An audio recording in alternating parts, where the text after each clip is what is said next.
Sound check from clerk. Sound check for presenter.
Excuse me.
Thank you. So the time is 9:30. We do have quorum on the screen.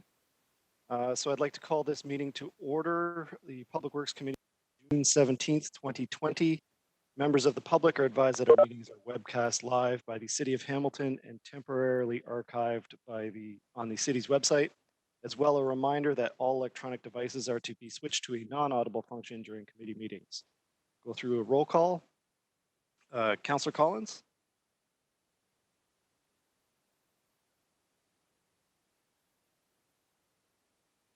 Present. Thank you. Councillor Farr? Councillor Farr will be joining us a little bit later, I think 10:30. He called in earlier. Councillor Ferguson? See him on my screen. Wait, I see his chair. Councillor Jackson? Councillor Marula? Councillor Nan? Present. Councillor Pauls? Councillor Pearson?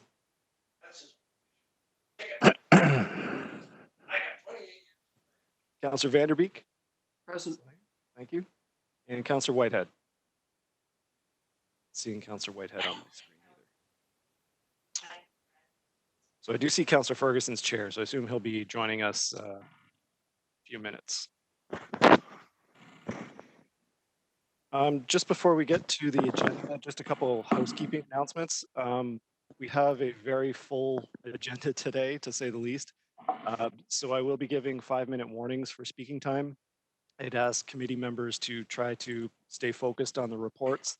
And I'm going to ask that 10 minutes be a hard cap. So if you end up at 10 minutes to wrap up your comments, and then you can put yourself back on the speakers list if necessary after that. As I said, the agenda is pretty jam-packed today, and there's quite a few items that are going to generate quite a bit of discussion, I think. So appreciate it if everybody could stick to those ground rules. Also, our Red Hill Valley Parkway consultant is only available until 12:30. So hopefully we can get to those items in the agenda prior to that, but just so everybody's aware, they're only here till 12:30 if there's questions for the Red Hill Valley consultant. Okay, approval of the agenda. Madam Clerk, are there any changes to the agenda? Yes, Mr. Chair, there are changes to the agenda. We have a number of added written delegations. 6.1 is a written delegation from Linda Lukasik from Environment Hamilton respecting item 7.1. Under 6.2, we have 3 separate written delegations, all respecting item 7.3. 6.2A from Viv Saunders, 6.2B from Beatrice Ikoko, Environment Hamilton, and 6.2C, Elise Desjardins. We also, I would like to note for item 8.4, which is the report on making Upper James Street more pedestrian friendly. Recommendation A, IV, is a duplicate recommendation, so it will be removed. We also have 2 added notices of motion.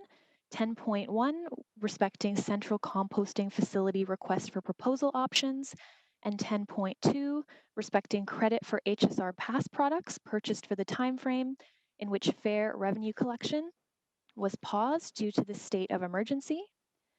Please also note that item 7.1, which is the staff presentation on the wastewater treatment plant bypass and combined sewer overflow reporting, the PowerPoint presentation has been changed to a video presentation. Item 11.1BA, which is an amendment to the outstanding business list. The new due date should read July 8th, 2020. And finally, there's also a change to the order of the items.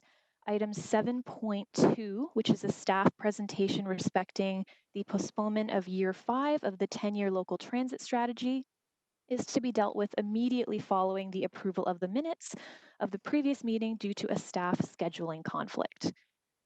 And that's all. Thank you. I need a mover and a seconder to approve the agenda as amended. Moved by Councillor Pearson, seconded by Councillor Vanderbeek. Votes coming up.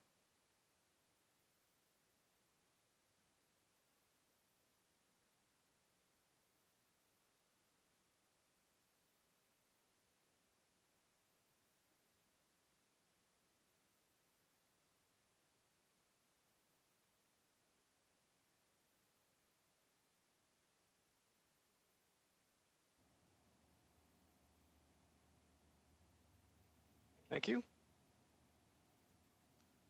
Moving on to declarations of interest. Councillor Pearson.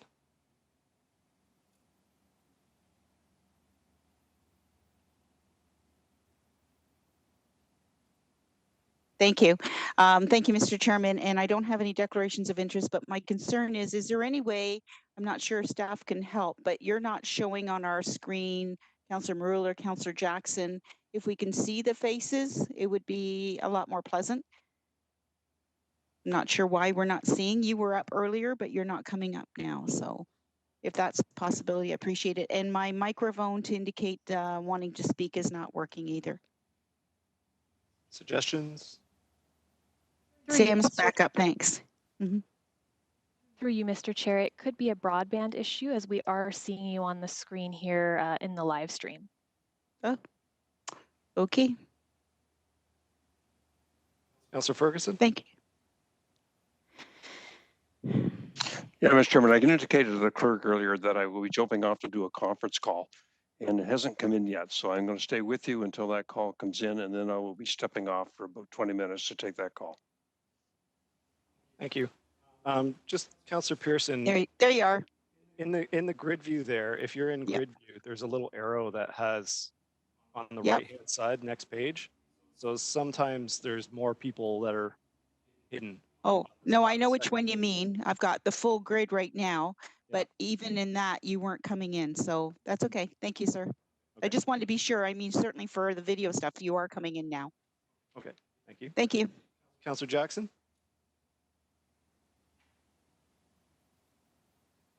No, I was just waving at Councillor Pearson. Oh. You're not coming in either yet, Tom, but that's okay. That's weird. Declarations of interest. Are there any declarations of interest? Seeing none. Move on to the approval of the minutes of the previous meeting for February 21st. Need a mover and a seconder. Moved by Councillor Pearson, seconded by Councillor Nan. in favor?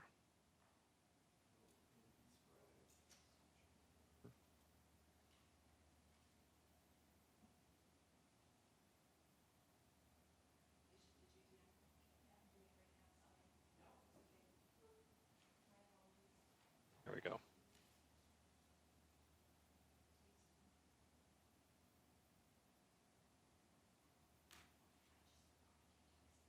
Thank you all. Okay, on staff presentations, we're going to do 7.2 first. All right, getting the thumbs up. So 7.2 is the postponement of year 5 of the 10-year local transit strategy. I'd like to call upon Debbie Delvido, Director of Transit, to present. Okay.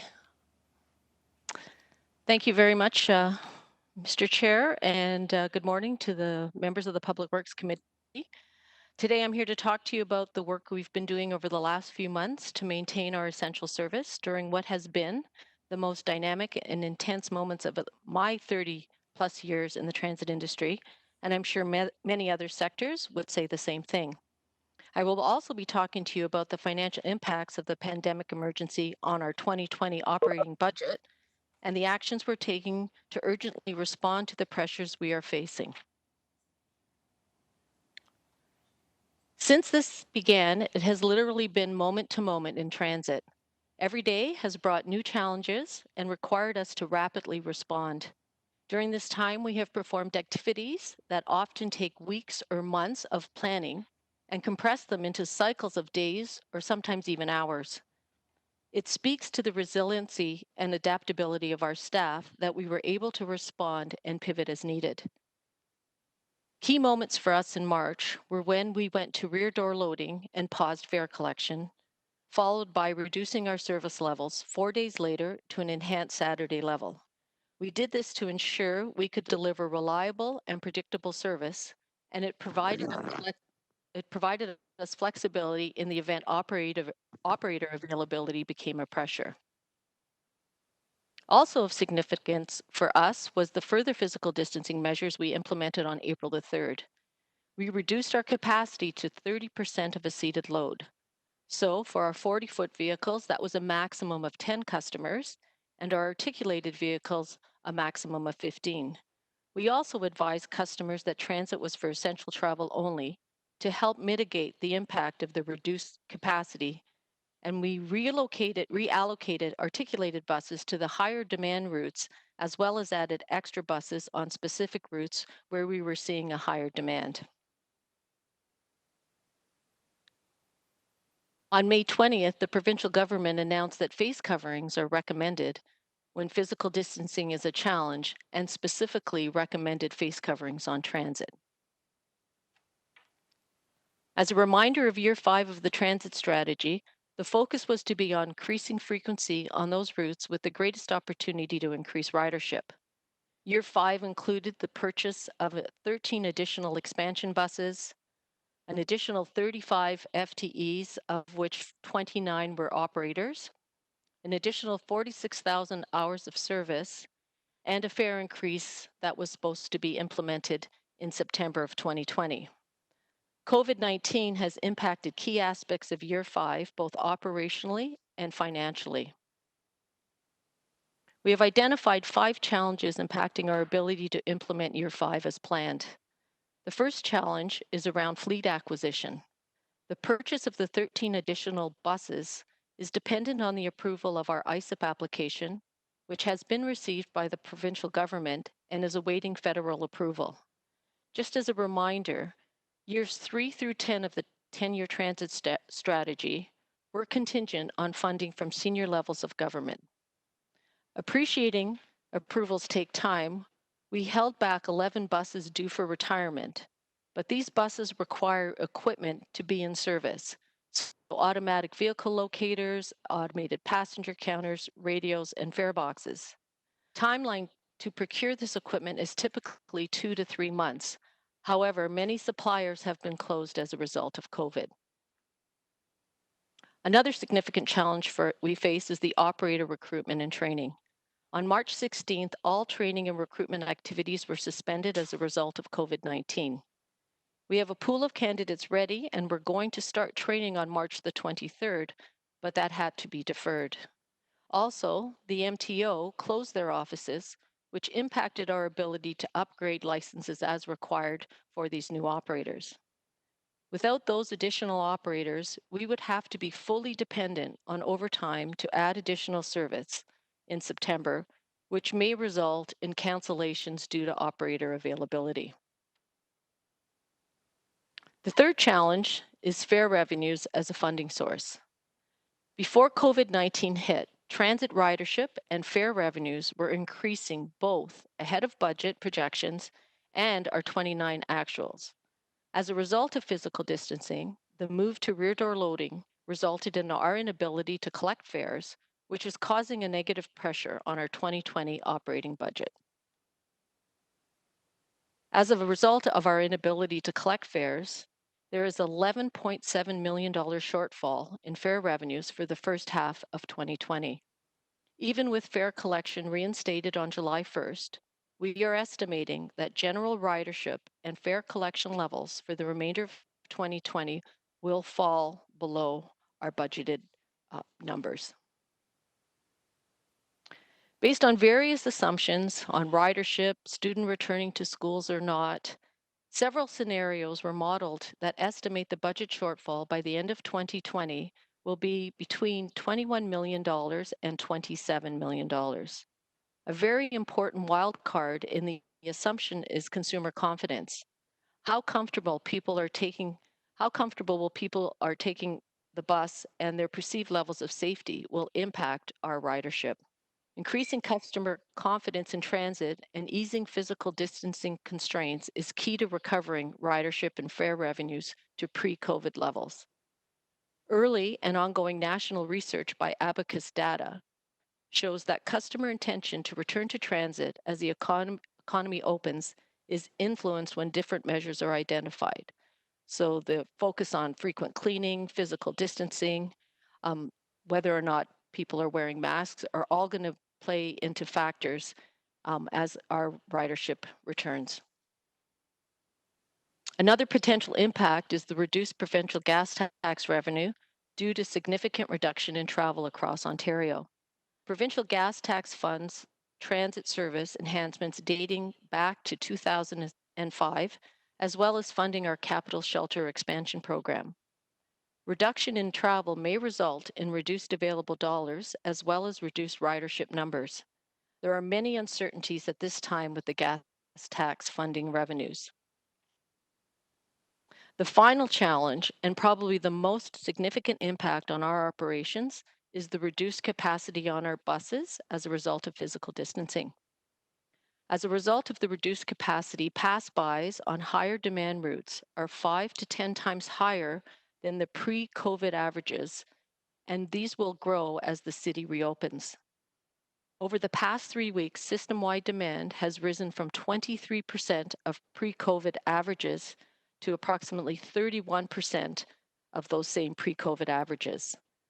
For example, on a busy route like Barton, demand has risen to over 48% of those pre-COVID averages.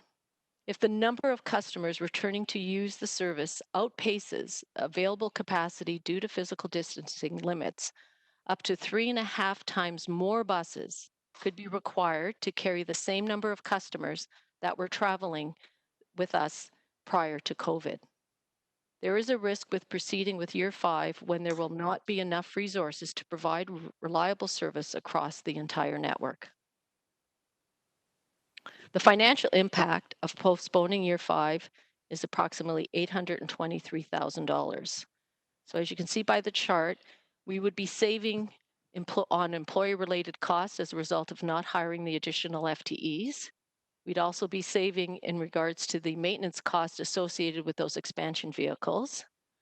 We will not realize the budgeted revenue of over $1 million as a result of not having the fare increase, with a net savings of $990,000 as a result of postponing Year 5.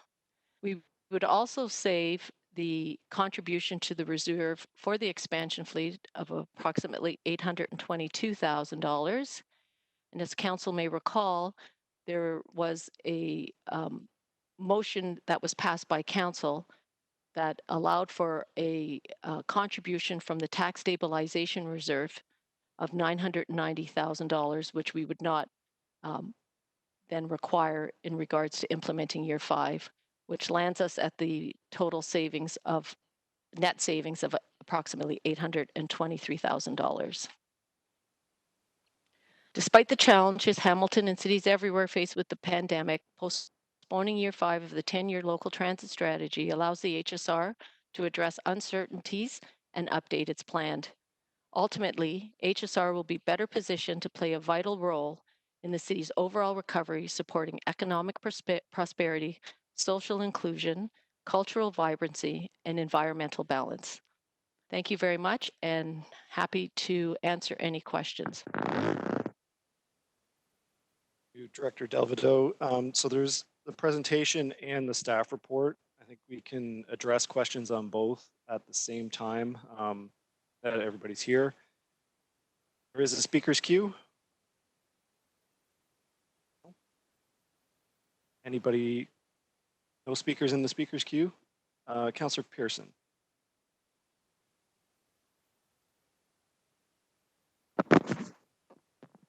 Thank you, Mr. Chairman, and thank you, Debbie, for the presentation. It's certainly, I'm sure, has been a challenge for you and all of the HSR staff, but I commend them for stepping up to the plate, and it certainly speaks and abodes to Hamilton and our employees that when the going gets tough, they get up there and they do what they have to do. So thank you for that.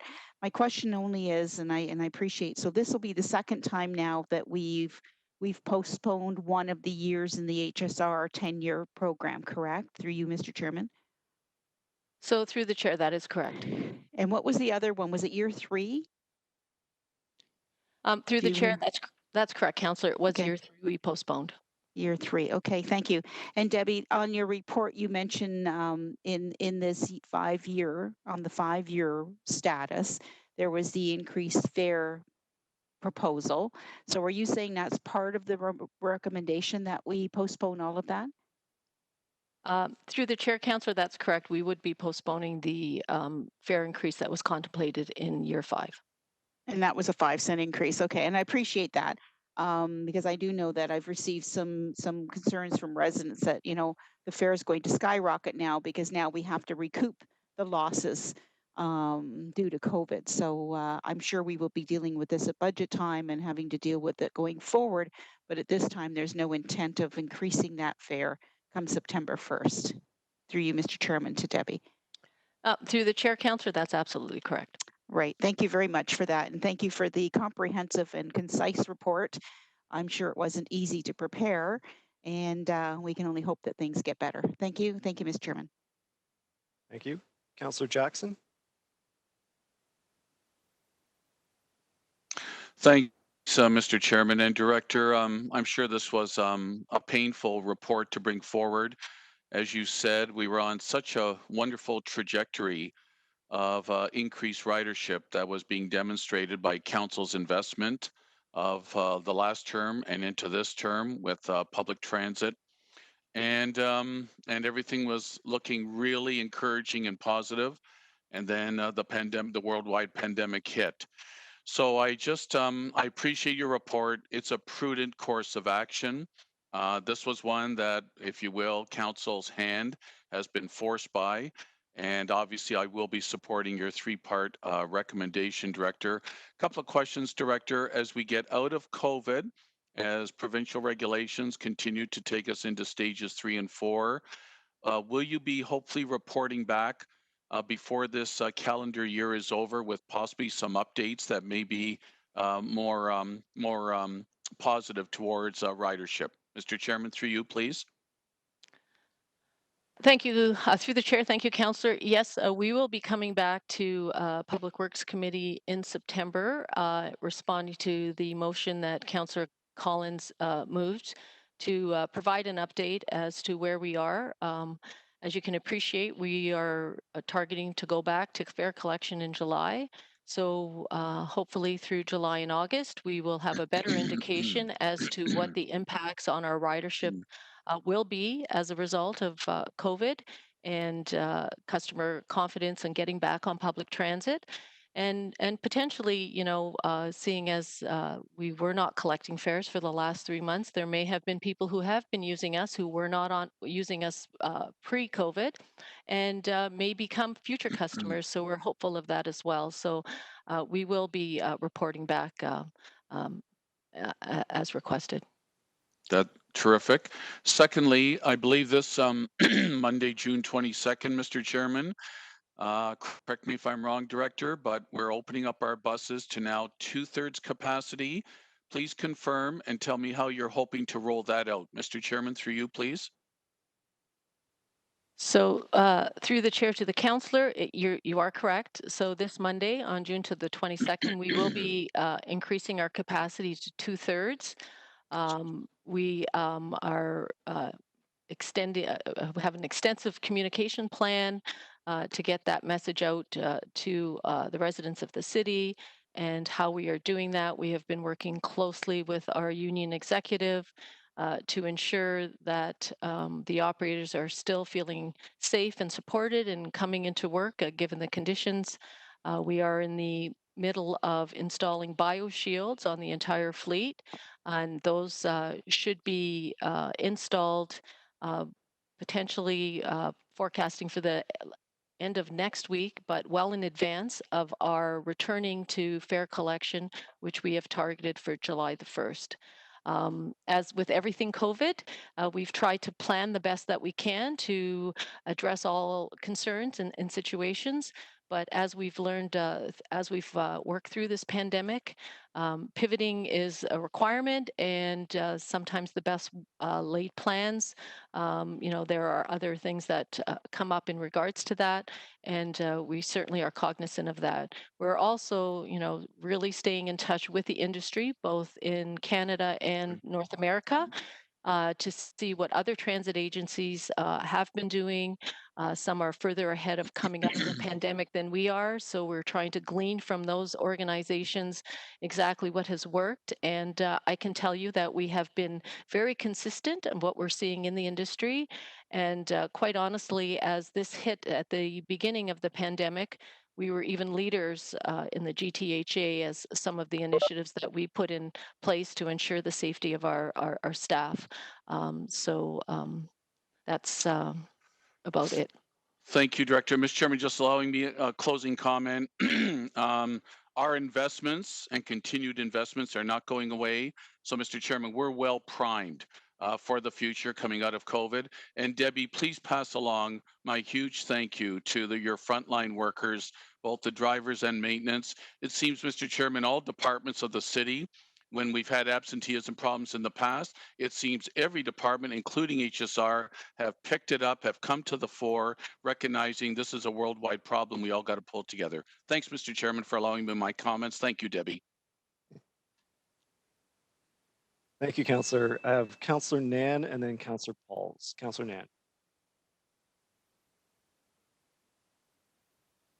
Just, there you go. Thank you. Through the chair, thank you, Debbie, for the presentation. And both previous speakers have spoken to the comments that I wanted to make in terms of just the responsiveness in which our HSR service has been responding, not only in terms of the health and safety of our workers, but also the health and safety of our public, while still providing an essential transit option for many of our residents.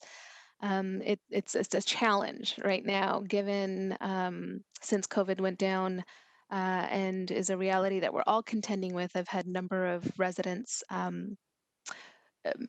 talk about how difficult it has been for them to plan for getting to work on time, especially as essential workers, and especially those workers who relied on our HSR system in order to get to and from work. So I appreciate that in your report you talked about the predictability of use is really the kind of the piece that we can't count on at this point. But I did have a question about our current counts And when fare collection was stopped, were we still able to get a sense of how many Hamiltonians were accessing HSR and vis-a-vis the capacity of the bus? So were we how was the capacity given the number of riders? So through the chair to the councillor, I'll start off and then maybe switch over to Jason Vanderhyde, who can give you a little bit more details. So we do have automated passenger counters on all our vehicle, and we were relying on that technology in order to give us information as to what we were seeing as far as boardings on the entire system. So, as you can well respect, with the fact that we only were allowing 10 people on a 40-foot bus and 15 on a 60-foot bus, there were significant challenges around the boarding numbers that we had. I'm going to switch it over to Jason, and he maybe can just give you a little bit of detail as to what we were seeing in regards to that. Thank you.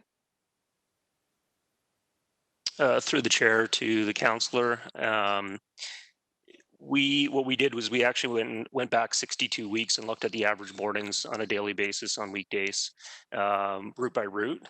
And then as we've gone into COVID, we've continued on a daily basis to look at how demand is trending through COVID, and as we start to come into a recovery phase.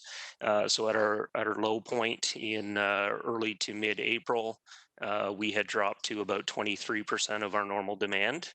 And through the subsequent few weeks coming here into June now, we're back up to somewhere in the range of 30 to 31% of our returning demand. That's system-wide.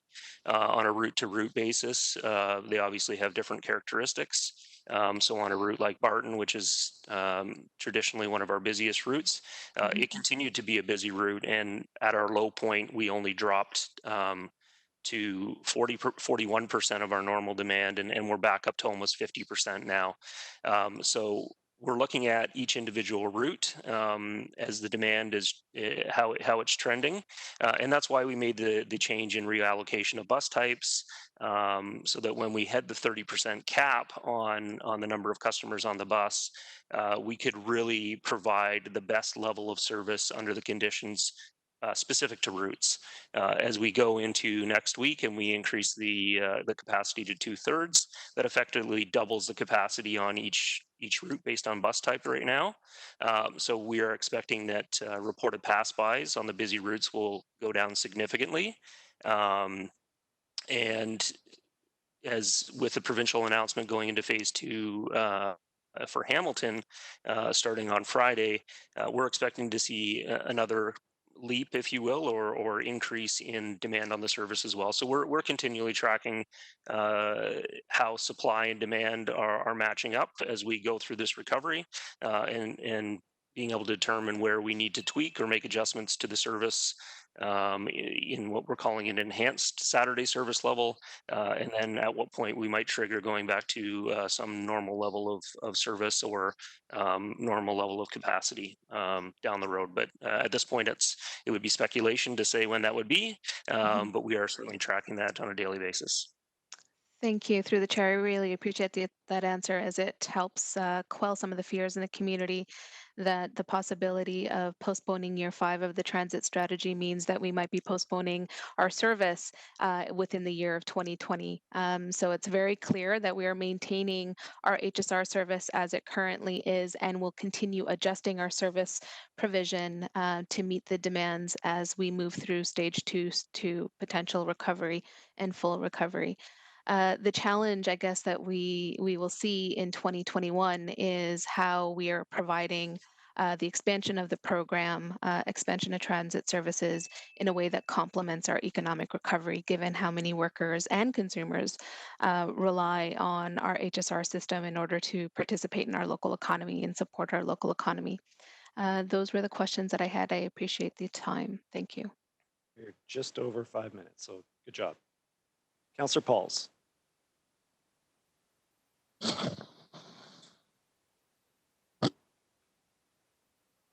Sorry that it is. Did you hear my question? Am I on? You're on now. Okay. Thank you, Debbie. I was just wondering, will you have a campaign messaging that HSR is safe to ride? We have it for the frontline workers that, we're keeping them safe.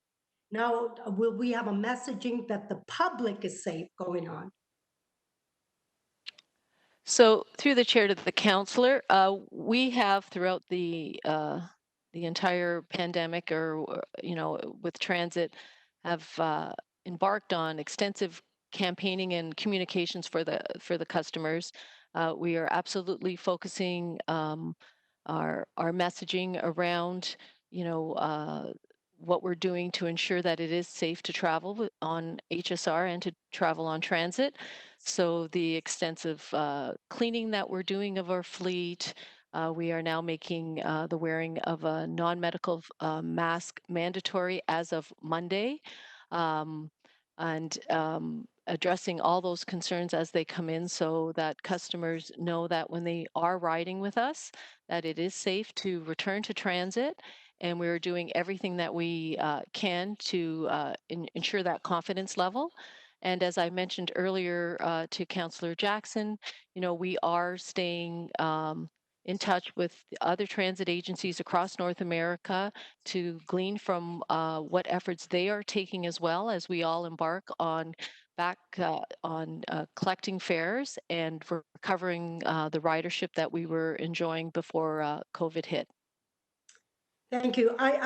Can you repeat that about the mask wearing? Is it mandatory or not? I'm getting confused because I've had few emails asking me if they have to wear a mask. And I thought I just heard you say it's mandatory. Is it? So through the chair to the councillor, so the decision was made commencing June the 22nd that wearing a non-medical face mask is mandatory for traveling on the HSR. There are exceptions, and those are specific around children under 2 years of age, and those individuals that have a medical condition that precludes them from wearing the face mask. So it is going to be mandatory starting Monday, June the 22nd. So how would someone go on the bus and say, I have a medical problem? How do they show that? Is that, do they have to carry something from the doctor? How is that going to work? So through the chair, there is no requirement for somebody to provide medical documentation to determine that they have that medical condition.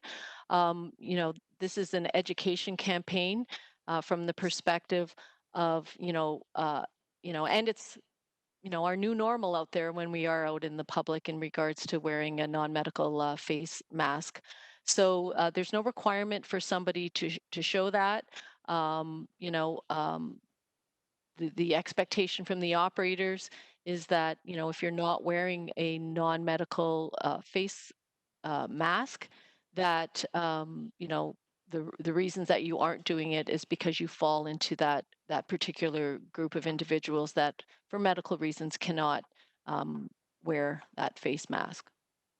Oh, that's good to know, but I feel like I don't want people being judgmental if people don't wear a mask or because of their own personal reason. It could be another personal reason, maybe not medical, but maybe the claustrophobic, or maybe they have other issues. So that concerns me a little bit. I just want everybody to be clear that we need not to be judgmental, people that don't wear it, but people that can wear it should wear it, and be educated to that it does help. So those were my concern. But Debbie, I really feel like I've had few calls saying that they stood on at the bus, they were waiting, and all of a sudden the buses goes by them. They worked all day, and because only 10 people were on the bus, and they were getting so frustrated. So I want to be clear that the people understand what we're moving forward to, that we're increasing the capacity, and that we're making the bus a safest place to be and to take it. So I really believe a big campaign messaging saying that the bus is safe, come on, ride it. And I think it will service our community much better. So thank you, Debbie. Thank you, Councillor. See no further speakers on the speakers list. I have 3 questions for you, Director Delvado. First is on the PTIF funding. So there's PTIF round 1 and round 2. Like, it has a different name. I can't remember what it is. Is there any impact on that federal and provincial funding by delaying the year 5 of the transit strategy? Thank you, Councillor. So it's PTIF Phase 2 is ISIP, so Investing in Canada Infrastructure Program. So there is no impact. We have submitted our application to the province. It's been vetted through the province, and all our projects that we have submitted have now been forwarded to the federal government. And we are sitting, waiting for approval from the federal government on that. So there will be no impact into our access to those funds should the federal government approve the projects as submitted. Thank you. That's really good to know. Second question is on the Re-envision campaign that was due this summer. What's the status of that, and will this have any impact on the Re-envision?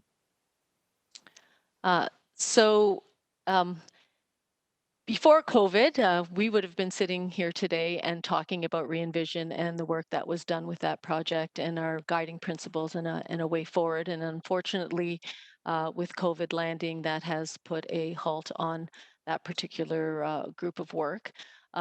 So we did get an extension as part of PTIF Phase 1. So as Council may recall, the PTIF Phase 1 had a requirement for all projects to be completed by March 30th of 2020.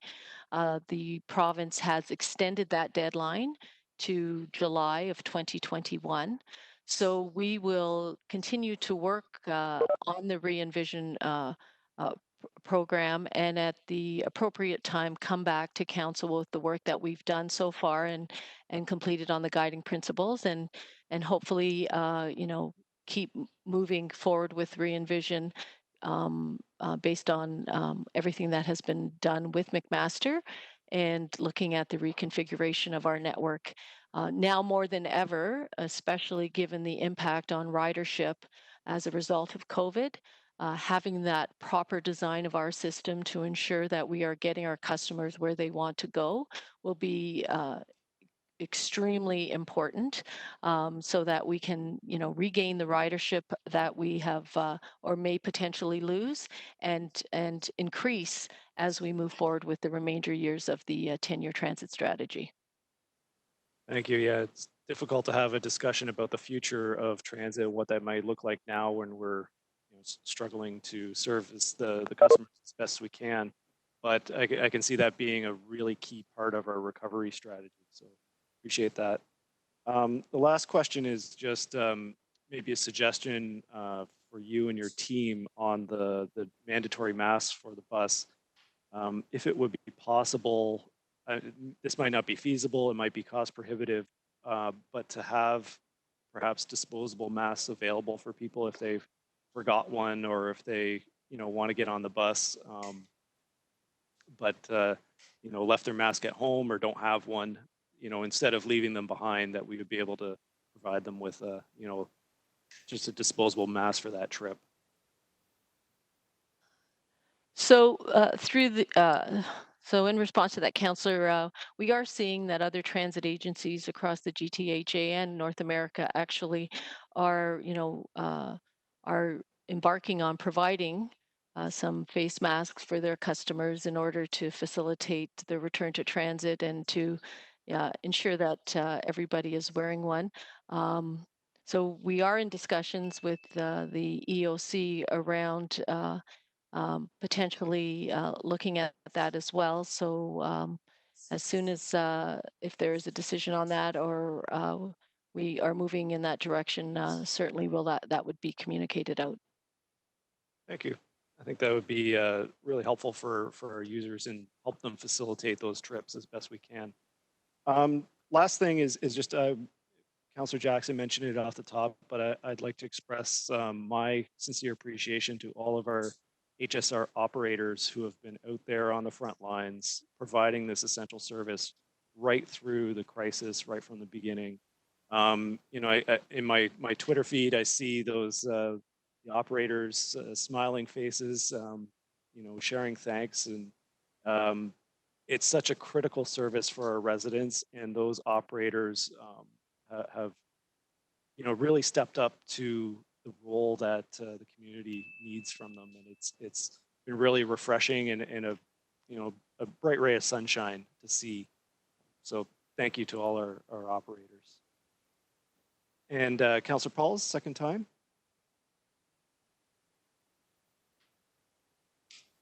There we go. Thank you. Going back about the mask, about Councillor Danko suggesting that we would supply it, I've noticed that these masks are all over the city. It's garbage. It's we're worried about the environment, plastic, all kinds of things. Now we have these masks. I would love to encourage people to make their own where they could use it, wash it, and then they have a piece of material, or buy like a bandana thing that they sell them everywhere. I would rather do that because I cannot believe as I walk all around our city, there's masks everywhere, and because they can only use them once.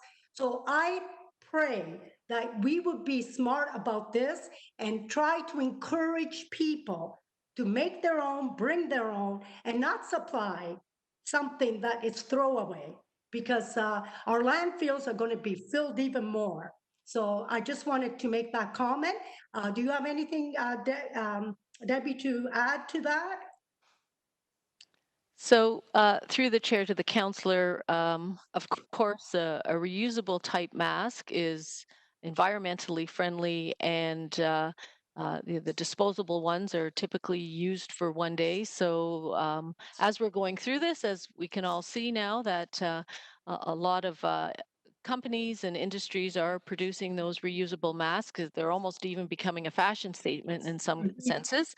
I even saw on the news this morning out in the UK that they've now have vending machines that you can buy a mask, and they have different designs on them. So certainly, as the wearing of a mask becomes our new normal as we navigate through COVID and hope and come out on the other side, that a reusable mask certainly has a lot more benefits than the disposable ones. So, but again, it's all what people are going to be comfortable with wearing. So, there's some that a reusable mask will be great, and other people would feel more comfortable with the disposable type.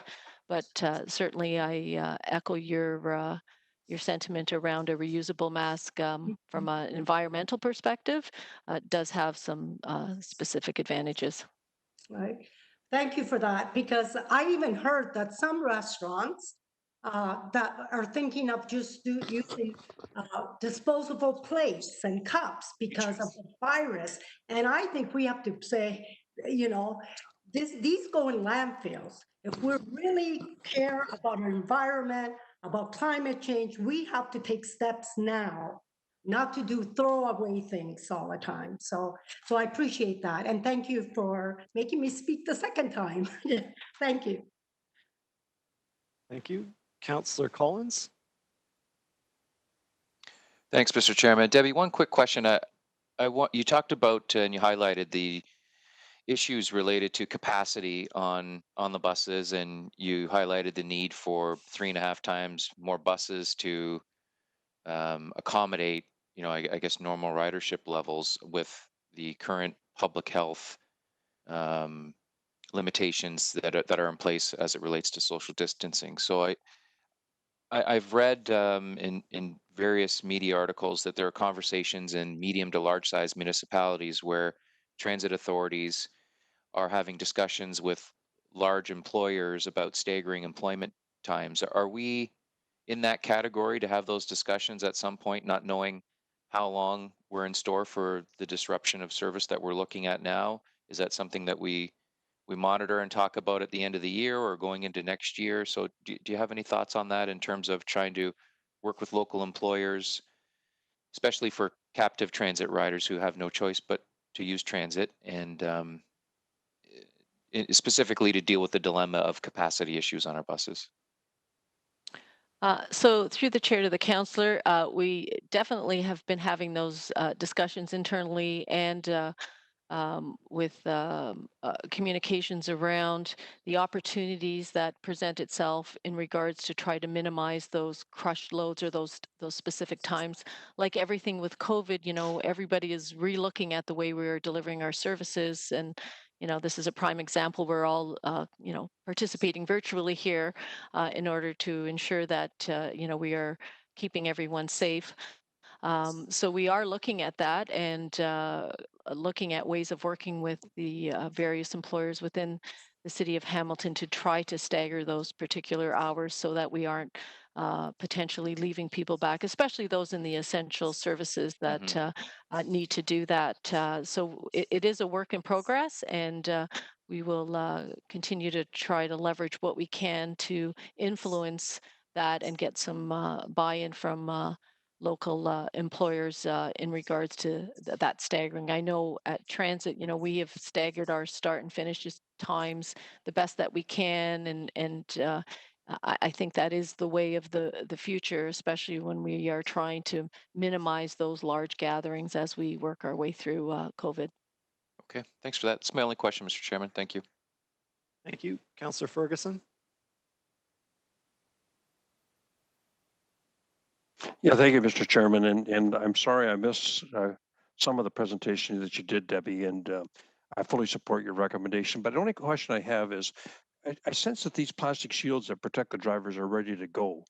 And so why are we waiting till July 1st to go back to using the front door and to get fare revenue back when we've lost, I think I saw in start your presentation, some $11 million up until the end of June?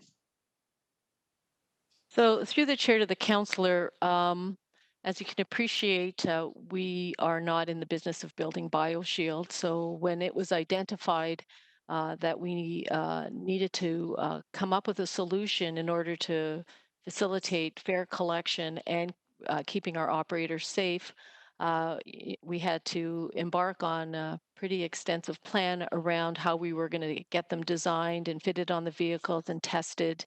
And of course, allows for some leeway in the time that it would take to install them on the fleet.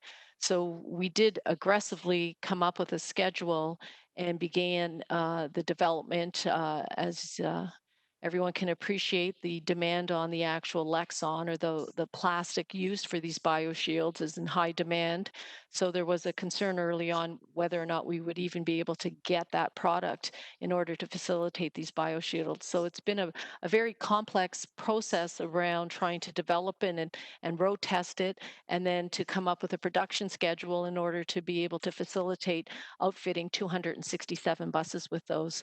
So we did set a target date of July the 1st because we wanted to be able to meet that date with some level of confidence, given the lead time that it took to work to get to the bioshields. So we are approximately 3/4 of the way through our fleet with these installations.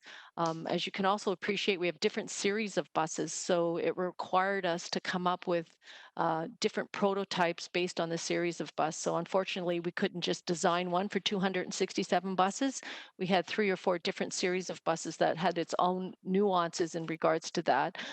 We had to work very closely with the union executive and our health and safety committee members to ensure that they were fulfilling the role that they were meant to do, which is to keep the operator safe so that when we get back to the front door loading. So as quickly as we could facilitate all that, it was July 1st was the date that we could land on and be confident that we could roll out the bioshields and get back to front door loading.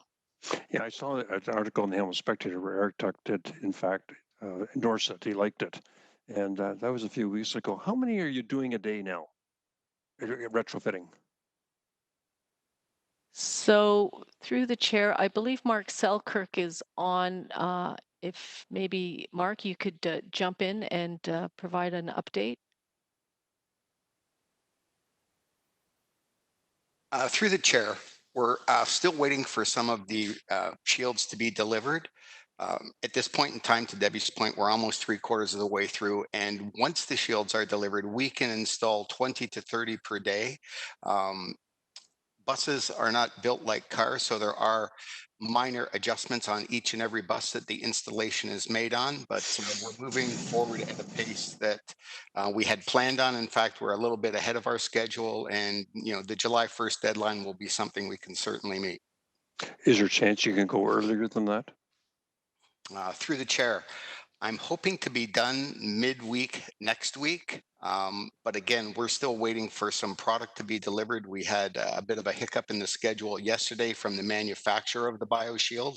So that did put us behind by 3 or 4 days, but we're hoping to make that up through a little bit of overtime and getting the installations done as we can. But I'm going to say midweek next week is something that I would be comfortable in saying I could be done by Wednesday or Thursday of next week, all things being equal and nothing else going wrong at the manufacturer level. Okay, and we really appreciate the extra push you're getting this done. But as you can, the reason I'm asking the questions is we're losing a lot of revenue. And of course, not using the front doors is inconvenient to the users too.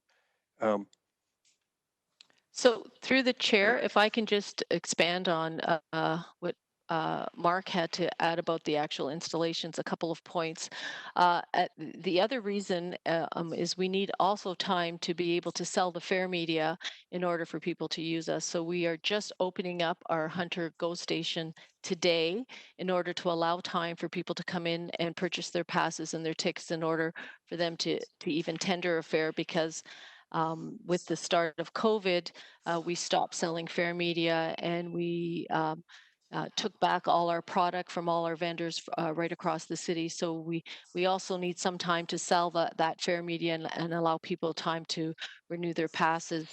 And just to expand a little bit on the BioShields, I would be remiss without giving a shout out to Archmill.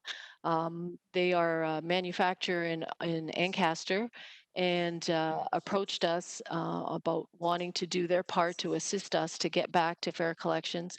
And they have been absolutely amazing in supporting us and rolling this out as quickly as they can. It was all hands on deck with their staff, and quite honestly, without them, July 1st date would have been a bit of a pipe dream, given the lack of product in the market and the inability to come up with those BioShields. Yeah, they're a wonderful company. I know them well. I know they contacted me about how they could help. Ancaster News jumped on it and put it out there that they're willing. So I'm glad you were able to utilize that resource, Debbie. And I want to thank you for and all your people for responding to this. The only reason I'm asking this question about trying to go earlier, we're staring down a $60 million problem for 2020. And anything we can do to get this going earlier to get the fare revenues back in again would be much appreciated. So that's all my questions, Mr. Chair. Thank you. And it also just, that's a good news story with the manufacturer in Ancaster, but these are moving vehicles, and it's a little bit more complicated than just a shield in a service. They have to be safe and functional. I have Councillor Nan and Councillor Jackson on second time. So Councillor Nan. Thank you, through the chair. I did have a question that occurred to me while this conversation has been underway, and it may not be a question that Debbie can answer, but I did have a question through you, Chair, to the staff, which was speaking to traffic count and vehicle use on our roads. We've gotten a very clear picture of the impact of COVID-19 on our transit use, and the statistics pointing from 23% all the way up to 50% demand, depending on the route. Do we have similar counts in terms of our road use? And I know it's off topic, so I am asking through the chair if that's permitted. It's related, but it just occurred to me inside this presentation. Probably be more suitable for traffic operations to answer. Debbie, I'm not sure if you have anything that you can speak to. Through you, Mr. Chair, if I could just jump in. We do have the mobility plan coming up next, and I don't know if we have any new traffic counts, but certainly it's been our observations that there's been a pretty noticeable decline in traffic use. I don't know if we can if we can find some numbers to maybe present through the next presentation, but we will do our best. I appreciate that through the chair. It just occurred to me that in terms of mitigating costs related to COVID and what that means potentially for our budget related to roads as well. Thank you. And Councillor Jackson, second time.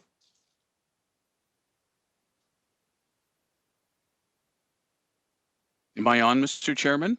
You're on now. Okay, thank you. Only because I heard the voice of Manager Mark Selkirk, Mr. Chairman. Word on the street is that we are losing this incredibly valuable employee.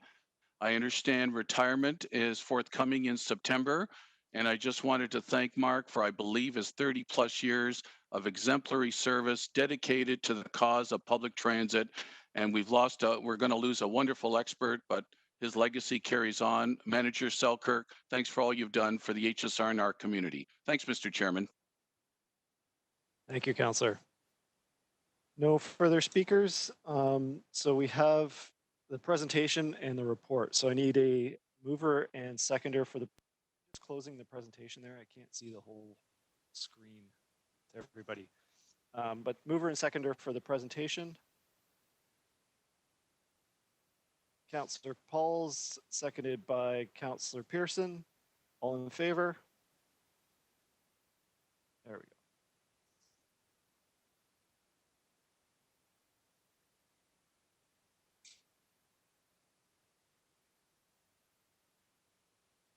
Okay.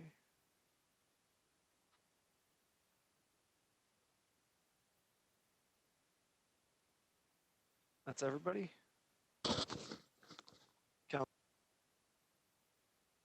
Limited. I have a report on There we go.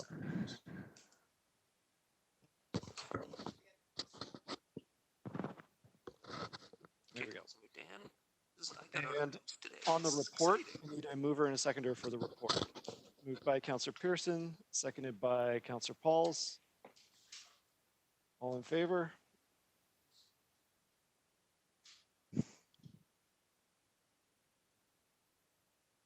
I got to skip back to eScribe.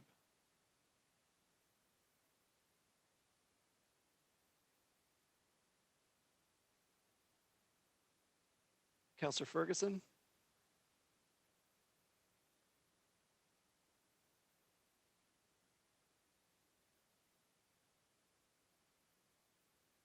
Yeah, I just want to be, as you know, I was off air for a while. I just want to make sure it's the original report. It wasn't amended while I was off the air. Correct? Correct. Yeah. Perfect. Thank you. So.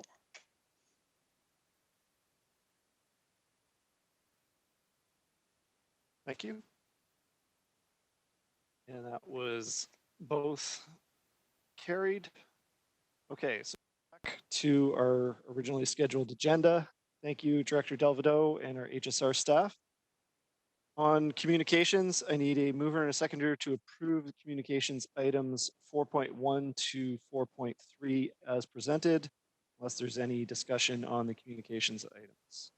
So moved by Councillor Pearson, seconded by Councillor Farr.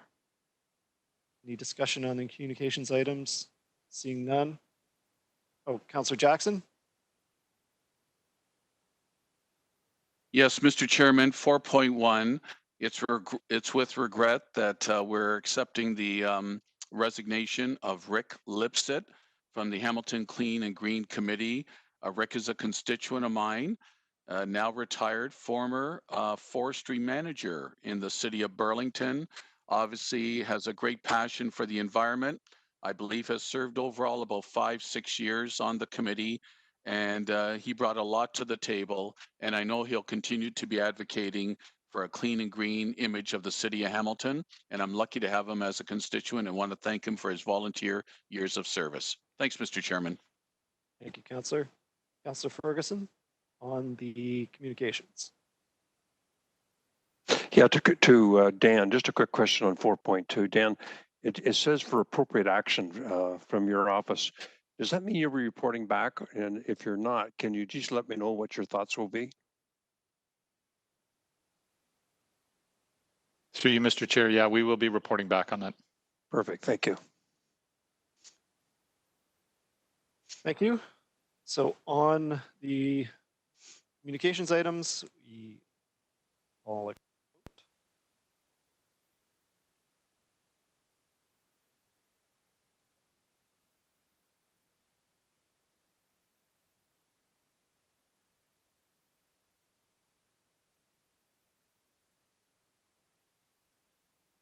thank you, everyone. And that is carried. Moving on to item 5, our consent items in the agenda. Item 5.1 is interview subcommittee to the Public Works Committee's clerk's report from February 21st. Mover and a seconder. Moved by Councillor Pauls, seconded by Councillor Vanderbeek. All in favor on 5.1?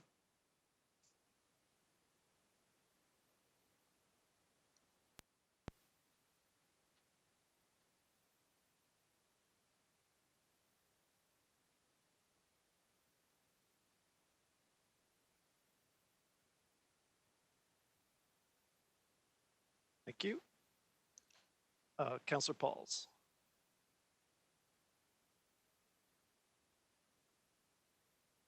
There you go.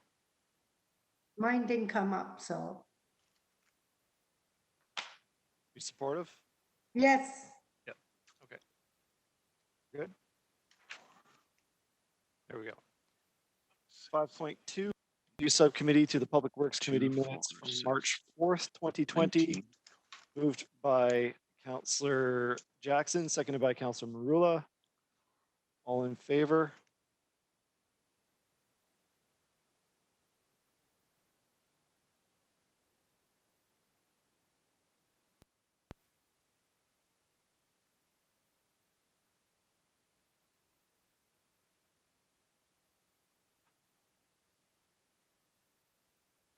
Like your outfit, Barb. Look really pretty.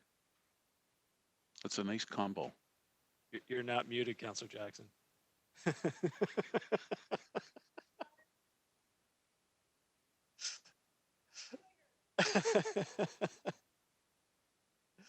5.3, our citizen committee report, keep Hamilton clean and green committee's terms of reference. I need a mover and a seconder to get this on the floor.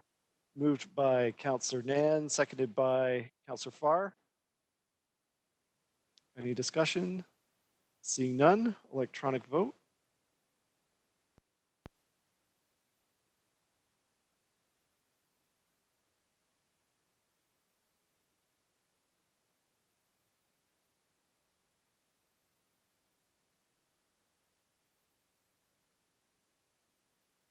Councillor Pauls. It didn't come up again, but yes. Maybe just try hitting F5 or refreshing. Okay, I'll refresh it because it was coming up and all of a sudden it's not coming up. So, okay. You're supportive. Of We've got that. Okay. Yes. 5.4 is the citizen committee report respecting the Keep Hamilton Clean and Green Committee's Clean and Green Neighborhood Grant Program guidelines. The mover and a seconder, moved by Councillor Nan, seconded by Councillor Farr. All in favor?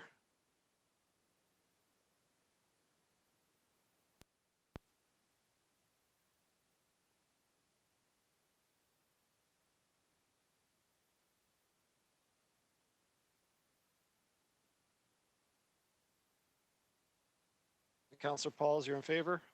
Yeah. Yep. Can I just say, it just says it's loading, but it doesn't come up. So yes, I'm in favor. I'll pack some. 5.5, the Hamilton Cycling Committee minutes from January 8th. Mover and a seconder, moved by Councillor Pauls, seconded by Councillor Farr. All in favor?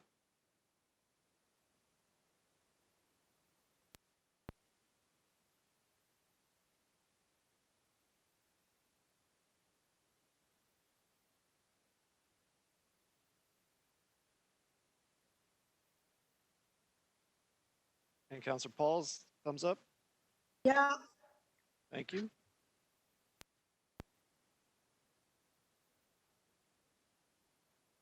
That went through.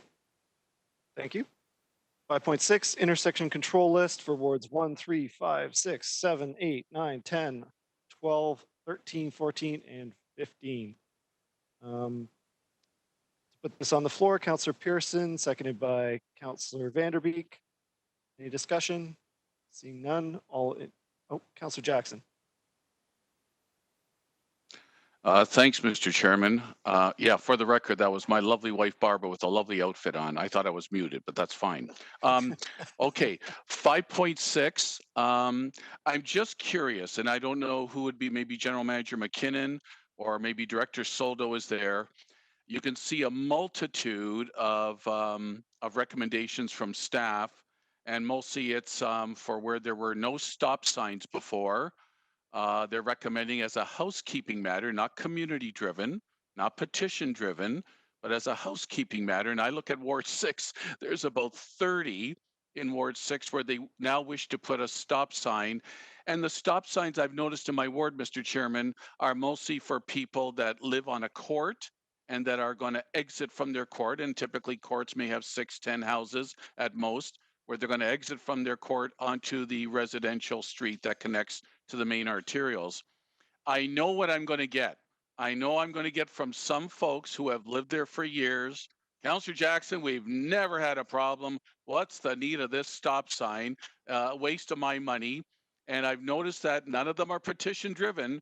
They're all housekeeping. So maybe for the public record, can somebody from staff say, has this been a new standard that they're implementing and why that they're recommending this massive package across many wards? Again, for my ward, most of them being for a stop sign that didn't exist coming out of a court. To you, Mr. Chairman, please. Thank you. General Manager McKinnon or Director Soldo? Thank you through the chair to the councillor. Good morning, first of all. To the councillor, right now we're undertaking a review of the traffic bylaw. And as part of that bylaw, we're cleaning up a number of oddities that are within the bylaw. At an intersection where you have more than 2 roadways coming into it, there has to be some sort of control, traffic control. And what we're finding is in a lot of the older neighborhoods, there hasn't been historically some of this traffic control. And what you're facing there is you have conflicting movements. And we have seen collisions at some of these locations because the right-of-way is not defined for the motorists. So we are doing a cleanup right now. And as part of that, we're installing traffic control on at least one of the legs there to ensure that we provide proper guidance in terms of who has the right-of-way going through the intersection. Director Soldo, I accept that explanation. Again, for those that have lived for years on particular courts will say they've lived there safely, but I appreciate a new standard, a new day and age, and a new era we're in, and wanted to enhance public safety with these extra stop signs. And I'm satisfied with the explanation. Thanks, Mr. Chairman. Thank you. No further speakers on 5.6. So we'll go to the vote. All in favor?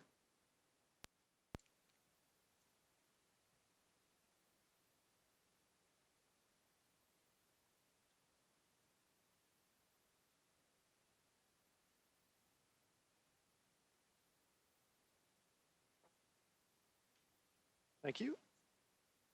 5.7, a Transcab in-house bid update.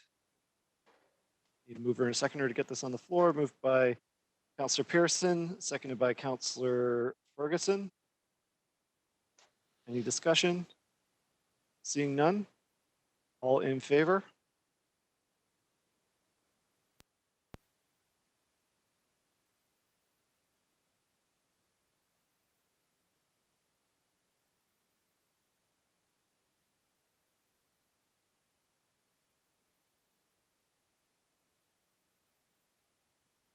Thank you. The clean and green strategy for the 2019 year-end update. Any discussion on 5.8? Seeing none. To our electronic vote, all in favor? Oh, sorry, moved by Councillor Nan, seconded by Councillor Ferguson. To the vote.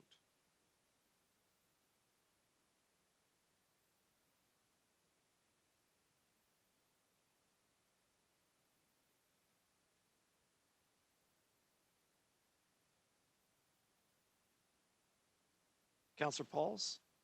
Oh, we got your vote. Thank you. Okay. 5.9 is the cost recovery using funding methodology for municipal infrastructure extensions policy, owner initiated sanitary sewer on Hopkins Court in Hamilton in Ward 13. Any discussion? Oh, sorry, moved by Councillor Vanderbeek, seconded by Councillor Pauls. All in favor?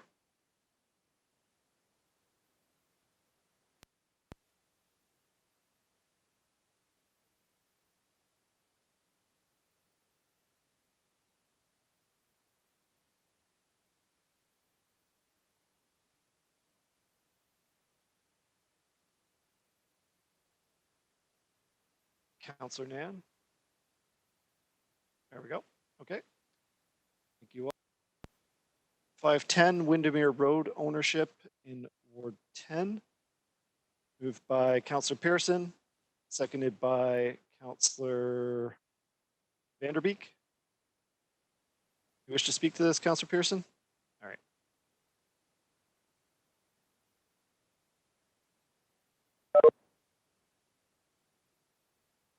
Ms. Wayne, your mic. There you go. Thank you, Mr. Chairman, and thank you to the committee members.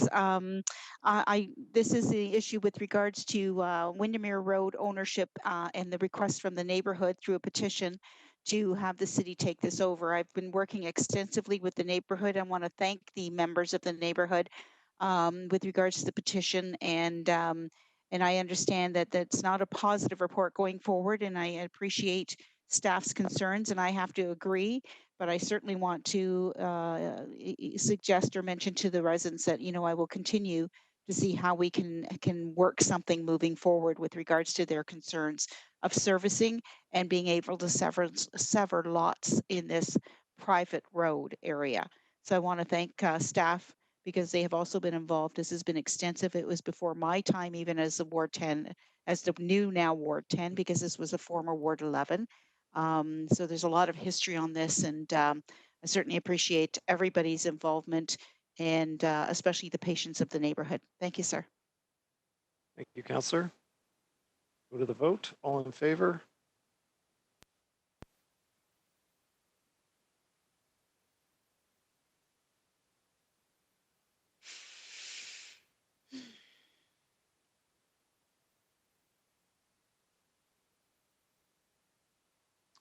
Thank you. Got everybody? Yep. Item 6 are written delegations. I need a mover and a seconder to receive and refer the written delegations as listed, item 6.1 and 6.2A through C. Moved by, I'd like to put this on the floor. Moved by Councillor Marula, seconded by Councillor Collins. Any discussion on the written delegations? Seeing none. So we will go to a vote to receive.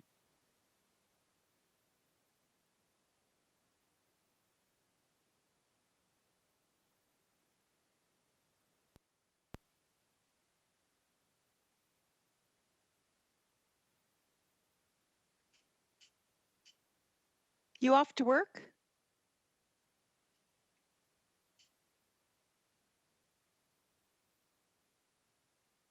All right, we've got everybody. On to item 7 in our agenda. Point 1 is the wastewater treatment plant bypass and combined sewer overflow reporting. I'd like to call upon Nick Winters, Director of Water and Wastewater Operations, to provide an introduction to the video. Good morning, Mr. Chairman and committee members. Welcome to my basement. I am going to apologize. Fabulous beard. Thank you. It's coming along. I want to apologize in advance in case you hear any screaming children or barking dogs. My coworkers are on their best behavior today, but I am working against a ticking clock. So with that said, I'm proud to introduce report PW 19091A. It does represent a year's worth of work that required intense collaboration across all of the operating sections that I support. The report's responsive to committee direction received last November. which included for Hamilton Water to conduct a formal engineering study to analyze the unmonitored combined sewer overflow locations across the city, and also to report back to a future meeting presenting an advanced external facing web page that will provide information and answer questions about wastewater treatment plant bypasses and combined sewer overflows. With that said, I'm happy to report the following. First, that the engineering study for the unmonitored combined sewer overflow locations is underway, with completion anticipated in the fall of this year. Second, that we are ready to launch the advanced external facing webpage on June 25th, pending approval at the next council meeting. And this will make Hamilton only the second municipality in Ontario with real-time wastewater treatment plant bypass and combined sewer overflow reporting to the public and our stakeholders. Third, the installation of the outfall signs that are discussed in the report has already been completed, with the exception of a final interpretive sign that we're designing for Bayfront Park that describes what a combined sewer overflow tank is and why we have them. And that project came in well under budget as well, which is a good news story. And fourth, I'd like committee to know that we've previewed the new website with our partners, including the Royal Botanical Gardens, Hamilton Region Conservation Authority, Hamilton Harbor Remedial Action Plan Office, the Bay Area Restoration Council, and Environment Hamilton. And all the feedback that was received was excellent. I want to thank Lanu Lukasic and Environment Hamilton for the gracious words in their letter of support that was submitted to committee today, and also to the HHRAP office for a similar letter that they submitted directly to my team. And finally, I want to extend a very well-deserved congratulations and thank you to Julia Wagner, who's our talented senior project manager that coordinated all of the teams and tasks that were involved in this initiative. So with all that said, I'm going to play a short video that introduces the new website, and at the appropriate time, I'm happy to address any questions the committee might have on the video or the report. So Alicia, if you can make me the presenter, unless you've already done so.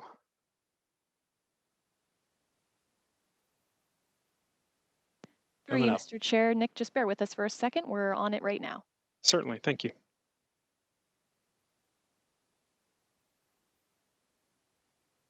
Through you, Mr. Chair. Nick, you are the presenter now, so you should be able to go ahead and share your screen. Thank you.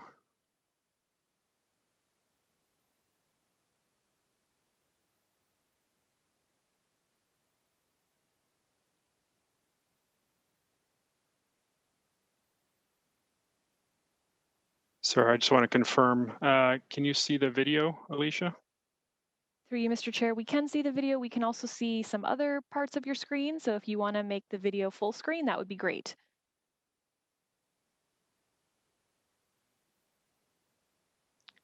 I think we should be there now. Yep, it is full screen now. Okay, so I'll hit play here.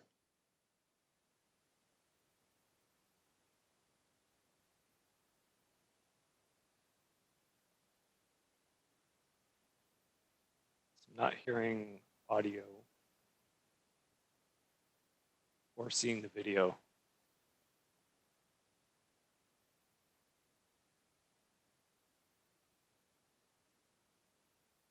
I see the city website. Sorry, I'm going to hit pause.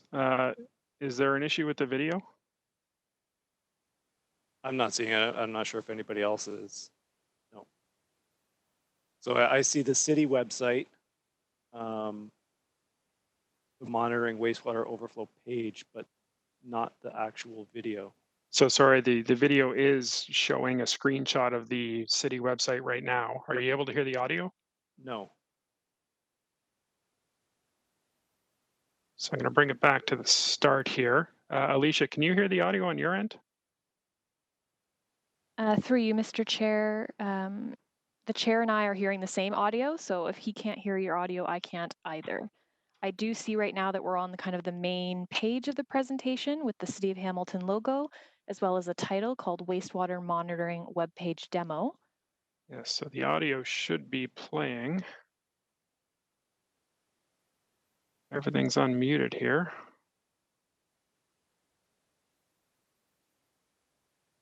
Just going to try something else here.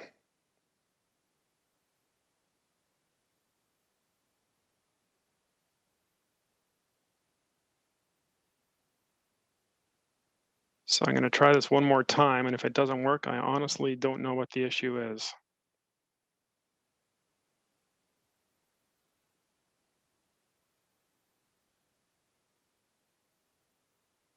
Are you hearing audio on your end, Nick?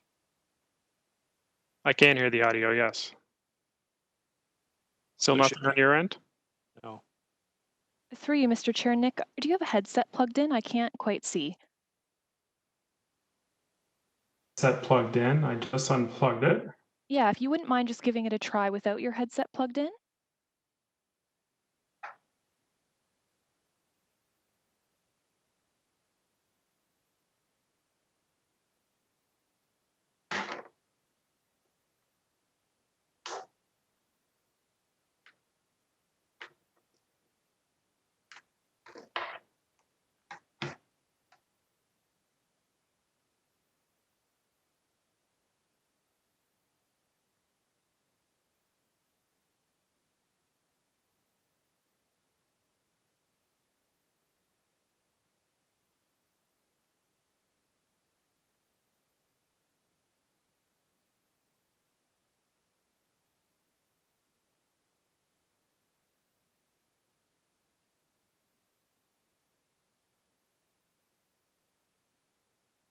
Through you, Mr. Chair. Nick, just checking in. We're not able to see your screen anymore. How are you doing over there?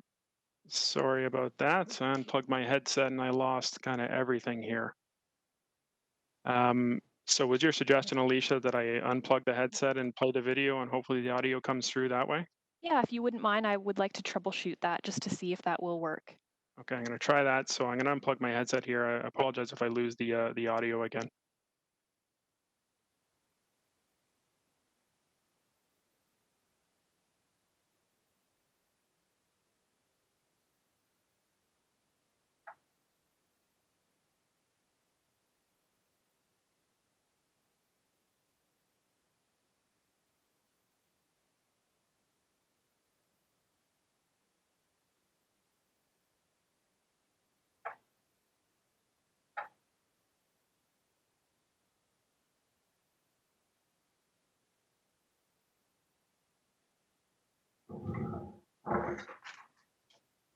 So we're still not hearing audio on this end.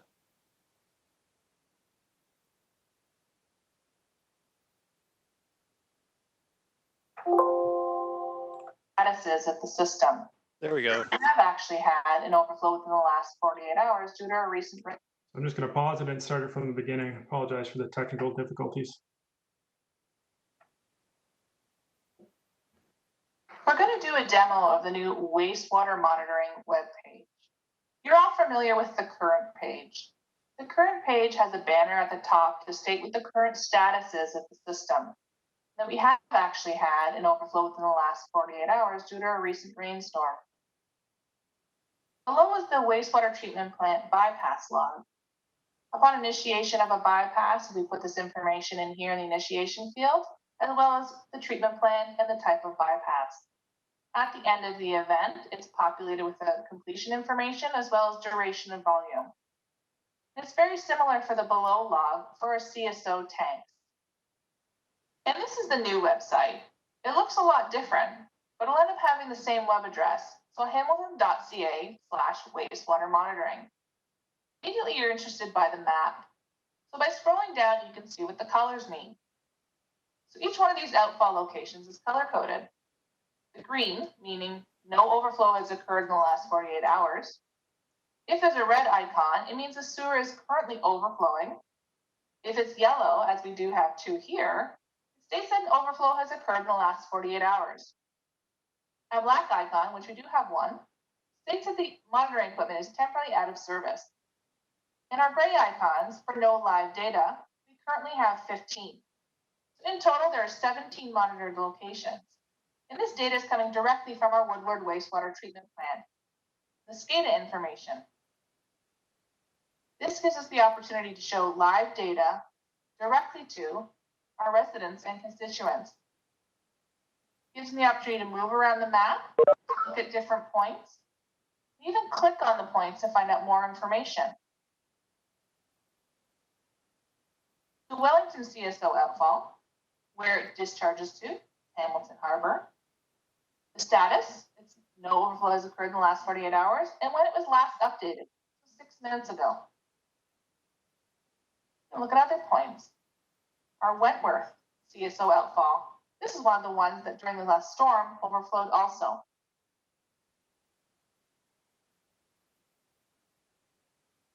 It gives you the opportunity for users to look at different locations in their neighborhood. They can zoom in, they can see their streets as it populates and be interested in the locations within their area. The site is easy to use. It's very visual, it's apparent what's happening in the system, and it's up to date. As events happen, we'll still be populating the bypass logs for the treatment plant, as well as, in addition to the CSO tanks at the previous site, we're now adding all CSO outfall locations. We've expanded to add our videos into the page, expanded our descriptions, as well as we've added signage at each one of the physical locations. The signage is an example here is the Parkdale CSO outfall. We're putting photos of each of these signs directly on the pop-ups for the physical locations. We appreciate your time reviewing this site. If you have any questions, please feel free to contact us. Thank you very much. Thank you, Nick. So I have Councillor Jackson on the speakers list, but before we do that, I'm just going to receive the video and we'll move on to the report and then we'll go to questions. So mover and seconder to receive the video. Moved by Councillor Pearson, seconded by Councillor.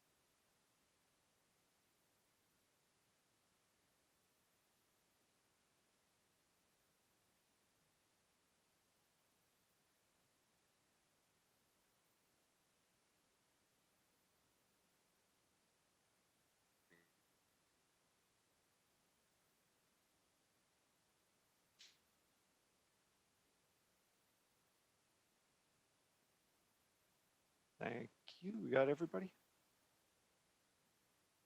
Yep. Okay. And then a mover and a seconder to put the report on the floor. Moved by Councillor Collins, seconded by Councillor Jackson. So on the report, any questions? Councillor Jackson, we'll go to you first.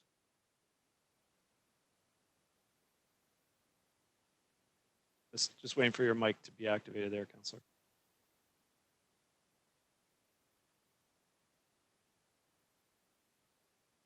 Councillor Jackson's mic.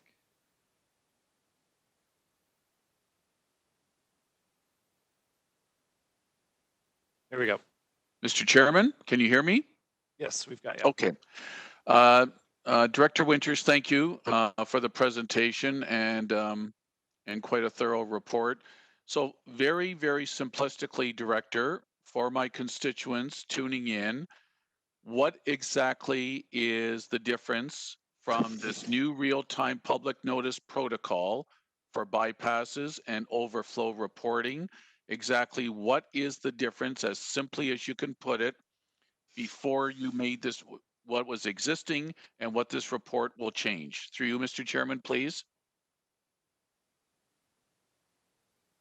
So through you, Mr. Chair, the communications process using the new website is a lot simpler. There's far less parties involved on the back end across the city folks that are supporting it. The new website gives people live real-time information about any bypasses or CSO overflows on monitor locations that are occurring.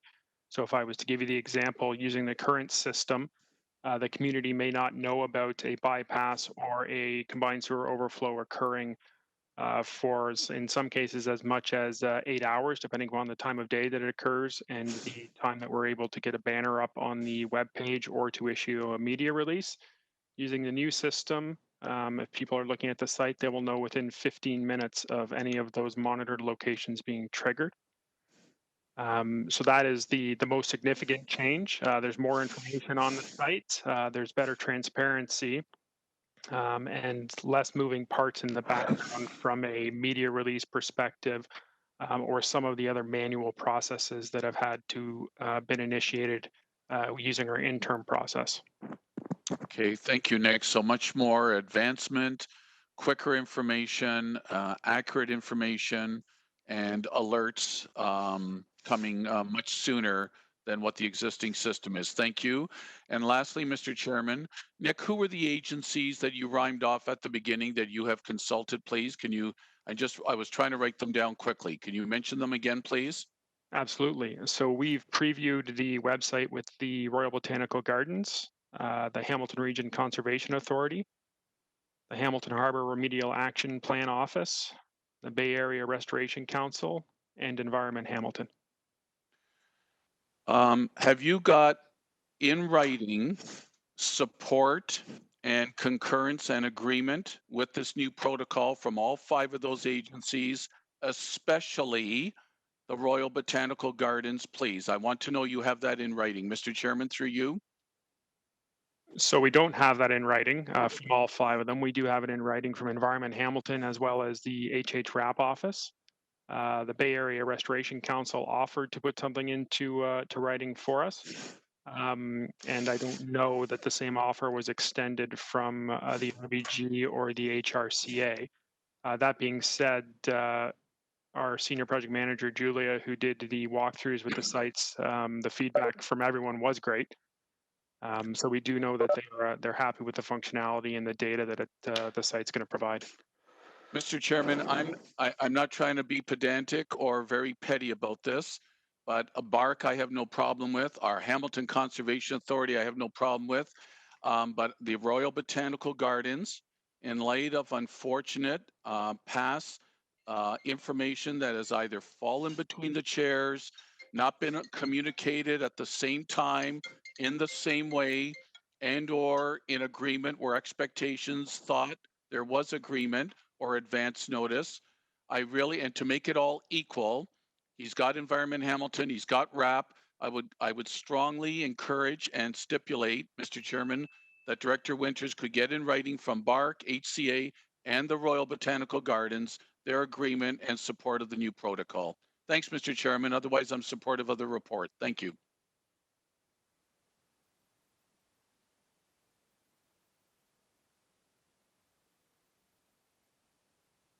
There we go. Councillor Ferguson. Yeah, thank you, Mr. Chairman. Can you hear me okay? Yep. Okay, 3 questions. First of all, probably to Andrew. Andrew, after the Cedar Creek experience, we agreed to go to a belt and suspenders monitoring system for our CSO tanks and all of our lift stations, and agreed to put 5 more employees out there to do physical monitoring in addition to the SCADA system monitoring. Are those 5 employees now in place? So through you, Mr. Chairman, just want to clarify that you can in fact hear me. I seem to be having a little bit of bandwidth issues on my end. Okay. So through you, Mr. Chairman, we are in the process of recruitment for those individuals. We have experienced some delays in the recruitment due to the COVID pandemic. So we are in that process, but they are not on board yet. We also received an additional FTE for our water quality surface water quality program. That job has been offered now, and that individual actually starts on Monday, and they will be the individual that is furthering our discussions with the HCA and with RBG and all of our external stakeholders to develop our our program, as well as how we are going to share information amongst one another. So we are in the process, but the COVID the COVID pandemic has created some challenges in terms of recruitment. Okay. I'm sorry that's not in place yet, because I think, and I personally understand the reason with the pandemic and trying to recruit, because it's important that we have both systems, the SCADA system and somebody physically looking at it to make sure we avoid another Cedar Creek situation. Will they be in place by late fall, Andrew? Through you, Mr. Chairman, that is certainly our full intent. As we're kind of getting ready to move to stage 2 here in Hamilton, we do hope that will be a little bit different on the job market. So we do hope to have those individuals in place, and we did commit to report back to committee. Very similar timeframe to our rate budget going with kind of an update on the program development and the benefits that we've seen to date. So yes, we are still on track for that to happen in a late 2020. I'll stay with you, Andrew, but Nick, if you want to jump in, that's okay too. On the financial side, I see the cost of the consultant, $150,000, is built into the 2020 rate budget. But you're also predicting to implement what the recommendations are in this report today. It's a further $8 million. Has that been included in the 2020 budget? Is that part of capital? Is that part of operating? Is it both? And when can we expect to see that a budget? What budget year can we expect to see this? So through you, Mr. Chairman, I'll defer that one over to Nick because he's been doing the back end work on that.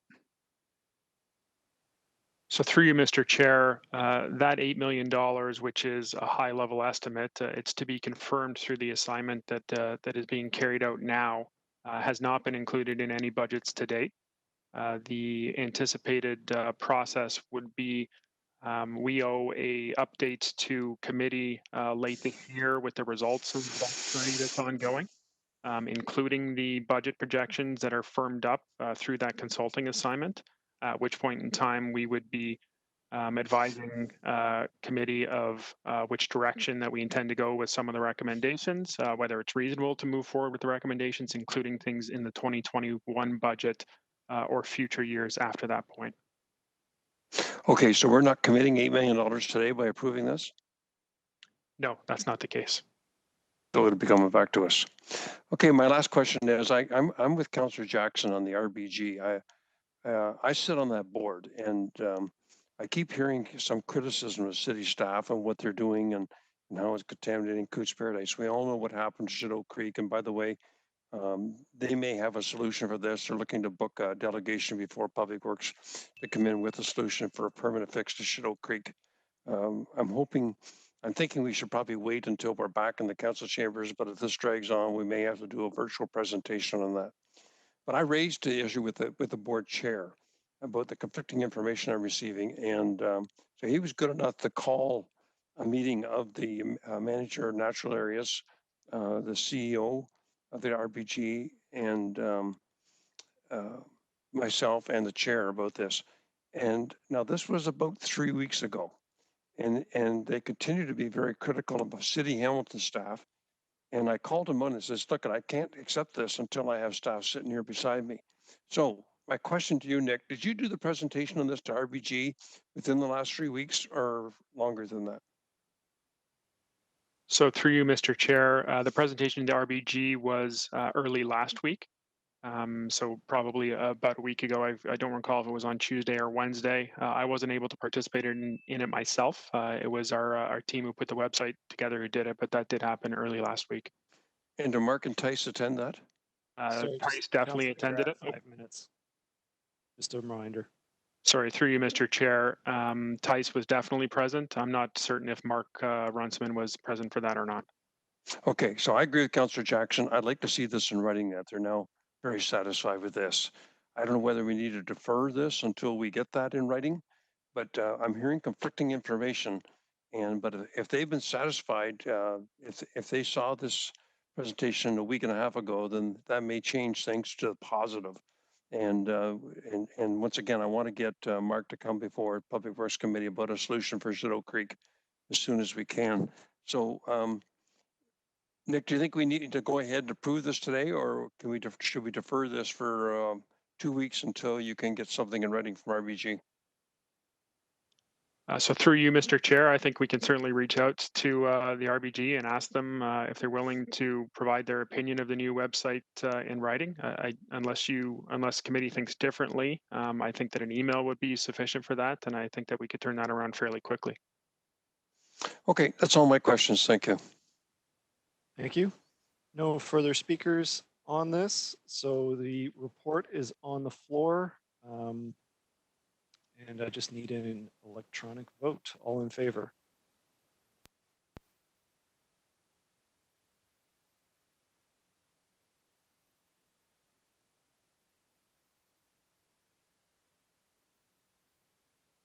And we put the video on the agenda because we thought it would be faster than a staff presentation. It's interesting how these things can sometimes work out. I think that's the first video we've done. So thank you, everybody. That passes. So at this point, we have the COVID-19 recovery phase mobility plan as the next item in our agenda. I can put a couple options on the floor now. It's just 11:15. We can take a 15-minute snack break now, and then come back to this and have lunch later on, or we can just continue on through, finish this item, and then have a lunch break. So does committee have a preference there? CN continue? Okay. So on 7.3, the COVID-19 recovery phase mobility plan, I'd like to call on Brian Hollingsworth, Director of Transportation Planning and Parking, to present.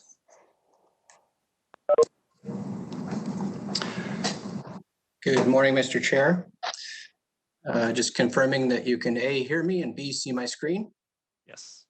Okay, thanks. Thank you for the opportunity to provide a bit of a context on the COVID recovery mobility plan.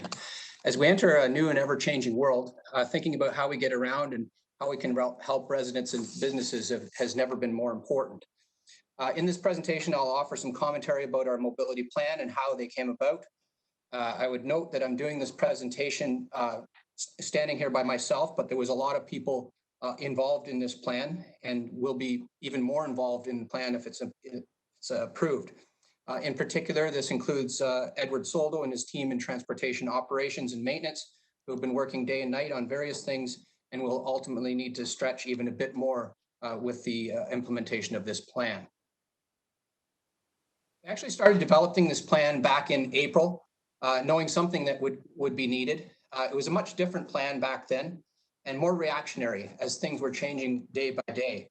We now have a better handle on the future, and we'll know that it will most likely see a lower overall demand across all modes as people become accustomed to working from home. And as you heard in the previous presentation on transit, we expect continued limitations on transit capacity and potentially fewer people choosing transit where they have an alternative. And as we see more demands on our roads, we need to think about how road space is allocated between different users.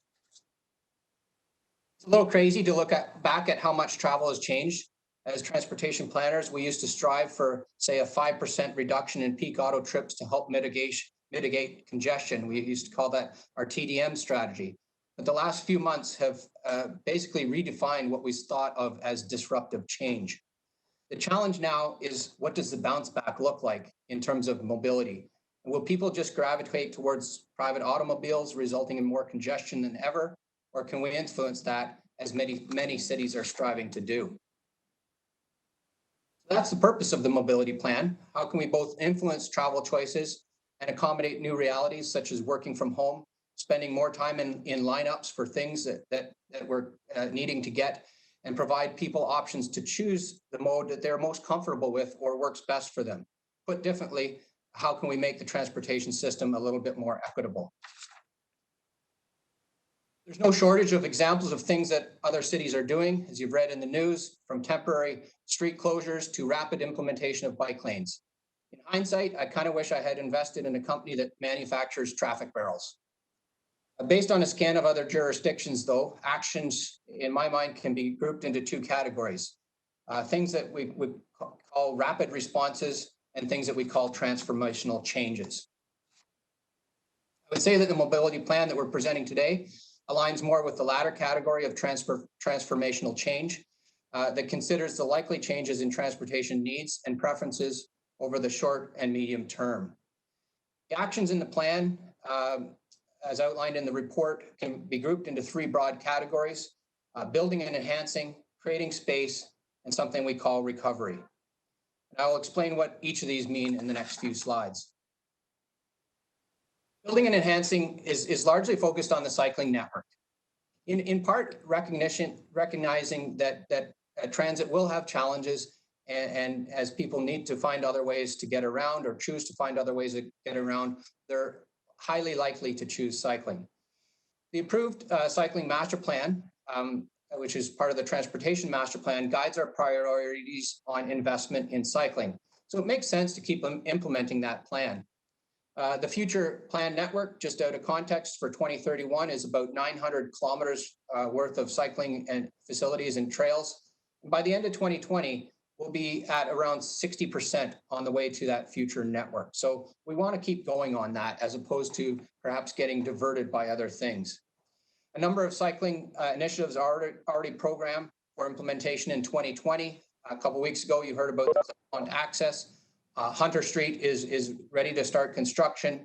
Locke Street, York Boulevard, and a number of other facilities, such as extending the Cannon Street cycle track out to Tim Hortons Field. But we also recognize that there are many people that may be a little bit reluctant to take up cycling in the absence of better infrastructure. The young, the old, and the interested, but concerned. I thought it was important for this presentation to also show the level of investment that is actually occurring in Hamilton this year. While other cities are talking about a ramp up in investment, Hamilton has already committed to its most significant investment ever in cycling infrastructure. So this is one of the reasons why we're not seeking new funding as part of this report, but rather making use of already approved plans and capital budgets. In terms of enhanced safety, we know that some people might ask, why? Why do we need enhanced safety? I can ride just fine on the streets that exist. But the research seems to prove that separation does make a difference. There's many studies on this. Just one example out of the University of Colorado found that over a 13-year study, protected bike facilities resulted in 44% fewer deaths and 50% fewer injuries on an average city. And the interesting part about that, I find, was it wasn't just about cyclists. Some of these improvements also reduce travel speeds and improve safety for all users, including motorized vehicles. But having said that, we are pragmatic and suggesting a targeted approach for now, focusing on upgrades to existing facilities. And early efforts will focus on things like York Boulevard, upgrading Bay Street, some minor improvements to Cannon Street, and those facilities that we are seeing a lot of activity on, but could be improved further. And of course, we'll consult with councillors in implementing these upgrades. A number of other locations are also included in the report throughout the city, facilities such as Lawrence Road, which has existing bike lanes on it now, Stone Church, which has existing bike lanes, and there's portions of that which could be upgraded, and others as you can read in. Notwithstanding our focus on continuing to implement the cycling master plan, the mobility plan also proposes a couple new cycling facilities, in part due to the expected delay in transit recovery. One of these is on King Street, and I thought I would highlight this because it is a pretty significant project and high profile, but we're proposing, subject to further study and consultation with councillors, is that we would take the north lane and extend the existing cycling facilities, which are end at approximately Brettle Lane by the Esso station, as you know, and extend these eastward to Locke Street. And one of the reasons why we chose this location is because it does have an imbalance of lanes, going from 4 lanes typical on King Street up to actually 6 lanes through Dunduran. So we do think that is a feasible opportunity, but we are cognizant that it requires more design. You may have also seen that some other communities are implementing what's called quiet streets or slow streets or various other names. In Hamilton, we've been planning on creating such streets and refer to them as bicycle boulevards. Essentially, this involves the introduction of measures to and make streets more inviting for cyclists and pedestrians and basically all road users. Transportation planning has been working on plans to implement a citywide network of bike boulevards, essentially starting to focus on the existing signed bike routes. And the capital plan actually included a budget item of around $130,000 to just get started on this implementation. In the short term, however, as part of the mobility plan, there are opportunities to accelerate the development of bike boulevards using temporary traffic calming within the context of existing resources. So the next step would be to work with ward councillors on where best to implement these measures, seeking the biggest bang for the buck. In terms of reallocating space, this is an area where we've been getting a lot of requests, more curbside space, more drop-off space, more pedestrian space, and generally competing demands for the curbside. The mobility plan recognizes this, and we're recommending 2 areas of work. The first one is the removal of some peak hour restrictions which have a historical background but may not be as needed these days due to reduced traffic levels. Some examples include Ottawa Street, which still has a AM peak restriction, and parts of Barton Street through the BIA, which have restrictions on peak period lanes in both directions. But before making any of these changes, obviously we'll consult with ward councillors and the BIAs.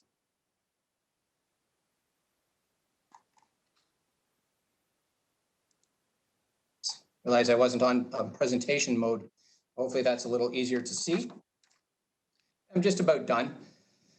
We're also looking at some temporary parking changes to facilitate curbside pickup and drop off, but recognizing that there are a lot of demands and it does take resources to implement these things. So we want to make sure that where we do them where they're most needed.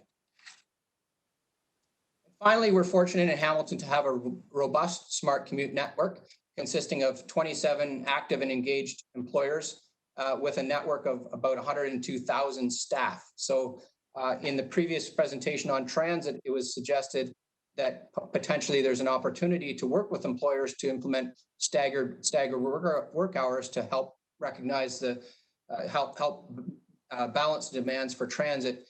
And our smart commute network is the perfect opportunity to start those conversations. In summary, the mobility plan is about improving on what we have, creating space where we need to, and where it really benefits vulnerable users, and leveraging our networks to assist residents and businesses in the recovery process. I'm happy to answer specific questions on the report.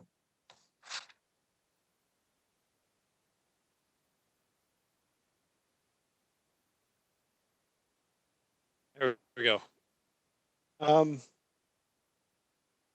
Did we move the presentation? Is it on the floor right now? No. Okay, so I need a mover and a seconder to put the presentation on the floor, and then we'll go to our speakers list. So moved by Councillor Collins, seconded by Councillor Pauls. Speakers list, Farr, Jackson, then Marula. So we'll start with Councillor Farr.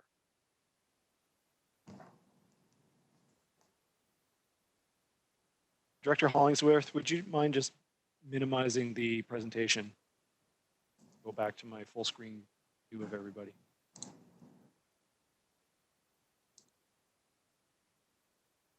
Thank you. And we're just waiting to activate your mic, Councillor Farr. There we go. Good. Okay. Yep. Thank you. Appreciate it, Mr. Chair. Through you, I know Brian, you said you started working on this back in April, and I think I let the cat out of the bag publicly at the start of May, and we kind of pushed it off of the weekly council meetings and brought it to this appropriate place. But I do appreciate that it's been a lot of work, and a number of staff have been on this ongoing file, which is, I think, a key message here today, because there's a lot of stuff before us, and it's a citywide effort. While a lot of locations have been identified, there's more to come. And a big part of this, as you mentioned, is consultation with the ward councillors. So all things to keep in mind.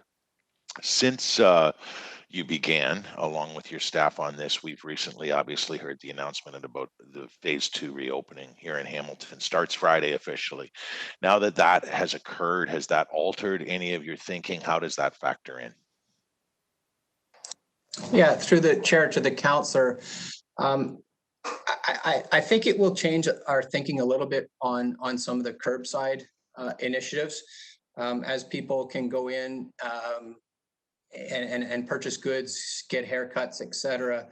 There may be a little bit less need for those drop-off areas. We still think there are some needed, so that's one example of how it has changed our thinking.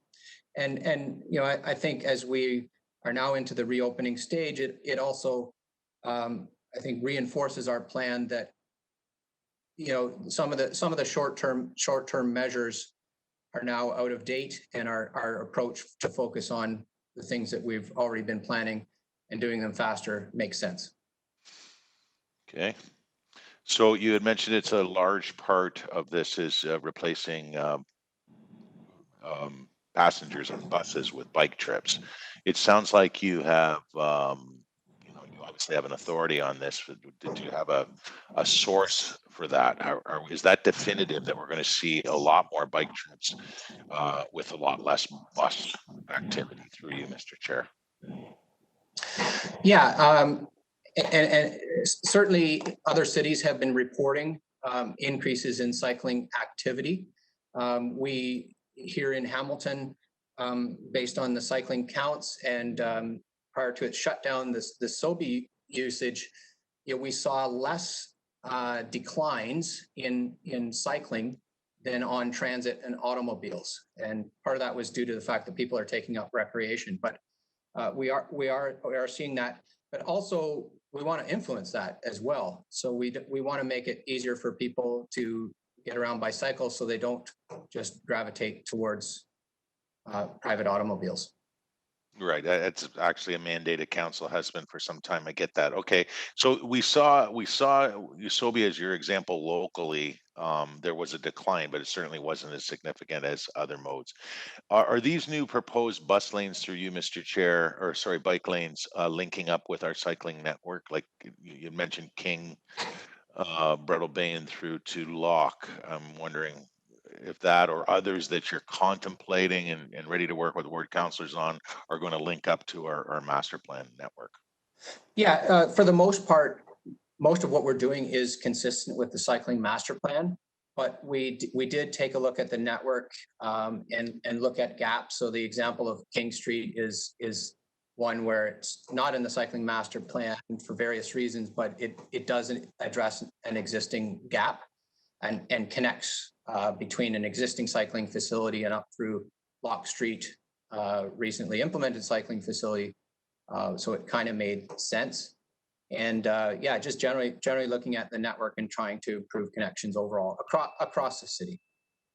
Yeah, that's an old bus lane route. You might recall we had a bus lane for a short period there. You might want to look at some of the info from that study on what a northern sequestering of a lane looks like on King in that section. I'm assuming too, through you, Mr. Chair, to Brian, that it would be bidirectional on King. That's correct, and it would be bidirectional, and we're cognizant of the fact that we need to design anything we design has to take into account that that's a busy transit stop at Dundurn as well. Okay, and we're not anywhere yet on. Oh, my battery's running low. We're not anywhere. I'm sure much to the my colleagues are probably happy to hear that.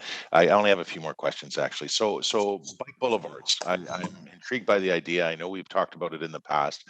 That we're not there yet, but you'll be working with councillors going forward. Should we want to move forward on this, on identifying those streets that make the most sense? And those essentially are streets that if you live and drive on those streets, you still can drive, but only those who live on the street would be able to use automobiles, right? The rest is for peds and cyclists. It's a calming effort. Yeah, that's correct. Just over 5 minutes, Councillor. Okay, sorry. Yeah, go ahead, Brian. Yeah, through the chair, short answer, that is correct. Some municipalities are just implementing almost like sawhorses that say local traffic only. So traffic would not be restricted. It will just be slowed a lot. We've already identified a number of potential bike boulevards. Pearl Street is an example which has been talked a lot. Bay Street in your ward councillor, you've seen how traffic calming has made that a more friendly street for all users, and that's an example of a signed bike route. Okay, I'll go on as a second time, Mr. Chair. I just have a few more questions. They might actually get answered. So thank you, Brian. Thank you, Mr. Chair. Thank you, Councillor. Councillor Jackson.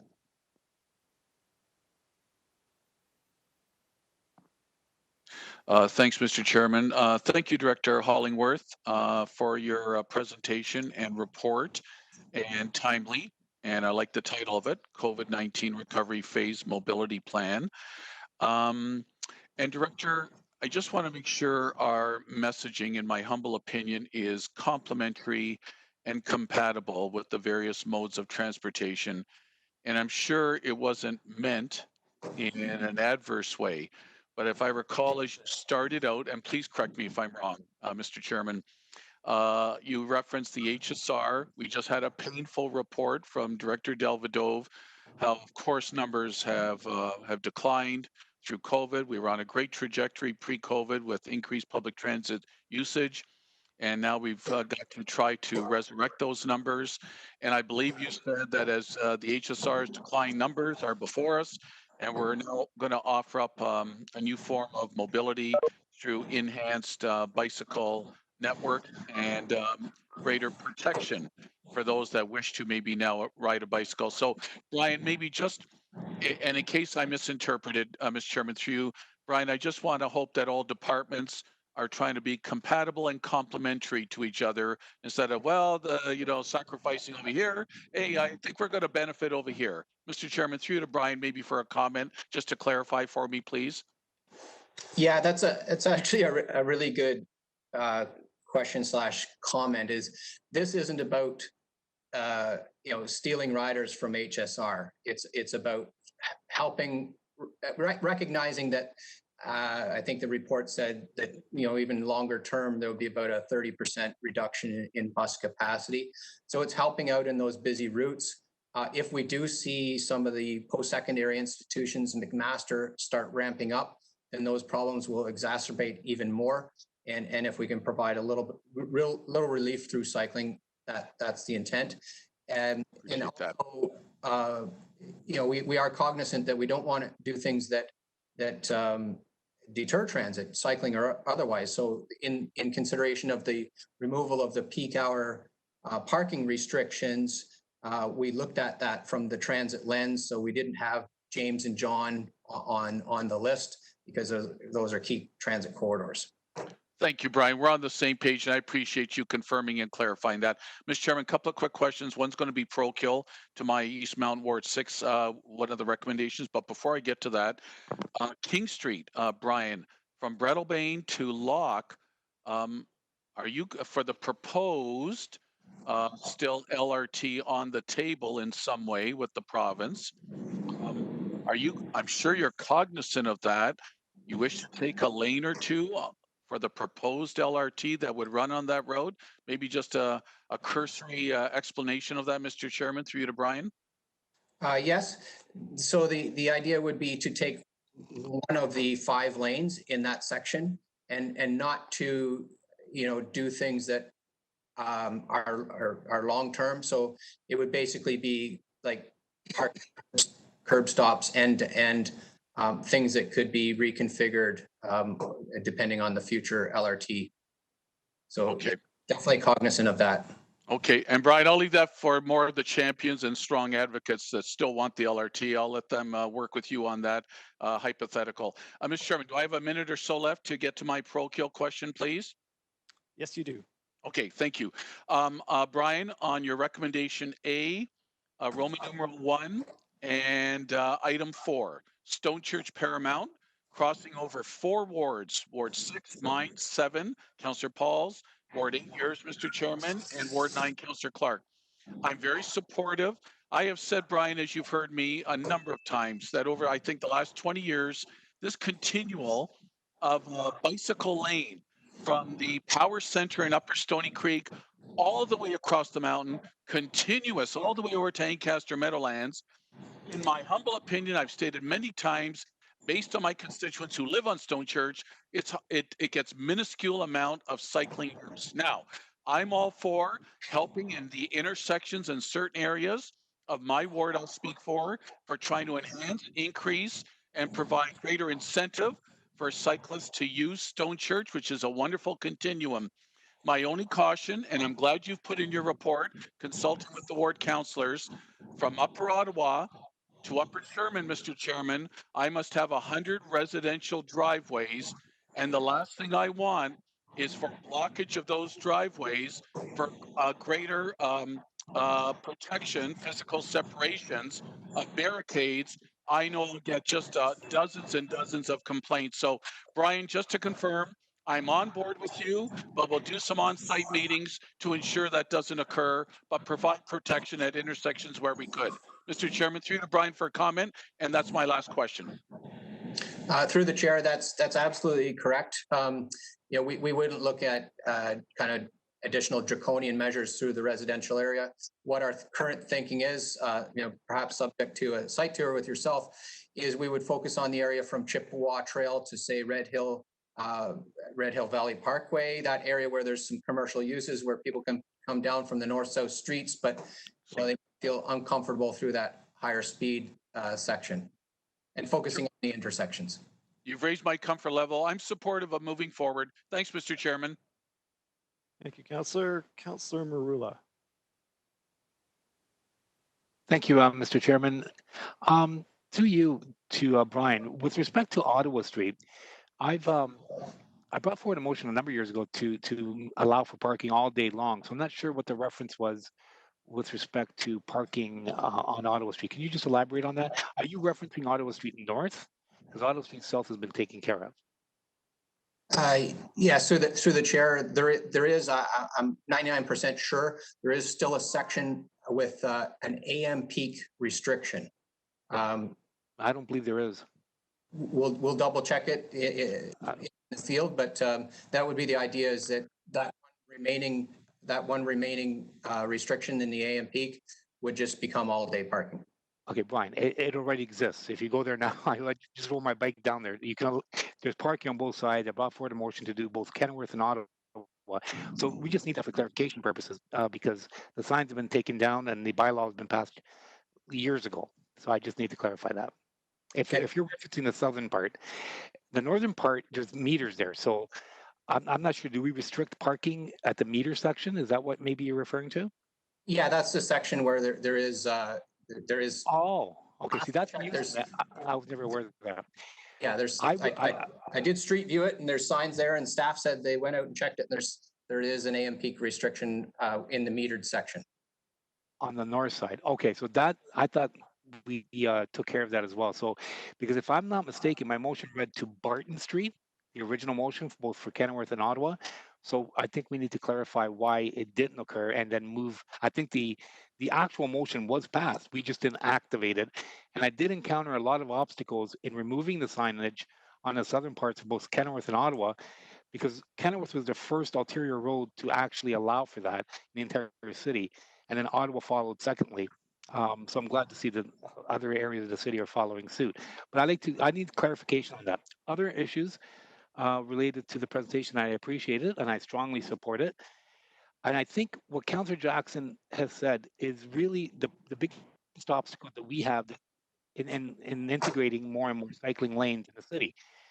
People see this as solely for cycling, and it's more of a cultural aspect of trying to decrease capacity, decrease speed, allow for other modes of transportation, particularly cycling and pedestrians, but make it more of a calming effect throughout the entire city.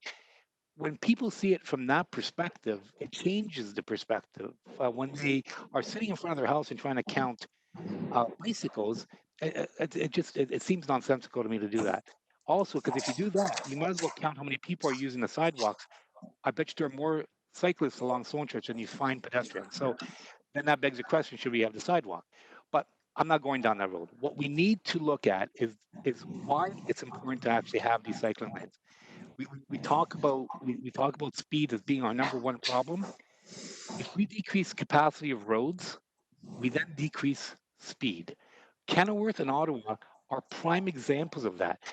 And I have to commend Councillor Jackson, because when we lowered the speed limit to 40 kilometers an hour on the Kenilworth, and we allowed for parking to decrease capacity, all hell broke loose, particularly from those traveling from the East Mountain to get to the industrial core.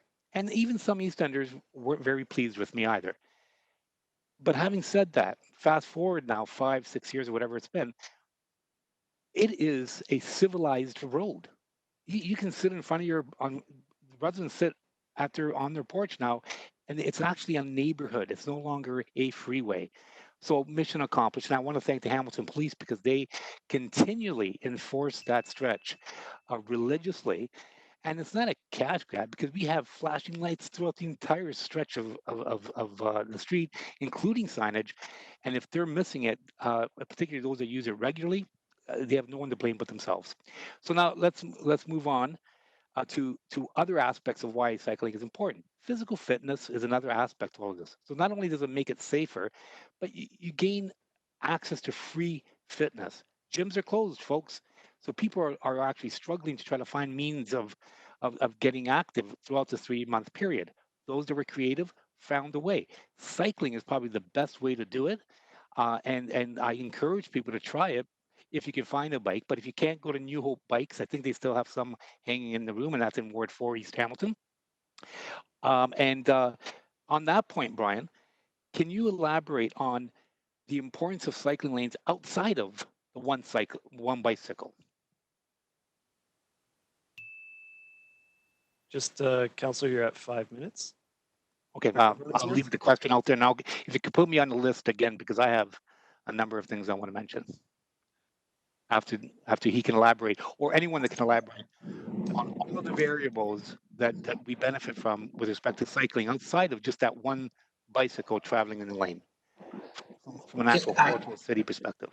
I missed your question, but I think I get the gist of it, that there is a number of things, including physical activity, but also mental health. There's research that shows people that get more exercise, for example, through cycling, are more productive at work. Vehicle safety, you mentioned, slower streets, safer roads, less deaths, all the environmental benefits of cycling, the fact that cycling supports transit, so it's compatible modes, and the list goes on. Okay, and if you could put me on the list, I'll just continue my questions at this point. And thanks very much for the flexibility. Just put me on the list for the next trail. Thanks very much. Will do. And we just picked up my daughter a bike from New Hope Bikes for her birthday last week, I excellent. think it was. So we got another cycling menace on the road. Awesome. Councillor Pauls. Oh, thank you. Am I on? Yeah. Yep. I want to thank Brian actually for calling me ahead of time of the meeting for me to have a clear understanding what's going on. But I want to ask you, Brian, you said that there was 900 kilometers of bike lanes, and that's about 60%. And you also said that there are trail kilometers included in that. Can you tell me which ones are trails, how many kilometers in trail, and how many kilometers on roads? Yes, I can, and somebody will yell it in my ear in a second. I believe around 300 kilometers is bicycle lanes. Yeah, so 300 kilometers of bicycle lanes, 204 kilometers of paved shoulders, 211 kilometers of signed routes, and the remainder, 230 kilometers, is multi-use recreational trails. Oh, I love the trails part. Are we planning on doing more trails that connect to the connectivity of the roads? Yes, both the cycling master plan and the recreational facilities master plan includes a number of additional trails. There's additional trails along Mountain Brow, for example, and throughout the city. That's great. I was looking at the picture where it says building and enhancing cycling. You have one side, the bike lanes on the other side of the sidewalk. I love that. I wish we could do that all over the city.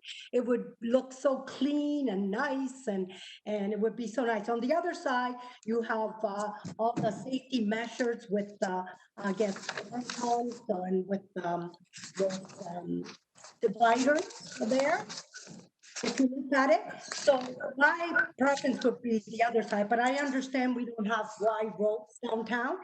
But I want to ask you, I am so glad that you're going to consult with each ward councillor, because I live on the mountain, and Councillor Jackson put that out, that right from Stony Creek to Ancaster, you could bike.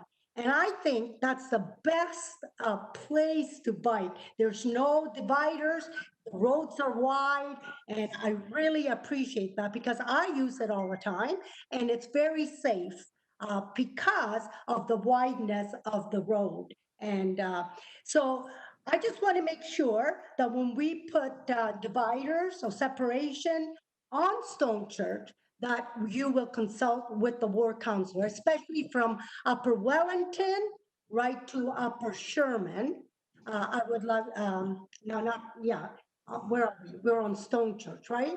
Yeah, so I want to make sure that's my ward if we put any enhancement there, because right now it's so perfect, I think. And so I want to make sure you do let us know where you intend to put them. And that would be great. Through the chair, yes, we will. Okay, thank you. Thank you. Councillor Nan. Just need to activate your mic. There we go. Thank you, through the chair. Thank you, Director Hollingsworth, for the presentation, and also appreciate the thoroughness of the recommendations that are before us and the considerations that were given in the report backing up those recommendations. I do have a couple of questions through you, Chair, and I'm happy to take them offline because I think they are future focused in terms of the nitty gritty once these recommendations are passed. But I did want to just flag that some initial feedback coming from residents in the ward refer to the synergy between the Victoria Street, the Victoria cycle track, and the one that we just recently announced unanimous support for in terms of the J. Keddy Trail coming off of the Claremont access and the connectivity, given the need for reduction of orphan lanes in terms of cycling and making sure that we have complete protected networks. So I'll happy to take that offline, but I just wanted to flag it publicly as it's been mentioned to me by residents in the ward. I think that this is an incredible opportunity for us. I think that several other councillors have asked the questions and raised the points, but this infrastructure investment is a tremendous opportunity not only to meet the needs inside of a COVID context of providing a safe option for residents to move around our city, but speaking to the number one complaint that I'm sure every ward councillor has had to deal with and contend with, which is around speeding in our neighborhoods. And that has also increased in terms of the COVID context in reality in Hamilton, the number of stunt driving. So I appreciate the thoroughness in terms of hitting zero vision targets, but also the deep investment in infrastructure that will help transform our roadways to be safer and more accessible for multiple families and multiple generations. So no questions, really a comment and an offline consideration once this is approved. Thank you. Councillor Ferguson. Brian, is Soapy Bikes up and running now? It's hour by hour. We're looking at turning the computers back on very shortly, starting to recharge the batteries and getting. Has Cycle Hamilton signed the contract? All the legal aspects are good to go. Okay. Just curious. I know what that 16-hour marathon meeting was felt the following week we'd be up and going, but you've run into some hiccups?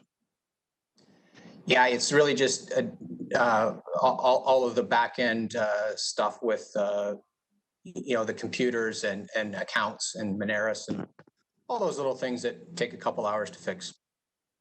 Okay, on slide 10, I was looking at this with interest, and that's a tricky area to get through. You say it's 6 lanes through there, but one's a speed change lane into Fortino's Plaza. One's a speed change lane going out to the 403 eastbound. One's a speed change going to the westbound. Then there's the 2 lanes that go straight through in King Street. And I'm worried.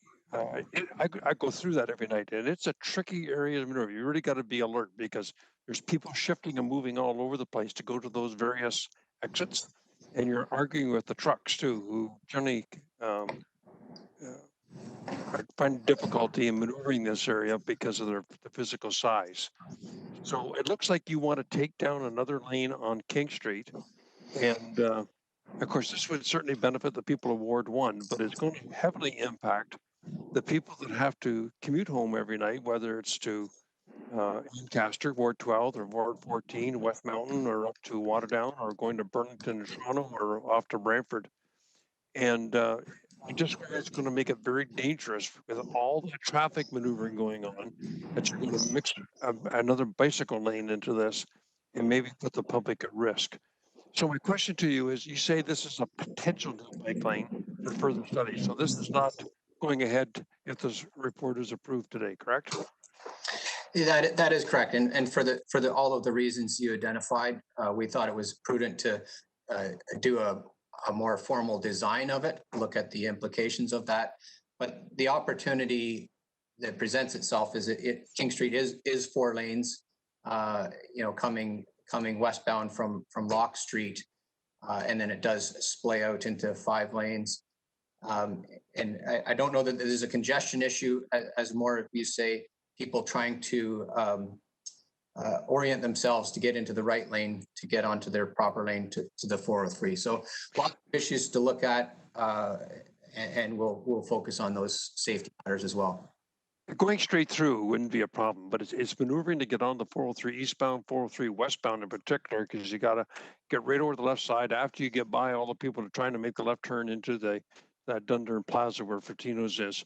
I just think we got to think this very, very carefully, because you're going to put a lot of public at risk by adding this other component. It'd be nice to keep bicycle lanes off arterial roads like this, particularly those where we connect with the 403. So I would like to be engaged in this, because this, I don't know what Councillor Whitehead and Councillor Partridge think, but I think this is something we got to think through. In addition to that, of course, we've shrunk Aberdeen down to 2 lanes from 4, which is going to push more traffic over onto King Street to try to get out. And then when LRT comes along, that's another 2 lanes gone. So if you want the people of Manchester to come down and work a shop in downtown, they won't be able to do that because they can't get out. So be very careful on this one. I would encourage you to do. That's all I got, Mr. Chairman.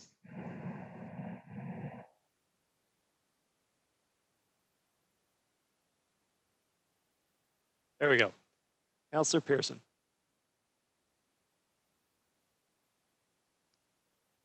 Nope, can't hear you, Councillor. You're not muted, so it must be on your end.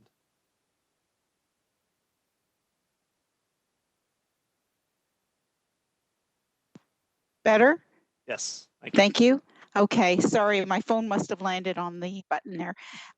So thank you, Brian, again for the presentation, and some of my questions have been answered, but a couple of points I just want to ask is, again, following on Councillor Ferguson's concerns with the King Street potential, and I recognize, because I drive this route a lot to go to my mother's, the stretch from Breadalbin through to Paradise. Part of that is over the 403 is the bridge. Are we anticipating that part of that, there's a walkway on that now that is separated from the traffic? So are we incorporating the bike lane inside of the walkway? Yeah, so that section from Breadalbane to Paradise is actually a 2-way cycle track right now. So this would simply connect into that. And it's inside of the partition, correct? That's right. We wouldn't change the dimensions or lane locations in that section as part of this. But you're saying that section is new infrastructure, so I'm just questioning that. Through the chair, I think the map is I know where you're going from. The map is a little with the green. It's actually the solid white line, and the dashed line is new infrastructure. Okay, so that makes sense, because I'm looking at this going, no, I drive here. I mean, I don't see the bike path on the other side, but my mother walks that all the time. So I also want to express some concerns, just as has been raised by the previous speaker. When you're showing that the potential ending at Paradise, I think we have to really look at that seriously and cautiously, because that's where King Street becomes 2-way again. So I'd hate to have it where we just left it end and we don't have some directional to at least give some comfort level once they come to the end here, which is all 1-way, and it now becomes 2-way. So is there any conversation or discussion on that? Yeah, again, we'll look at all of those aspects of design, including the interactions with transit and making sure we don't disadvantage transit. But really, it is leveraging that existing infrastructure that's there. We're not proposing to extend it or reconfigure the roadways out by Paradise at this time. No, for me, it would be more just markings to make it safer that people know this is an end or this is what's going to continue on as you go westerly. Thank you for that comment. Okay, so and I appreciate Councillor Paul's raised the concern and or the diagram where we have the bike path on the other side of the boulevard or curb.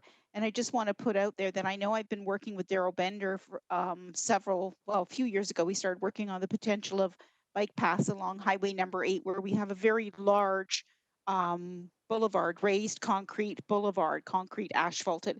And I thought that we discussed this thinking this would be the most ideal way in dealing with it from Queenston Road all the way through on through Ward 10, basically, that has the large concrete boulevard, which is it's probably about 6-8 feet wide. The only issues we have with it is the hydro poles and the guide wires that are holding some of the poles, etc. So those are issues that had to be looked at, but I'm hoping that we keep that on the radar as the potential for incorporating bike paths in an area that is safer because it's raised from the road and it's also separate from the sidewalks. Any thoughts on that? Yeah, and just to note, this plan doesn't supplant all of those projects that are in the works and planned, and we've been working on. We'll continue with those. This is just a supplemental series of things to further enhance the network.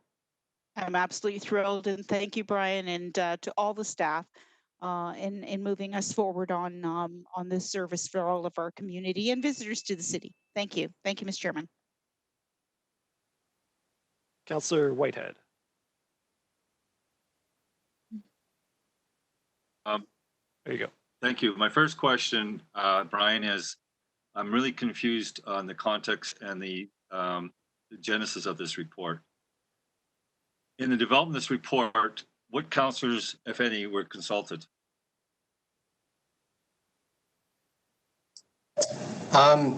We tried to reach out to multiple councillors, including yourself, through my email and my voicemail to you to offer to answer questions. So I'd say we got feedback from probably 6 or 7 councillors. Was there any councillors involved in the actual concept and development stage? Yes or no? Yes. Yeah. And who are they? Between myself, even Edward Solo, and GM Jason Thorne, we had conversations, really over the past month and a half on several of these things. So I don't know, Jason, you want to list them or? So the point is valid, but the point is I will talk to the city manager, because one thing we've talked about in the past, if you're going to consult in the development report, you consult with all councillors. If you're going to develop a report and go to your favorites. So do you have a question about the presentation, or do you just yes, want to it's a development of this presentation, Mr. Chair. It's a valid point, because we've asked, and I've asked many times, to take the politics of the report so we can know that the reports are coming forward with with a complete objectiveness. And that when councillors get involved in the development of reports, then the objectiveness is lost. So I want to make it clear that that is not a practice, and I have complete concurrence from the city manager that that's not a practice they want to subscribe to either. So help me understand what part of this development of this particular report is, and what councillors were involved in the development of it. So, sorry, I had my camera off there. So through you, Mr. Chair. So as we as staff start to look at where we thought some of the locations might make most sense, we did try to reach out to those councillors that had those locations in their wards, just to make sure that we weren't missing anything in terms of those locations under consideration. So for example, we looked at, you'll see the different road sections that are mentioned in the report. and where those pass through the different wards, we tried to reach out to those councillors. Like I said, we just wanted to make sure that there wasn't anything we weren't aware of. We did indicate in the report that if council supports the recommendation, we do have to go back and do some further discussions, so we didn't get into specifics around, to use the example of Stone Church Paramount, where we said we'd identify some particular locations, maybe at some intersection locations. We haven't identified precisely where those might be. That's going to take some more detailed conversation. Likewise with Lawrence, which is also included on the in the report.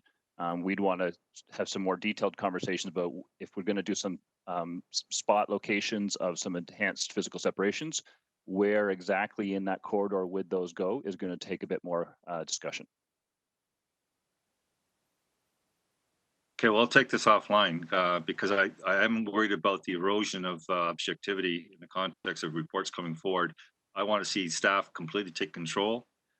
When it's time to consult, you consult, but when you consult with everybody. It's just a fair, equitable, a trustworthy process that takes the politics out of reports. And I'd add to that, Councillor White, it's through you, Mr. Chair, that with the report you have in front of you is an objective report with what staff is recommending in terms of what locations we think are most appropriate. Like I said, subject to some more detailed conversation once we get into sort of specific locations within those corridors. Fair enough. So I look at King Street, for example, as Councillor Ferguson so rightly identified as a significant, complex transition area for a number of reasons. We're local streets, gas station, Fortino's Plaza, and two accesses to the 403. So I am concerned that when this is being identified, here's the question. Did you consult with the ward councillor for that area, and did you consult with anyone else? Because this is not their street, this is our street. So through you, Mr. Chair, I think that's one of the reasons why we note King Street a little bit differently in the report, that this is an area that we've identified that we'd have to do a little bit of further work and study on. There's been a number of potential issues that have been raised. We have identified those as well. So for some of the corridors, we've said that with this recommendation, we'd be good to implement them. With King Street, there's a number of questions that we'd have to answer first, because there are some complications related to the traffic movements, to the transit drop-offs, to the driveway accesses, to the bi-directional on a one-way street. All of those sorts of things make that location more complicated. And I would agree with the councillor that it's also, when you're talking about King Street, you're not talking about a particular ward. It is a street that serves multiple users for multiple different purposes. And that's the point I want to get to. Real quick, councillor, you're just at 5 minutes. Sorry, I asked 5 minutes worth of questions. You're at 5 minutes, as was everybody else. Actually, I'm not, because I'm on a timer, because I thought you'd play this game. If you're here at the beginning of the meeting, got 1 minute the and ground 30 rules, seconds which left. were, I would give a reminder at 5 minutes, and you can continue to 10 minutes. So please continue. Thank you, but I had 1 minute and 30 left for the 5 minutes, so I'm not sure where you got the 5 minutes from. I'm timing it. You want to argue with me or continue with your questions? Thank you.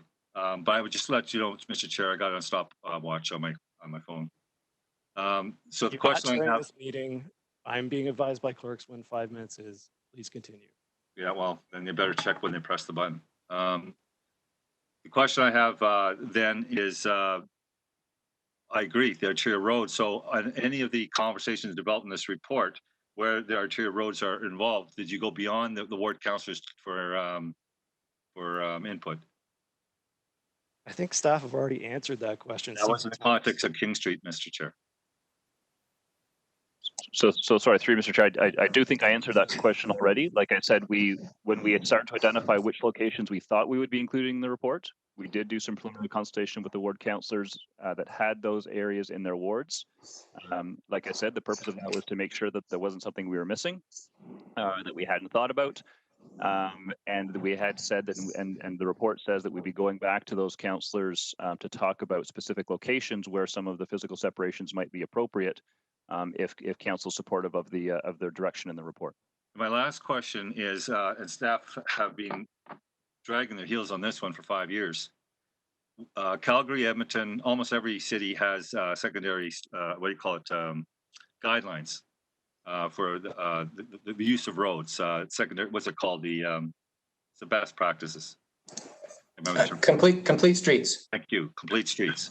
And I've been pounding that message for a long time because it addresses expectations. It creates criteria and understands the use of our roads and what roads are practical for use of commerce and what roads are used for transportation and multimodal and so forth. And we're doing a lot of this stuff like the Wild Wild West without that comprehensive approach, those guidelines which most cities have. When can we expect those guidelines to be in front of us? Yeah, so it's an excellent point, and we are working on those. We've developed a project charter for it. We've engaged a consultant, and we'll be starting to ramp up work in earnest in the next month or so on the Complete Streets guidelines, and we expect to be done by the end of the year. So is there a reason why we're trailing every other progressive city in North America on the completion of the secondary street guidelines? Yeah, I don't know that we're trailing. The transportation master plan did include an overall framework for complete streets, and now we're following up on those detailed guidelines. Yeah, so my point is that most of the cities have the guidelines in place, not just the master plans, but they actually have gone to the next level of detail where we have not. And I've been asking for this for 5 years. I'm not sure what the delay is, but it helps predict exactly what we're going to do to meet our needs today and tomorrow. It also helps prevent the Wild Wild West approach in regards to ad hoc approaches to our master. So those are my comments, and I hope that we get those guidelines in place. Any estimate time of it actually completed? Yeah, I think we can have them done by the end of the year. I look forward to it. Thank you. Thank you. Councillor Vanderbeek.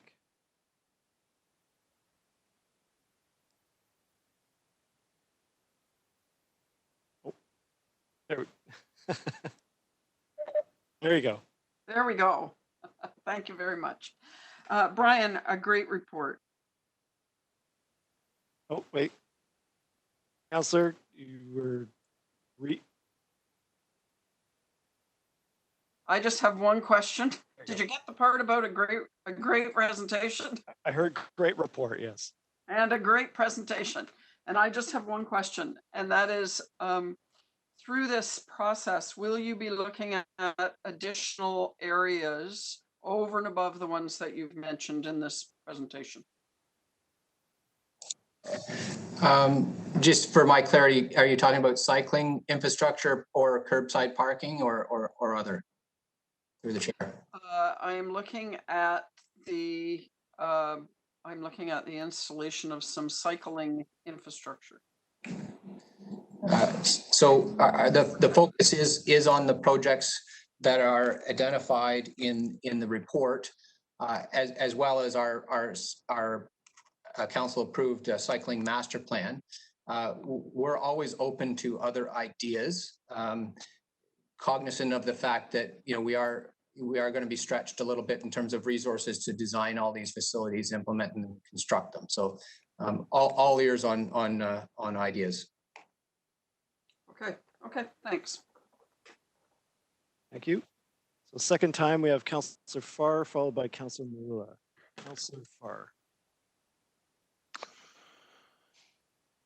Brian, thank you. Thank you, Mr. Chair. I'm not going to put you on the spot, but I'm sure with this craziness going on these last few months, I heard you respond to a councillor's question about reaching out and consulting with councillors. You said that you did. You sent an email and you made some phone calls or emails and a phone call. I won't put you on the spot and ask you if you had a response from those emails or phone calls, but I'm sure with all the other priorities, there's probably a number of us or maybe one of us that didn't respond. And it would be unfortunate if that particular individual decided to utilize some of their 5 minutes today on pointing out that they weren't consulted with if they didn't respond. That would be an unfortunate outcome. Anyway, we asked for a report on on-street parking on arterials across the city a couple of years ago, I think about a year and a half ago, maybe more.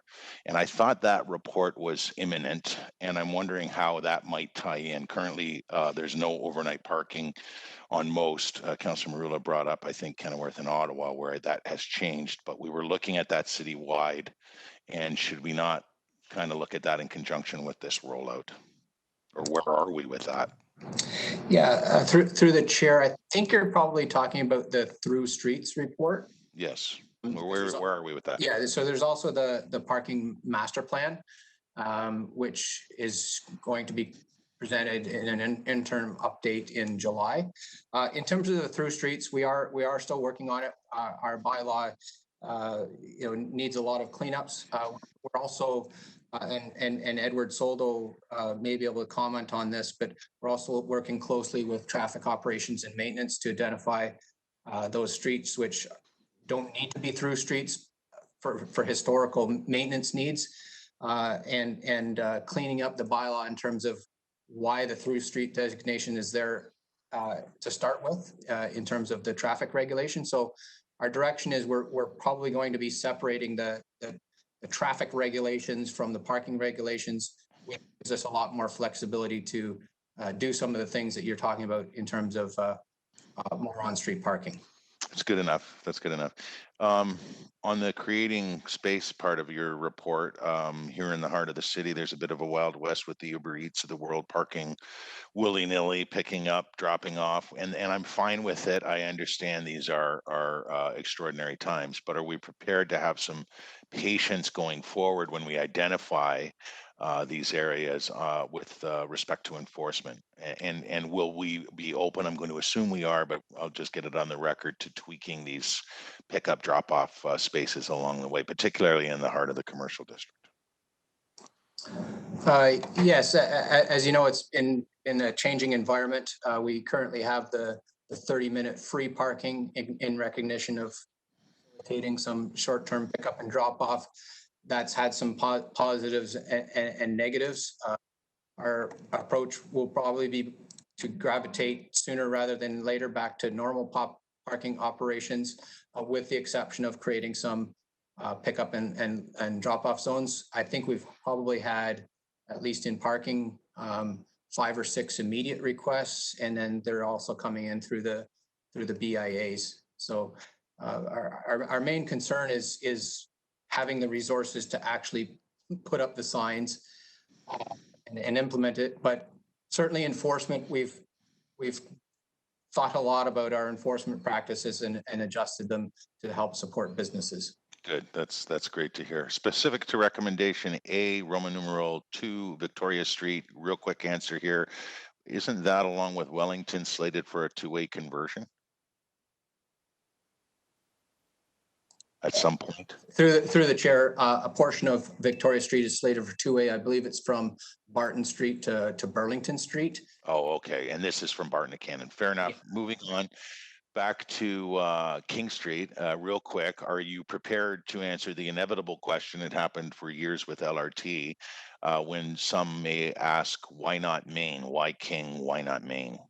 On the bike path, on the contraflow. Yeah, and actually, we thought a lot about Main Street and taking a lane for cyclists. Our concern on that was just properly designing it so it could be safe. So, if you just allocate one lane to one direction of cycling, there's the problem of people thinking that it's two-way and riding the wrong direction. If it's a two-way cycle track, you have to provide proper signals for the cyclists going in the direction where there's not traffic control. So it sounds easy, but it's quite complicated. There is an opportunity, may have started already, that the intersection of Main and Queen will be shut down for a couple months for a major Bell infrastructure project. And we thought that could be an opportunity to utilize what will inevitably be a lot of underutilized space for cyclists. But it's not in the report. Okay. Just real quick, Councillor, you're just past 5 minutes. Okay, well, Councillor Ferguson had his SOBI question answered. I heard Brian say, I think in a few minutes from now, the bikes will be back on the road. And just finally, a real quick answer. Bicycle boulevards, as alluded to in your slide presentation and in your report, and greenways, same thing through you, Mr. Chair, and that will be all my questions. Thank you. Same thing, different name. I thought so. Thank you. Councillor Marula, second time. Thank you, Mr. Chairman. And just quickly on the consultation part, I must thank Jason Thorne who did reach out, but just to settle anybody's mind that we were unduly influencing this report, my suggestion of Roxborough didn't make the report. So obviously there was no undue influence going on, which brings me to my next question. Roxborough is a street that actually is the site of the first closure of a city street in Hamilton, and probably a long time for recreational use, if ever, and that being the outdoor hockey rink at the Bob McKenzie park that we developed. And when we looked at that section of Roxborough, it's worked brilliantly to take a road that was used for vehicular traffic and make it into a park. You can't have it much better than that, and especially when it doesn't in any way impact on the vehicular traffic movement. But as you move east on Roxborough, the street historically, and I really haven't received a formal response, but I was always curious, the width of Roxborough from Kenilworth right to the end of it is 2.5 times the width of a regular street in town. I'd like to have that included somehow in assessing how we could use a significant portion of that road for public use, whether that be recreation or something along those lines. And if any of you are familiar with that road, it just looks abnormal. It literally is 2.5, maybe even 3 times the width of a normal street. So, Brian, would it be possible? Do you need a motion today to incorporate Roxborough somehow into this plan, or look at the feasibility, or can you just take that as direction? Through this chair, I think we can take it as direction. I know exactly what you're talking about because we were looking at the comparables for the new Roxborough development, and that came out as a bit of an anomaly. So, okay, excellent. Because I think we have a great opportunity there to use all that space for public use. So I'd like to start that process, and I'll even use some of my area rating if I have any left, because I've committed to about everything that everybody wanted. But having said that, moving on to my next question, and that being the issue surrounding where we move forward on the cycling issues and the separation. Most women and children, I think you referenced this earlier with respect to the fact that people will access the cycling lanes if they feel more safe. And the study that I read a few years ago or a few months ago, can't really know anymore with the time frames, stated clearly that women and children were predominantly the most impacted by that. Can you elaborate on that specific component? yeah, I think there is a lot of ongoing research on gender matters with respect to cycling.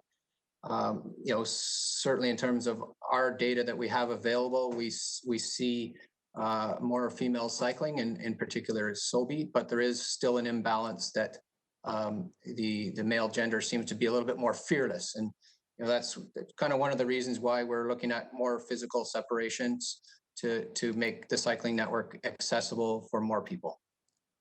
Okay, excellent. And that's basically, I want to thank everybody. I did want to specify though that that everyone received an email. Everyone had the opportunity to provide input. I know I respect Councillor Whitehead. He has a lot of passion. But on this particular one, I think everybody had the opportunity to provide input. And I know that they went out of their way to do that. So even to the point where they contacted me on my cell. So I appreciate that. And I want to thank staff accordingly. Thank you. Councillor Whitehead, second time. I have no trouble with staff consulting with us on a report that's about to come forward, and that's what Brian was talking about. My criticism or concern, and one I've raised with the city manager in the past, is in the development of a report. Is a time where you put your expertise around the table, they produce the report, and if they want to come and consult with councillors in regards to the product they have produced as a result of that that expertise, that's the process that we should be involved with. My concern was I was told that there was the number of councillors are actually involved in the development of the report. That concerns me, because that is not the way we should be developing reports, because then it questions and begs the question where the expertise piece is versus the politics is. And I want to separate those two issues. So it's just to highlight that, because we've had this where some staff go to favorite counselors on particular issues in the development report, and we're trying to get away from that so we can have complete independence of politics versus staff. And but certainly Brian did extend an opportunity to talk about the report, but by that time the report is already done. And I want to make sure that people understand the distinguish the two differences. Now, the question I have, but overall, I'm happy with the report. Let's be clear. The piece I have concern with is one, who's lucky enough, I think of gateway communities, who's the lucky ones that get to have what they call a quiet street versus everyone else that would not meet that criteria? Are we creating a different class in the context of that approach, an enhancement for certain streets versus other streets will have to live with the traffic loads that they deal with? Help me understand the equity approach when we take this type of approach. It's a really good question, actually, because, you know, people that can afford higher incomes on quieter streets, you know, that's why the house values are higher. But we would take the approach that, you know, trying to look at those streets where there are some existing problems, where it is assigned a bicycle route, you know, with input from the councillors, and try and make it a little bit better. You know, it's not about going and finding those jewels in the city that are already kind of quiet streets and making them even better. That's not my thinking. And I think that's what some other cities have done, is if they've taken those easy ones and put up the pylons, said it's only accessible to local traffic, which, you know, it's easier to do that than, say, take some streets that need a little bit more and have a little bit more opportunity. So if you have examples, we'd love to hear about them. I appreciate it. I just hope that we take an equitable approach, because often it's the lower income people that have to live with the problem, where the wealthy people with their quiet streets. I mean, I think of some of the no left turns that we created for people coming down the mountain. Primarily, those streets are streets where very wealthy and large estate homes are. So I hope that we get away from providing this preferential treatment for people with money and ensure that there's equity in the distribution of these quiet street approach. The last piece is Upper Paradise between Mohawk and where St. Thomas More School is. It's fairly wide. You can shoot a cannon down there. You're suggesting that it does slow down traffic. We did put a light midstream at the St. Thomas More School to try and slow things down a bit, because it's so wide. We do have a bicycle corridor down Upper Paradise, but it's just painted lines. I'm wondering if we could start looking. And now we got the boulevard approach, which I think I initiated here in Hamilton on Rymel and on Garth, part of Garth between Stonechurch and Rymel. I'm wondering if we could start looking at a separation piece on the south Upper Paradise on the school, St. Thomas More School side, all the way down to Rymel to connect with that boulevard cycling lane, but separated. Maybe that'll help slow down some of that traffic load. Through the chair, we can definitely look at that. Probably something that requires more design and funding, so we'd have to report back to council. Yeah. I put our rating into it. So you already have a bike lane there. My point is, this one might be a good place to separate it because of the width of the street and the complaints I get because you can really, and it's a school zone too, right? Anyway, you're looking to would be very helpful. Thank you. Thank you. We have no more speakers on this item, and just for the remainder of the meeting, can we keep our comments to the reports and not disparaging staff that suggest they have favorite counselors? And if you know, you had the ability to be consulted, don't complain about it after the fact. Okay, that finishes the discussion on the presentation. So that was moved and seconded. Need an electronic vote to accept the presentation. All in favor?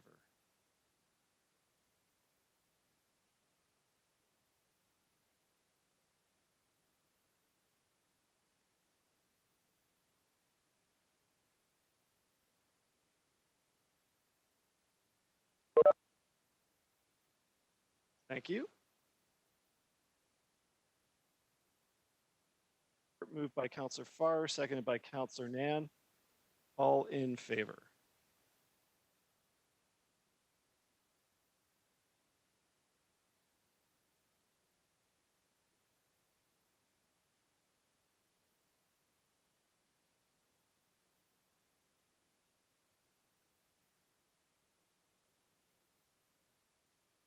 Thank you. That is carried unanimously. Next on our agenda is the discussion item. So I'm going to take a break for lunch now till where's my WebEx? I'm going to take a break for lunch till 1 o'clock. So if we can report back for 1 o'clock, we've got 6 more discussion items and 12 motions to get through, and 4 of those are Red Hill. So eat a hearty lunch. Through you, Mr. Chair, before we go, if we could just get a mover and seconder to recess until 1 o'clock, please. Moved by Councillor Whitehead, seconded by Councillor Ferguson to recess till 1 o'clock, the June 17th Public Works Committee meeting. All in favor, just need a show of hands. Thank you. I'll see you back at 1 o'clock. That carries.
Here, I just wanted to let you know that we are live and we are waiting for quorum. Thank you.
Thank you. Okay, we have quorum, so we can continue in reconvene our Public Works meeting for whatever the heck day it is, June 17th, 2020.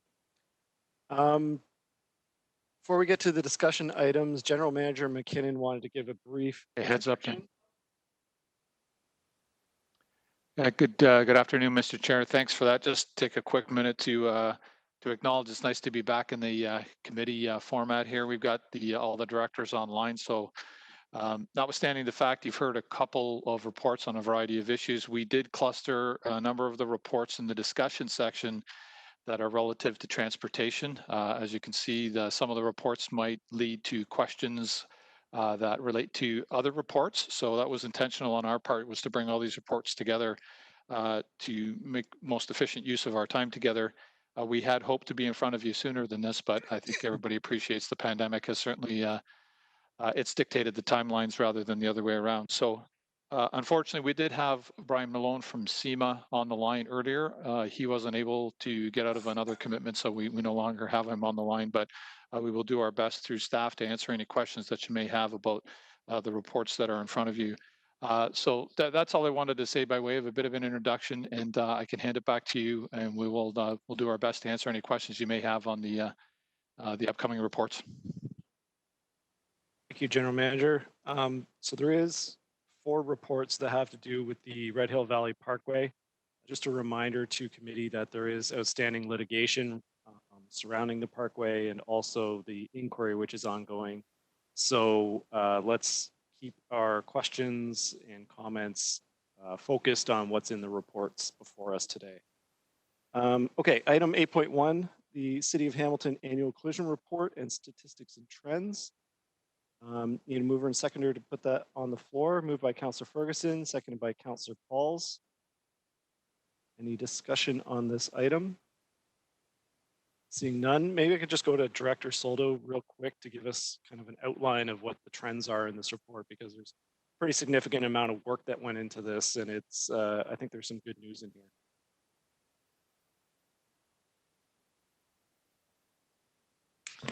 Thank you. Through the chair to the councillors. This report presents the 2019 annual collision report, which provides a high-level overview of motor vehicle collisions in the city. A number of key stats are identified in this report. While there is an increase in overall collisions by about 5%, there is a decrease in fatal and injury collisions by about 6% since 2018. And this continues a downward trend in fatal and injury collisions over the last number of years. Over the last 5 years, we've seen a 24% decrease in that statistic, which is very indicative that our Vision Zero road safety program is working in conjunction with our red light camera program, and it's helping to reduce the most severe types of collisions and injuries that we have. There's also a decrease in the number of cyclist collisions in 2019 compared to 2018, from about 193 to 128. So while this is a quite substantial decrease, we want to see over time if this trend continues. There was a number of facilities that were under construction last year, so that may be impacting that number as well. There were 14 overall fatalities in the city, which is a metric that's been very similar to previous years, and that's one of those areas that we continue to need to strive to lower, because it is one of our primary metrics. So this report does provide more information, more detailed information, and this year we added some new metrics related to gender that were introduced. That's a high-level summary of the report. Thank you, Director Soldo, and it's good to see the reduction in those serious and fatal collisions in the city of Hamilton, which I think is a reflection of the policy and direction that this council has put in place and previous councils, and also the real hard work that you and your team and your dedication to traffic safety has put forward. So it's, you know, of course there's still work to do, but it seems like we're definitely moving in the right direction. Thank you. So no speakers in the queue on this? No? Okay. So did I have a mover and seconder? I can't remember. Yes, Ferguson and Pauls. Thank you. All in favor?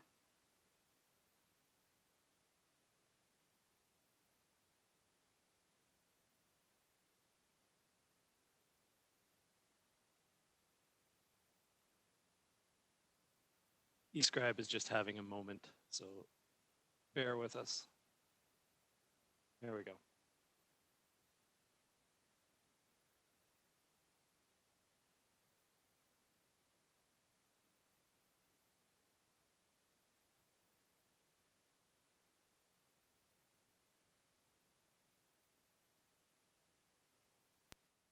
Carries unanimously. So on 8.2, the Red Hill Valley Parkway corridor analysis, I need a mover and seconder to put this on the floor. Moved by Councillor Whitehead, seconded by Councillor Collins. Any discussion regarding 8.2? Councillor Jackson.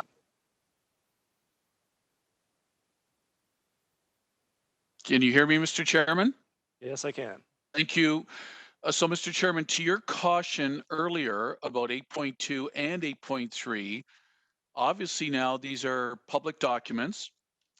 Interesting that Appendix A at the bottom says Red Hill Valley Parkway proceedings at the very bottom of every page of Appendix A, privileged and confidential. So can I just get a confirmation and assurance from someone in upper management that both 8.2 and 8.3 are all public information now, and obviously are part and parcel of what the inquiry may have, may not have? Can I just get some explanation, please, Mr. Chairman? Mm-hmm. General Manager McKinnon or Director Soldo would like to discuss that earlier. Thank you, through the chair to councillor.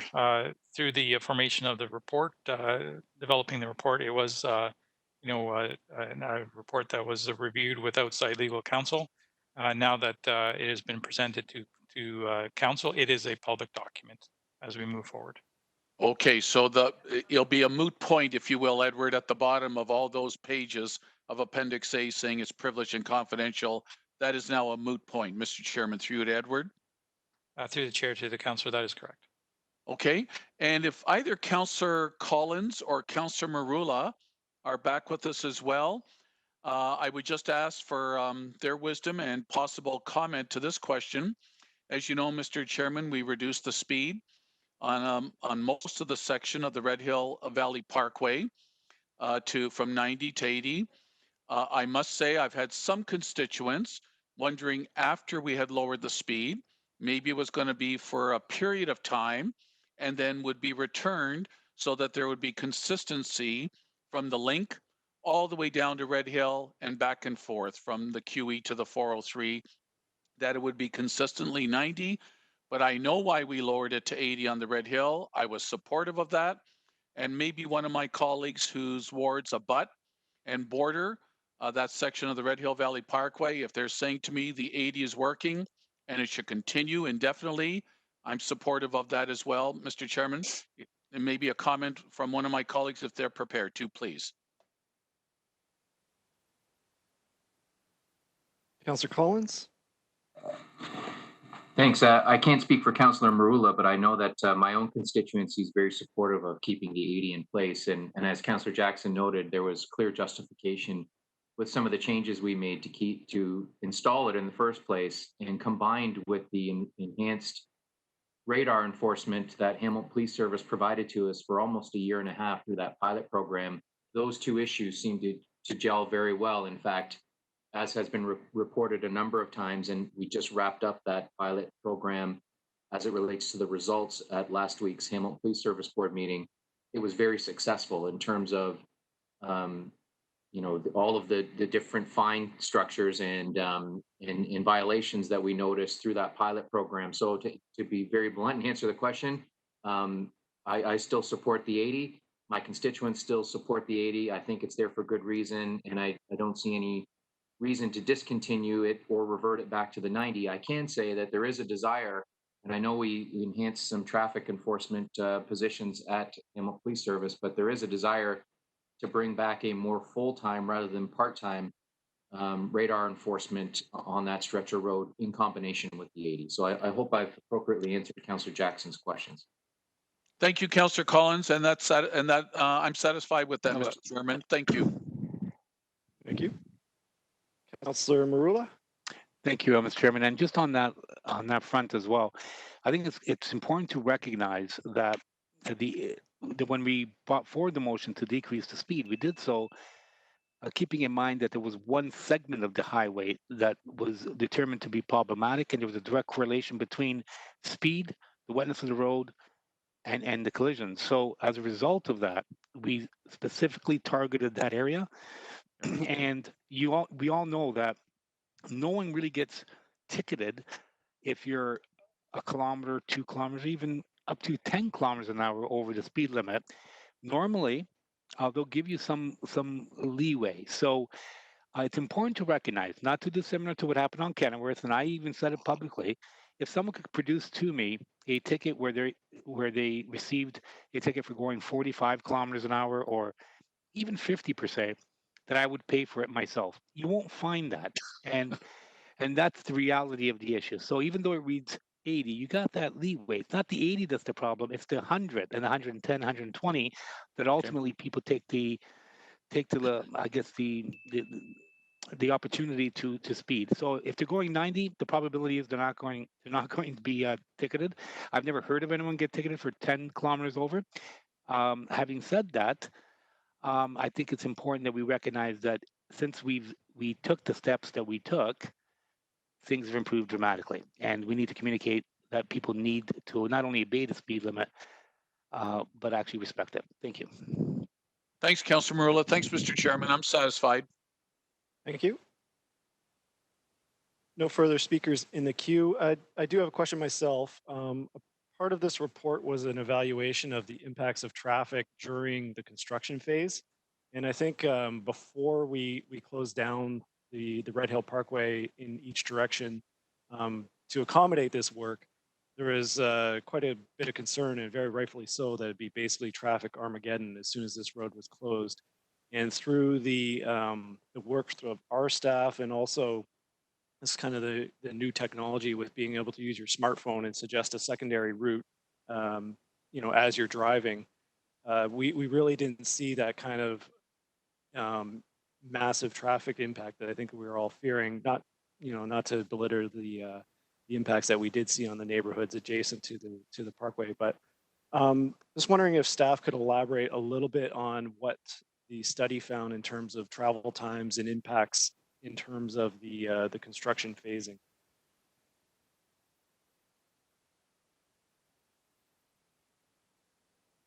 Thank you. Through the chair to the committee. I would refer you to section 4 in terms of the traffic impact analysis of this report. We did do a pretty comprehensive analysis and review of the various corridors that are parallel to this area and what those impacts were. I think in general, due to the communications efforts that the city put out, there was a very good detour route put in place, and that helped dissipate a large amount of that congestion. Saying that, there was some areas that did have very congested conditions in terms of, say, Upper Centennial Parkway and Mud, as well as the King Street and Centennial Parkway, that did have some delay. But the report identifies a number of increases in terms of the travel times. Could range anywhere from 30% increase to 50% increase in travel time. But what we're referring to here is, from 11 minutes to 17 minutes on a corridor, or 11 to 15. So it did have impacts. They were anticipated, and through the changes we did in traffic signal timings, we were able to optimize the system as best as we could. Thank you, Director. So no further speakers on this. So it was already moved and seconded. So we're going to go to electronic vote. Sorry, Councillor Whitehead. You there? Yep. Sorry, you're talking about Upper James? Red Hill Valley Parkway, 8.2. Oh, you still, I thought you were at 8.4. Sorry, thank you. Okay. All in favor?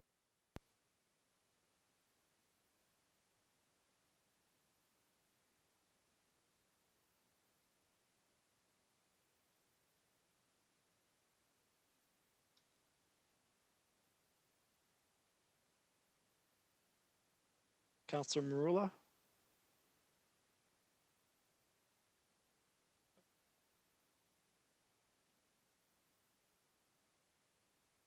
Thank you all. 8.3, the Red Hill Valley Resurfacing Project. Need a mover and seconder. Moved by Councillor Pearson, seconded by Councillor Whitehead.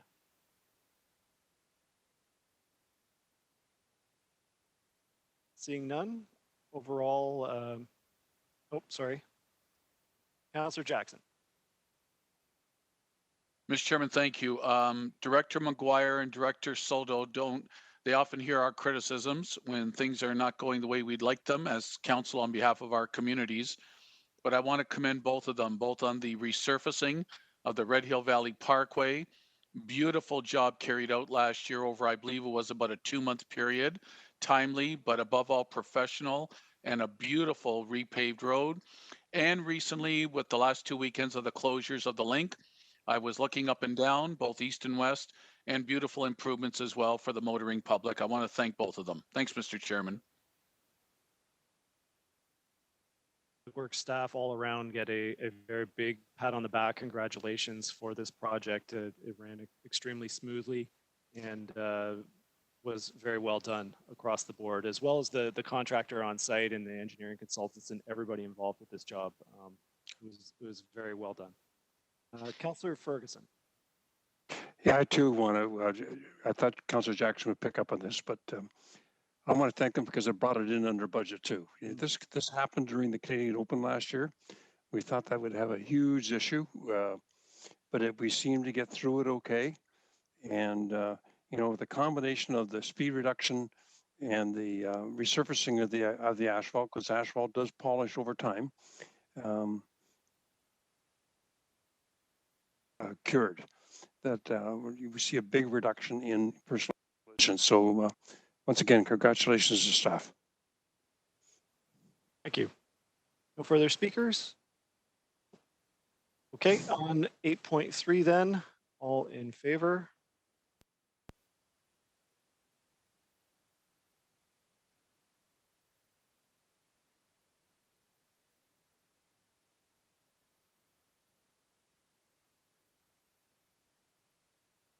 Thank you.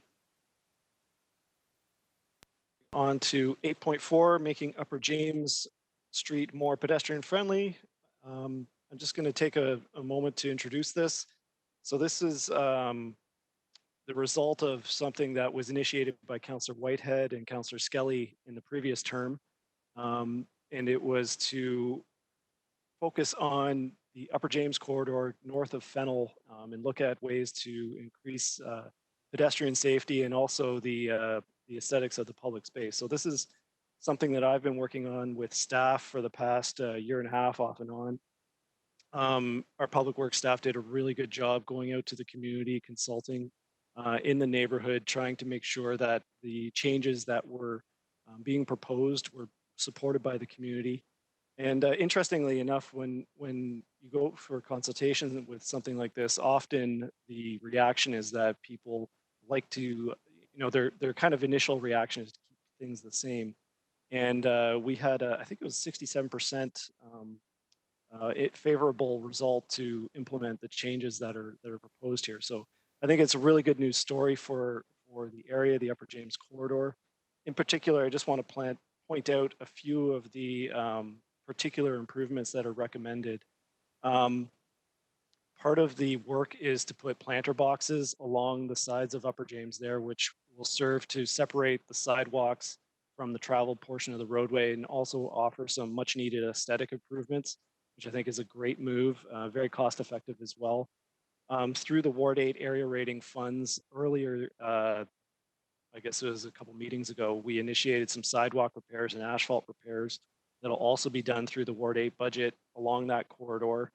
And in particular, one of the other recommendations in this report is the allocation of funding towards the studies on the A-line priority bus corridor and rapid transit corridor along Upper James, which that's the entire corridor, not just the Upper James stretch, but from the airport all the way to the waterfront, which I think is a very positive and forward-thinking approach as well, because that's our next big rapid transit corridor on the mountain, and we're seeing just so much changeover on Upper James right now. The streets really transitioning from kind of that strip malls to being redeveloped into something new and hopefully improved. So I'm very pleased to move this. I'm sure Councillor Whitehead would like to second this. And with that, I will go to the speakers list. Councillor Whitehead. Thank you very much. I want to thank Donna Scala as well, because I believe it was her genesis, but certainly we had conversations about the fact that Upper James is probably the major economic corridor. And don't lose sight of that. So when you talk about it being the A transit line core, it does concern me to some degree because 80% of the commerce in this community is coming down through Upper James. And if we start pinching off movement of goods and commerce, then it impacts your attractiveness as a place to invest. So I hope that we balance that, but that's a longer term, very complex issue. But certainly what has been recommended here and the expenditures that have been identified, and certainly the good council using some of his area rating to do further enhancement is a reflection of the commitment by council and councillors, and independently the Great Ward 8 councillor, to address the deficiencies that was inherent and part of the legacy of Upper James. I still think there's more opportunity. I'd love to see a BIA between Mountain Brow up to at least Mohawk, because there's more of a community sense there. It's a more a little narrower corridor, and it's not confined by strip plazas. So I hope that will be followed up by the Ward 7, or sorry, now Ward 8, because you have both sides, which makes it easier actually. to look at a potential for a BIA. But it is a major corridor, and it does. I noticed there's a lot more people using it to walk, and so we need to make it safe, and we need to make it attractive. And I think the staff have done a great job and working with the stakeholders I see as a first, maybe even second step. I think there's still a third step to be had, but it's a good start. Thank you. Thank you, Councillor. And it just ties in perfectly with the synergies with the Keddy Access Trail as well, and all the interaction in that area. Just been informed by Clerk Alicia that I can't move it because I'm chairing. So Councillor Whitehead will be the mover. I'll be the seconder. No further comments on this. Nope. All in favor? Oh, and just as noted during the approval of the agenda, recommendation I4 has been deleted as it was a duplication, just for bookkeeping, housekeeping. Okay, all in favor?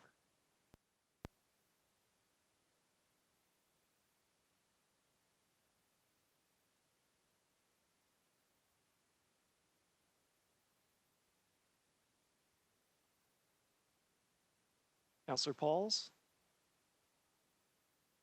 Come.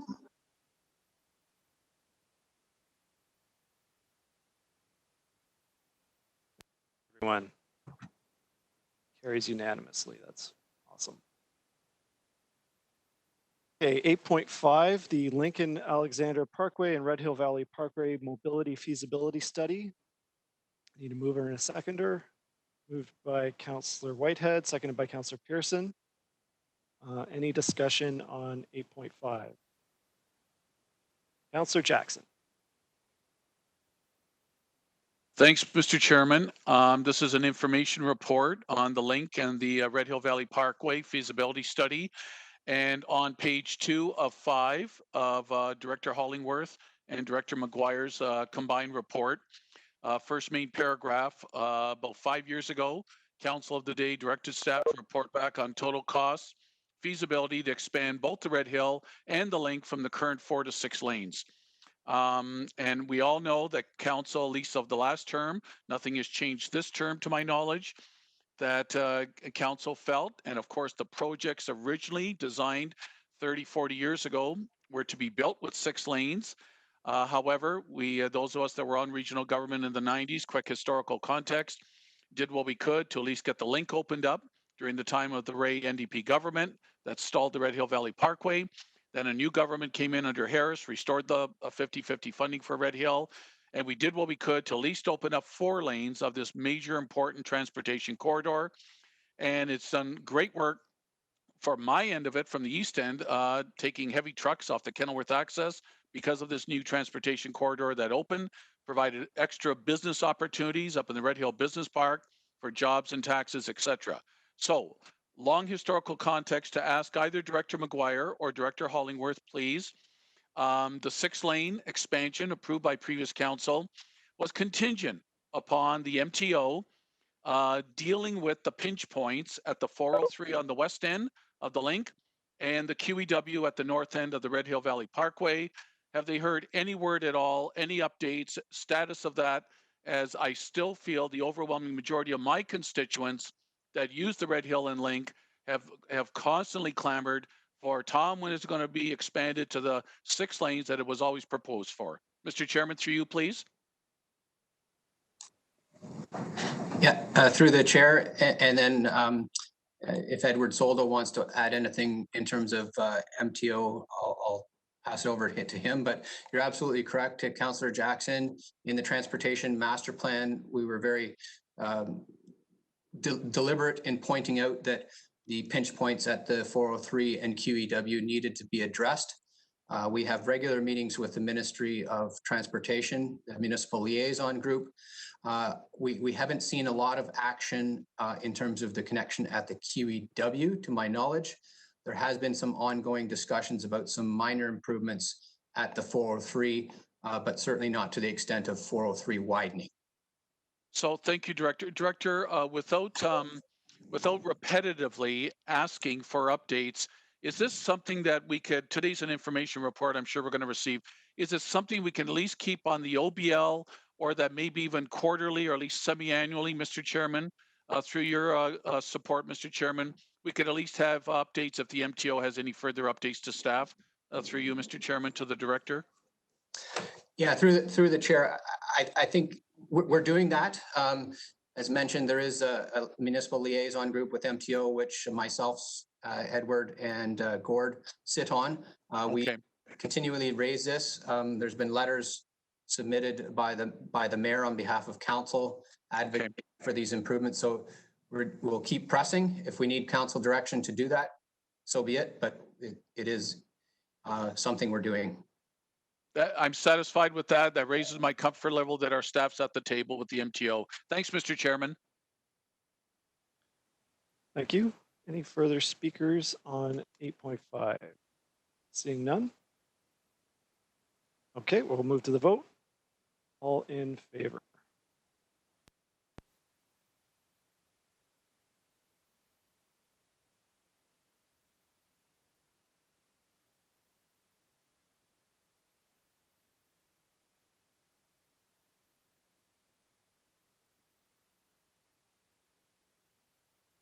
You still there? Absent. Okay. Thank you. On to 8.6, the traffic camera feed sharing. Mover and a seconder. Moved by Councillor Pearson, seconded by Councillor Ferguson. Speakers list.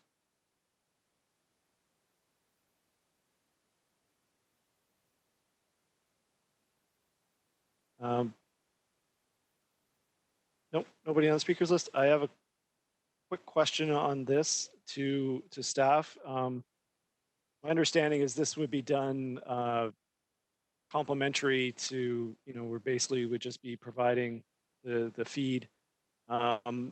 Is there or are there opportunities to actually license this footage, or to, is there any monetary component to this?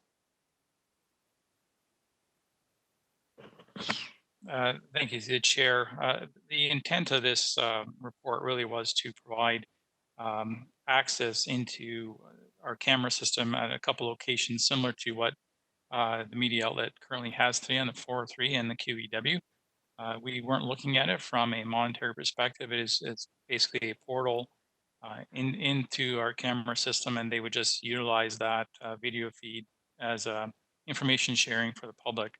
The genesis of this was a previous motion, I believe, by Councillor Whitehead, about providing more information to the traveling public so that they can make educated choices on how they're going to travel through the city, letting them know if there's any congestion further up on the 403 and how that's backing up onto the link. We are currently working with MTO on a variable message signing system, and this is just one element of it. And just to be clear, there's no cost to the city to be able to do this. We'd basically just be providing a link. That's correct. Thank you. Councillor Nan.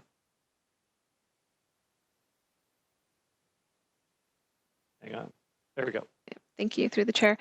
Just a quick question around any concerns around privacy or identity, given some of the public concerns around the use of cameras. Thank you, through the chair, to the councillor.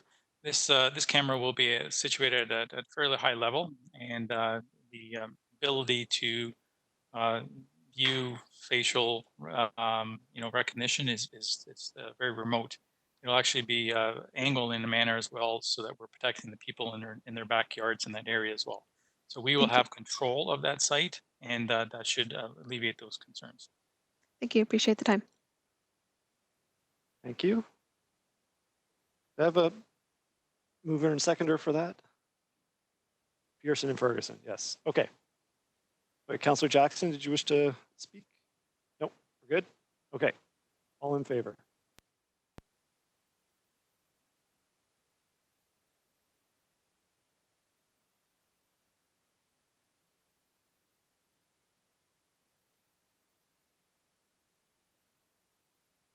Thank you, everybody. So on to section 9, motions. First one is 9.1, Powell Park tree planting in Ward 3. Councillor Nan, would you like to introduce your motion? Just need to get your...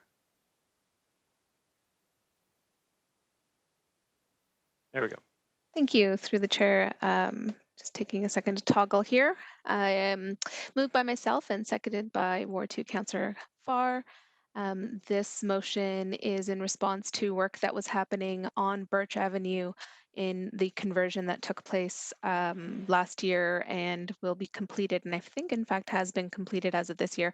Unfortunately, due to some of that work, there was a loss of some trees, and so this motion was scheduled to be on the Public Works Committee prior to the pandemic, but is now in front of us today. So whereas the utility company Hydro One has determined that 4 public Norway maple trees require removal within Powell Park due to their proximity to overhead utility, and whereas the citizens of Ward 3 would like to replace the loss of canopy due to the removal of the 4 trees and enhance the landscape of Powell Park with 7 larger caliber shade trees to be implemented by the forestry section of the City of Hamilton, therefore be it resolved. A, that the supply and installation of 7 80mm shade trees to the existing landscape of Powell Park at a cost of $8,000 be funded through the Ward 3 area rating discretionary account listed there, and that B, consultation with the residents of Ward 3 will take place prior to the placement of those trees in Powell Park, and C, that the mayor and the city clerk be authorized and directed to execute any required agreements and ancillary documents with such terms and conditions in a form that's satisfactory to our city solicitor. Thank you. Councillor Ferguson. Yeah, Mr. Chairman, my concern here is that we continue to bring in items that are not core infrastructure for area rating. We've had this debate many, many times, how the was set up for wards 1 through 8 because of the aging infrastructure. And now we're spending it on trees and lighting of pathways. And it just flies in the face of what the intent was. So I cannot support this. Okay. No further speakers. All in favor. Moved by Councillor Mann, seconded by Councillor Farr.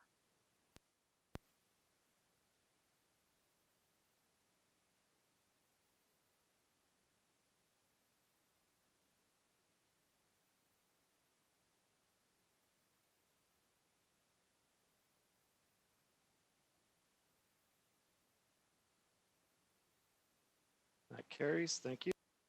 On to 9.2, North Central Park pedestrian lighting improvements. Councillor Nan. Similarly to the previous motion, in terms of this one was scheduled to be at the previous council or committee meeting prior to the COVID pandemic. So moved by myself and seconded by Ward 2 Councillor Jason Farr, that whereas the North Central Park is an active community park in Ward 3 with pathways that promote active transportation throughout the community, whereas these pedestrian pathway lighting exists in the majority of this park, supporting commuters and park users, whereas the northeast area of the park pathway is not currently lit and poses a safety issue, and park users would benefit with the addition of additional pedestrian pathway lighting. Therefore, be it resolved, $20,000 be allocated from the Ward 3 Area Rating Reserve account listed to implement new pedestrian pathway lighting along the northwestern pathway of the park, and that B, the mayor and the city clerk be authorized and directed to execute any required agreements and ancillary documents with such terms that are in a form satisfactory to the clerk. To the city solicitor. Again, this is about safety. This is about much needed infrastructure. This is a park that didn't get the appropriate lighting in place at time of construction of the park. Also with how the park has shifted and evolved, and the fact that we are going to be seeing an expansion of this park. This is a proactive as well as a responsive measure on the part of the city and use of area rating funds. Thank you. Thank you, Councillor. No further speakers. So on 9.2, moved by Councillor Nan, seconded by Councillor Farr. In favor.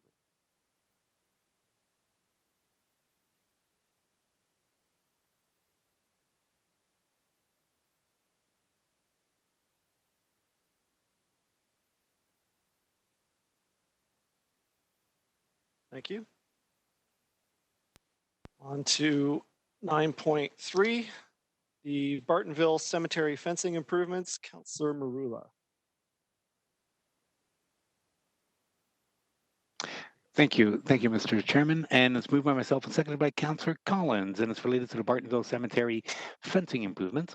Whereas Bartonville Cemetery, located at 2001 King Street East, provides an intimate and memorial gathering space for Hamilton residents, whereas the existing decorative wrought iron fencing has reached its end of life and has deteriorated beyond repair, and whereas the replacement of this fencing is beyond the cemetery section's capital budget, therefore be it resolved that $96,000 of funding be allocated from the Ward 4 Area Rating Reserve to implement the replacement of new decorative steel fencing along the perimeter of Bartonville Cemetery, and B, that the mayor and city clerk be authorized and directed to execute any required agreements and auxiliary documents with such terms and conditions in a form satisfactory to the city solicitor.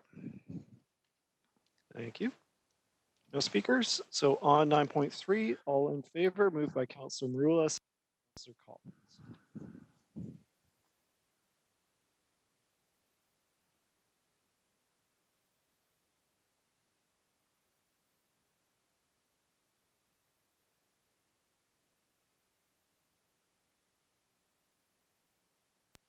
Interesting. Apparently, decorative fencing is infrastructure, but trees and lighting are not. On item 9.4, RT Steel Park redevelopment, Councillor Marula. In all fairness, fencing is a capital infrastructure issue, just in all fairness. Okay, whereas the RT Steel Park playground structure is at the end of life and requires replacement in the near future, whereas the park requires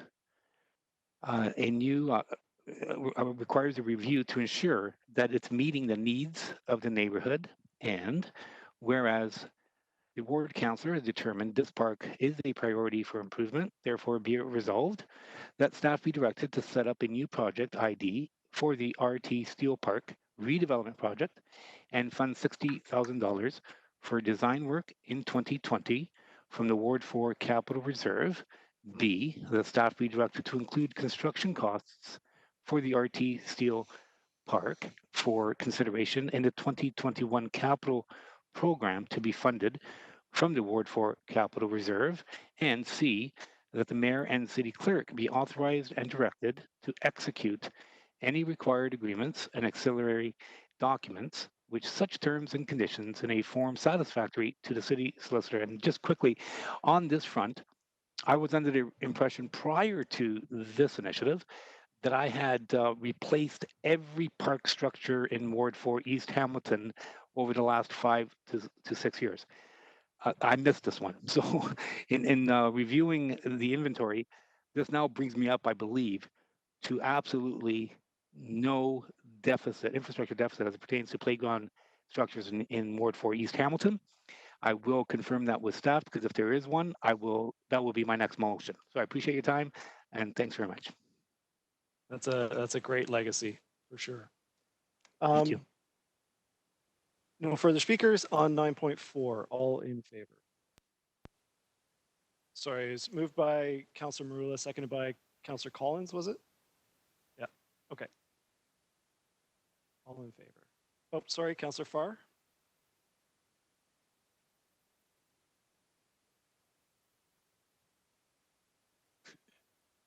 Can you hear me? Yes.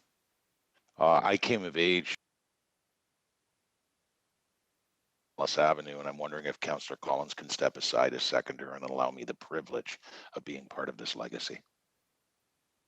I don't see Councillor Collins on my screen here, so I'm sure he will concur. And thank you, Councillor Marula. Thank you, sir. Thank you. Okay, so moved by Councillor Marula, seconded by Councillor Farr, 9.4 RT Steel Park.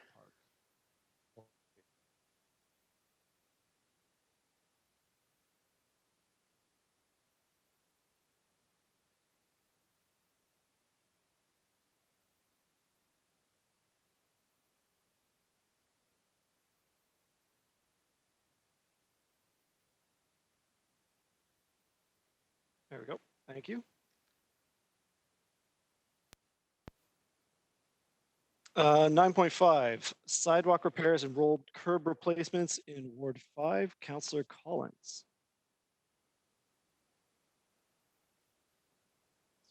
Just waiting on your mic there. Collins, yeah. Thanks, Mr. Chairman. And the motion is fairly straightforward. It's moved by myself, seconded by Councillor Marula, that $40,000 be allocated to sidewalk repairs and rolled curb replacements in Ward 5. That the capital works be funded by utilizing the Ward 5 2020 area rating reserve, and that the mayor and city clerk be authorized and directed to exclude any required agreements and ancillary documents with such terms and conditions and forms satisfactory to the city solicitor. Thank you, Councillor. No discussion. We'll go to the vote. Moved by Councillor Collins, Councillor Marula on 9.5. All in favor.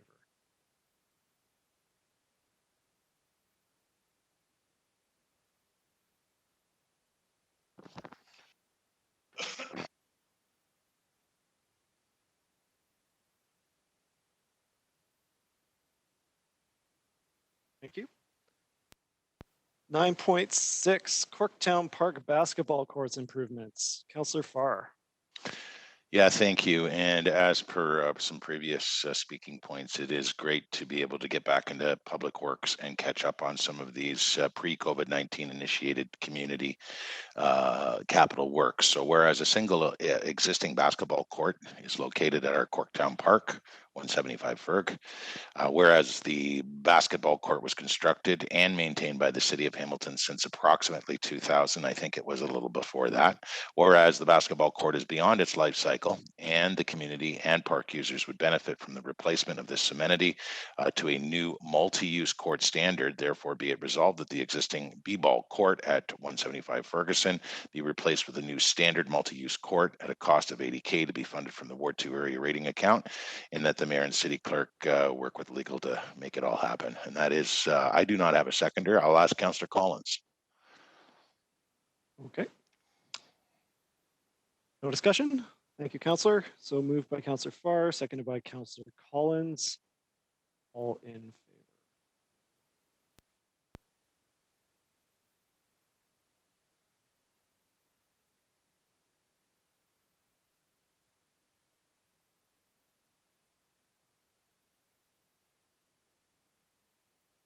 Thank you, everyone.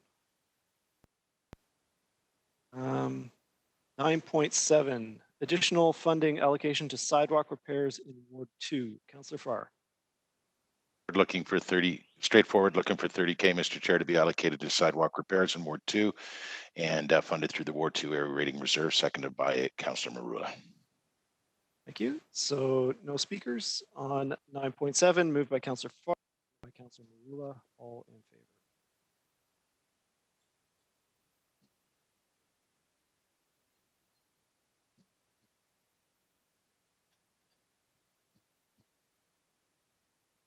Excellent. 9.8, amendment to item 8 of the Public Works Committee report 19-014, respecting capital improvement of projects in Ward 2. Councillor Farr. Yeah, thanks again, Mr. Chair. We had a meeting October 9th. You and others on the committee approved this report. I'm looking to broaden the scope of the already approved funding with what is before us with this amendment. And you can see that we've erased $70,000 for an accessible rear door and replaced it with general capital improvements. Same facility, 125 Barton Street, the community hall there. And that is seconded by Councillor Marula. Thank you. Moved by Councillor Farr, seconded by Councillor Marula. To the vote, all in favor.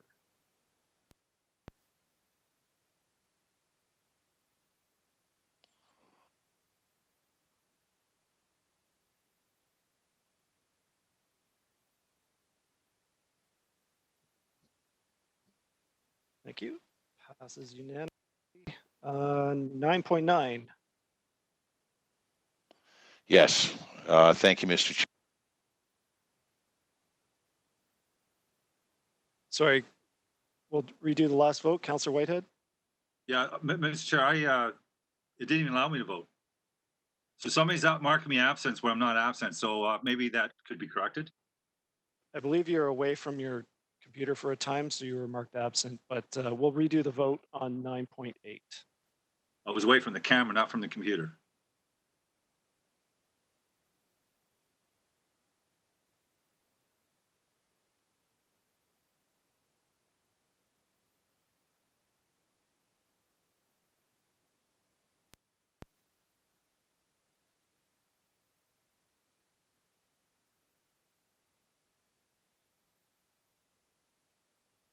Councillor Whitehead on 9.8.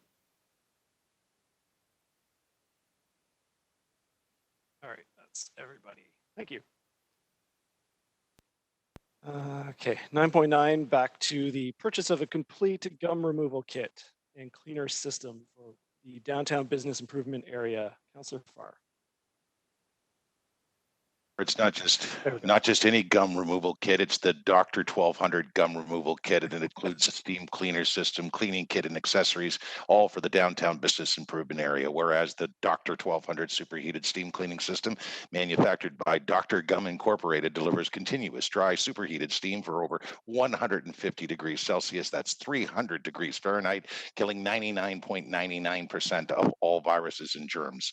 Whereas the proprietor, non-toxic, biodegradable, and eco-friendly Dr. Gum cleaning solution was developed to emulsify a wad of gum in seconds and remove over 700 pieces of gum per hour from any surface. Whereas the Dr. 1200 can be used to address both indoor and outdoor cleaning applications and is pedestrian friendly. Whereas the Dr. 1200 will also allow your downtown business improvement area to perform extensive graffiti removal and sidewalk cleaning and sanitation of tables and chairs in this COVID-19 era. Whereas upon purchase of the complete Dr. 1200 gum removal kit from Dr. Gum Incorporated by the City of Hamilton, the downtown business improvement area will retain permanent ownership of the equipment and be responsible for any and all operation maintenance requirements required to operate the equipment. And thank you for legal and their help in organizing that operating to the BIA. Therefore, be it resolved that the purchase of the complete Dr. 1200 gum removal kit from Dr. Gum Incorporated from for the downtown business improvement area, as detailed in Appendix A, at the cost of up to $6,000, be funded from the Ward 2 area rating account, and B, that we make it all work out legally with the general manager of Public Works or their designate authorized to negotiate this and execute it on behalf of the city. All the necessary agreements and ancillary documents required to give effect thereto, each in the form satisfactory to the solicitor. That was the worst bassomatic parody that I've ever done. But I do want to say, in all seriousness, we have an increasing issue, particularly with graffiti, but cleanliness. And you also heard my improvised reference to COVID-19. The downtown BIA is currently working as the organizer of the King William closure for our restaurant patio expansion. As the operator there, they'll be behind all of the very important safety requirements when we move into phase 2 this Friday, and that includes in a very big way the cleaning of these tables and chairs. In addition to that, they will be, I'm a regular attendee and member of the BIA, we will be bringing back the promenade to Gore Park, very successful program, and again, cleaning and disinfecting is going to be a very important piece there. And we're working on other areas of the BIA with respect to the patio expansions and other events that bring people back together. All very important initiatives will be operated by the BIA. This is a capital purchase for a machine that they will use. And particularly, I want to thank Carrie Jarvie, who worked with us on this. We've been trying to get this machine to address graffiti initially for about a year now. So I appreciate the support in advance should I get it. Thank you. Thank you, Councillor. Councillor Whitehead. Yeah, thank you. So when I was the chair of the BIA, it was my understanding that they raised their own capital through their taxation. And we had legal talk to us about bonusing, and that's why you create these circumstances. So now we're using taxpayers' dollars to offset a capital that would be owned by the BIA when they already have a corporation that's being identified as a BIA that raises capital for these very purchases. So help me understand how we get beyond the bonusing argument on this one. Is that a question to staff or to the mover? It'll be illegal. because this is definitely bonusing. You're providing a capital expenditure to a business entity that raise their own taxes for these same purposes. Is legal on the call to be able to speak to that?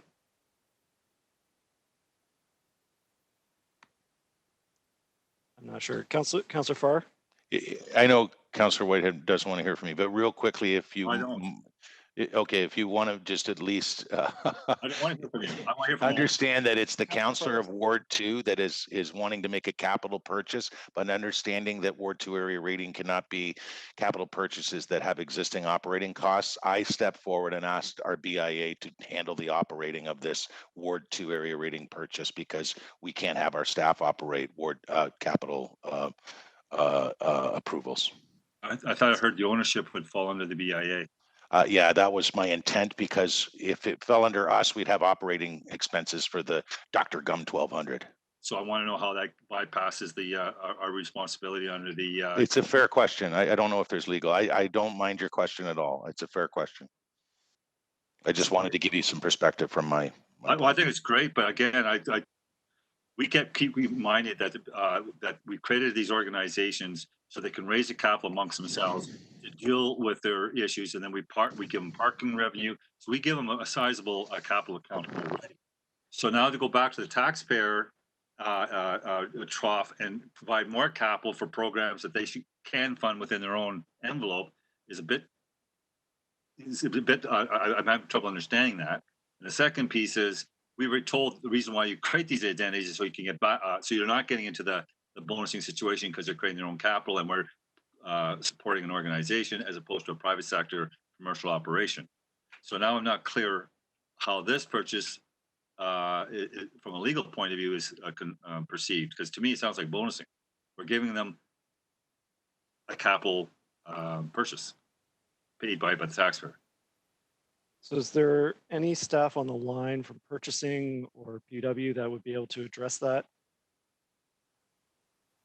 Mr. Chair, if I may jump in, unfortunately, I think legal is no longer on the call, and certainly wouldn't profess to have deep knowledge in this regard. I think when it's a money used for a capital improvement of a private property is when you get into the bonusing issue. But I'm happy to take this offline and run it by legal if there's no time sensitivity to it.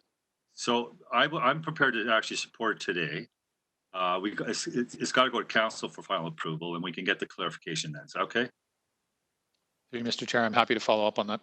Perfect. I think that's a fair plan. Okay, so it's on the floor. It's moved by Councillor Farr. Who is your seconder? Sorry. It was Councillor Marula? Yeah, okay. And then Councillor Ferguson. Yeah, thank you, Jason. Jason, I know you got the big gum problem being downtown, but and would you be able to loan this out to other BIAs who may have a similar problem that they want to do the gum removal? Yeah. I don't think your mic's on. I cannot see, knowing the good people of the downtown BIA executive and volunteers, I could not see any area or window of time where they wouldn't contemplate, in fact, jump at the chance to work with their fellow BIAs on that. Absolutely, I can say yes without even asking at this point. Okay, appreciate that. Thank you. Maybe in the future we'll need more Dr. 1200s. Dr. Okay. Gum. Dr. Gum 1200. Dr. Gum 1200. Yeah. Okay, motion is before you. All in favor. Moved by Councillor.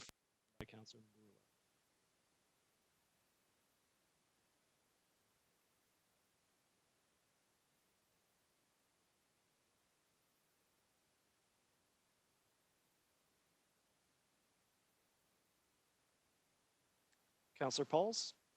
I got it.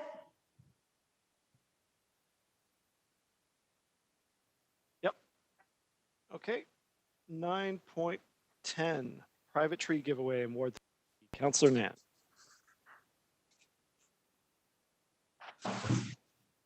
Assuming my mic. Thank you through the chair. Gotta admit that the highlights from today's meeting so far, Councillor Jackson complimenting his lovely Barb, and Councillor Farr's previous recital of the previous motion. Thanks for bringing a smile to our faces as we proceed with our standing committee work. The motion in front of you is inspired by work that was done by Councillor Collins in Ward 5, and it is to provide trees for folks in their backyards in Ward 3 with a goal of landing 200 trees that will survive and thrive and lead towards our canopy targets here in the Lord City. This is an initiative that in part speaks to climate action, but also speaks to air quality and the health of our population. So the motion is moved by myself. If Councillor Collins is open, given that his work is what inspired this motion, seconded by Councillor Collins, that whereas the City of Hamilton has declared a climate emergency, whereas increasing the urban tree canopy by providing native trees for planting on private properties has many environmental benefits to the residents of Ward 3 and the wider city, and whereas private tree giveaways are not currently funded under existing tree planting programs, therefore be it resolved that the supply and distribution of approximately 200 small native trees at the cost of a whopping $2,715 be funded from the Ward 3 area rating discretionary account as listed, and that the mayor and city clerk be authorized to and directed to execute any required ancillary documents and agreements with such terms and conditions that are in a form satisfactory with our city solicitor. Thank you. Councillor Collins? You're on. Oh, am I on? Thank you. Sorry, I didn't hear the beep there. Yeah, I'm certainly supportive of the motion. And just to be clear, and I know Councillor Ferguson's great in terms of looking at policies and eligibility. And just to be clear, in response to his earlier comments, and I certainly don't criticize him for asking the question, but I had the opportunity earlier this year, and even last year, I think when Councillor Marula and I put forward a motion for trees in the East End, because trees are included annually in the capital budget process as a line item, they were considered to be eligible because they are capital. So a little bit of an issue there, I think, just in terms of interpretation. So I just wanted to clarify that trees are part of the annual capital budget process. Certainly don't address the infrastructure issues that Councillor Ferguson mentioned, but in terms of eligibility for the policy as it relates to area rating, as I understand it, when we put the motion the first time, they were eligible because of that issue. Just wanted to clarify. I appreciate that. Thank you. Thank you. No further speakers. So on 910, private tree giveaway, moved by Councillor, seconded by Councillor Collins, all in favor.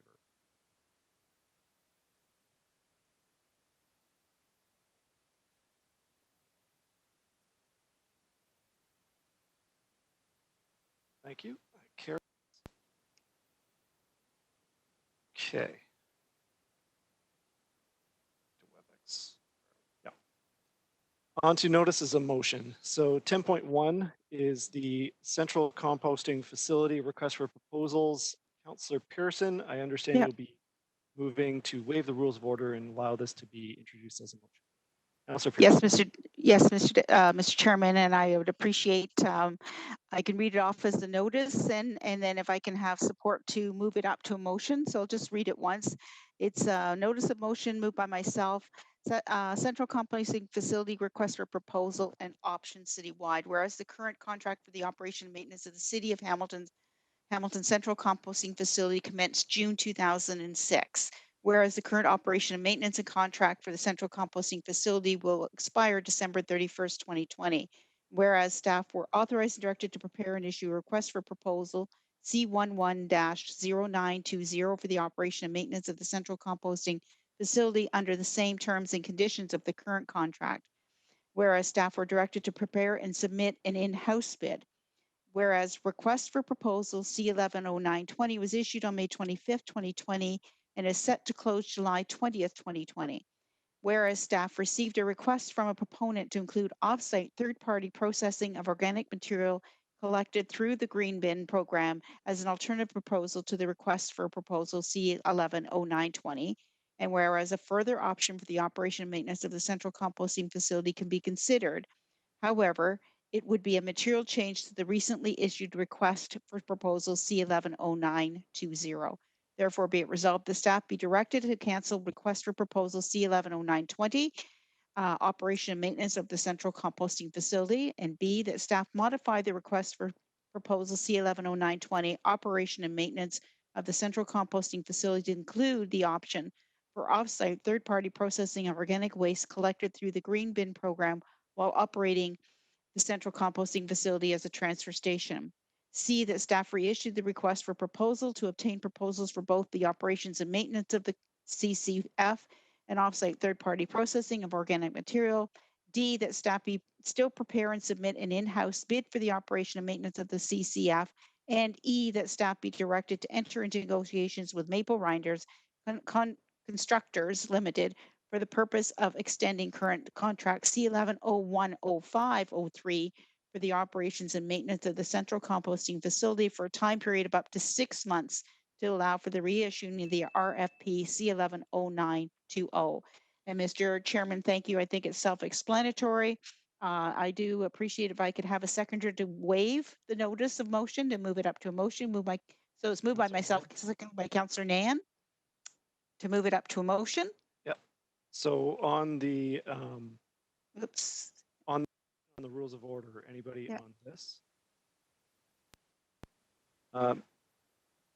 Councillor Collins, I have you on the speak. No, you took yourself off. Okay. So on the motion to move this up, To waive the rules, yeah. This requires a 2/3 vote. All in favor.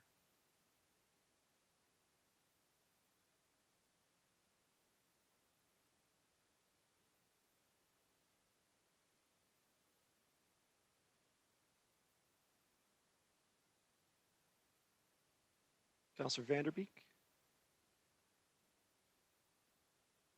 Okay, we've got everybody. Thank you. Yep. On the main motion, moved by Councillor Pearson. Yep. Second by Councillor Nan. Thank you, Mr. Chairman. And I won't read it again. Yeah, so we have the motion before you. Discussion on the motion.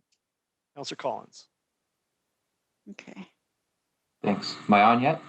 Yep. You're on. Oh, thank you. I'm just curious. So we've been contacted, obviously, during the time that it has been released. Who, for transparency purposes, who's contacted the city to ask us to do this? I don't have that answer. Is Joel here? Joel, okay.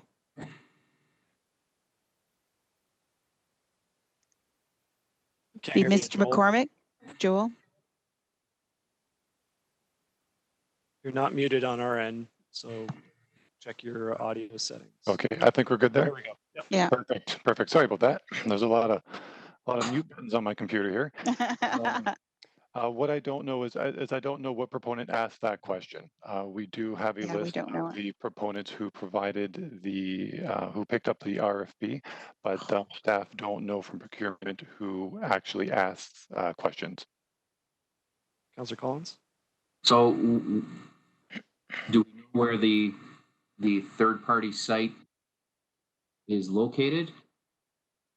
I mean, I want to find myself supporting something only to find out that now the compost facility is now transferred to a private facility located in my ward somewhere that residents in my area may have some objection to, and I'm certain there'd be other people who would be maybe concerned about the same. So is this a location within the city of Hamilton, or is this a location that's located outside the city boundaries?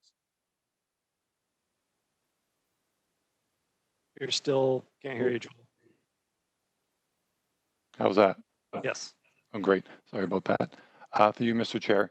I don't necessarily have a answer for that question. It depends on what proposals are submitted by what proponent and whether or not it's local or outside of the city limits.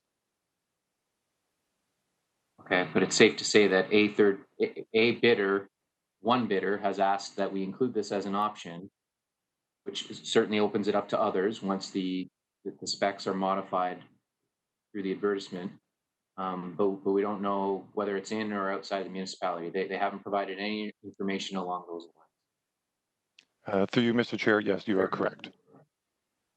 See, my concern would be just that, and it's not knowing where those sites might be located and what a community or communities, depending on where it's located, might be in store for. So I'm without those details, I can't support what's in front of us today.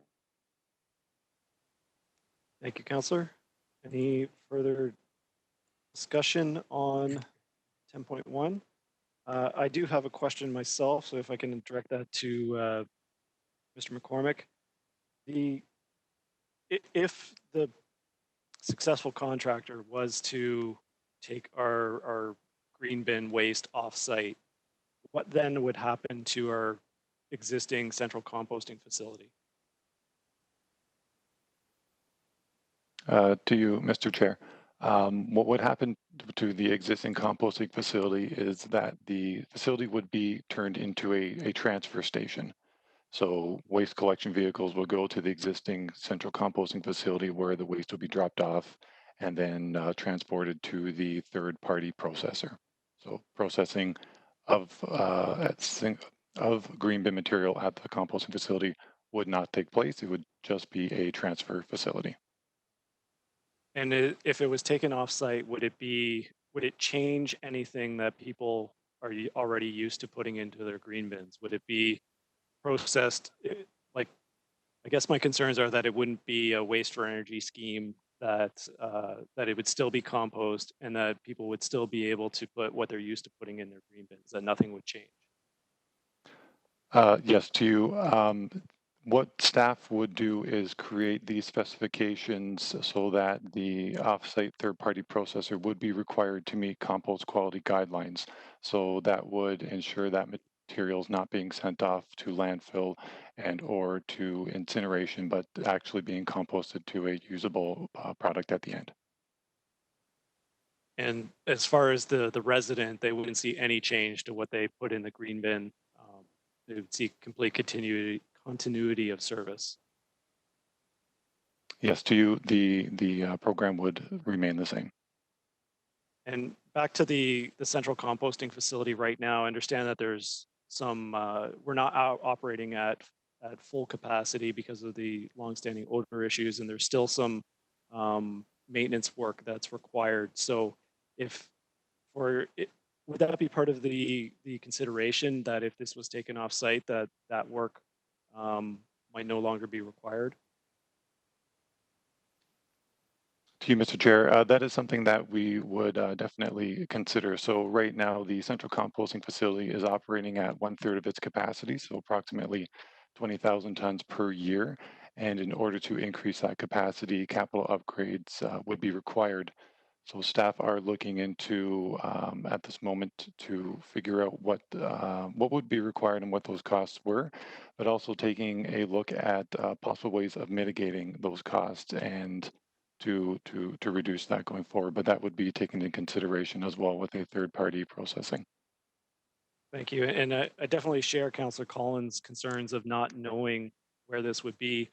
I guess part of my concern is that it could be seen as importing the city of Hamilton waste to another community, which any community could perhaps object to. So is there any concern that if it was being shipped out somewhere, that community would have to be a willing recipient, or could there be a problem with that community? You know, if we were to proceed with this, that community rejecting Hamilton's green bin waste? Well, that's a tough question, but I would imagine that the actual processing facilities would have their approvals already in place that would allow them to bring material in from other areas or other municipalities. I suppose that could be an issue from a perception perspective as well. Any successful bidder would have to be an approved bidder. It's not just a you know, it would be a well-known company that's vetted through the purchasing process. Yes, to you. Each proposal that comes in, we would evaluate based on its technical and financial merits. And in order for that processor, no matter whether it's processing and operating our central composting facility or sending that material off-site, they would have to have valid certificates of approvals for operations and be regulated by the ministry. Thank you. So, you know, overall, I guess just a couple comments. I do have concerns about sending Hamilton waste off-site, especially not knowing where that might be. I also have concerns about what happens to the central composting facility that Hamilton taxpayers have invested in, which then just becomes a transfer station. But understanding that having more bidders in a contract like this, as Councillor Ferguson has pointed out multiple times, we've seen our costs for these kinds of contracts increase for each one fairly substantially. So if there's an opportunity to increase the number of bidders on the contract, I think we need to find out what it is, and then we can assess at that time if it's something that we want to proceed with. So I will support what's on the table today with those reservations. On the speakers list, Councillor Jackson. Thanks, Mr. Chairman. Appreciate the cautions that you've raised. I really appreciate the cautions and concerns Councillor Collins has raised. I need harder information. I won't support this today. Boy, if Public Works was a little cautious and uncertain a year ago when a constituent came in with a presentation for an alternative form of waste processing, this one is causing me a lot of uncertainty because I need harder information. So I'm a little surprised that staff don't have some more definitive information. So unless it's deferred, I'll vote against it today. Thanks, Mr. Chairman. Thank you. Councillor Farr.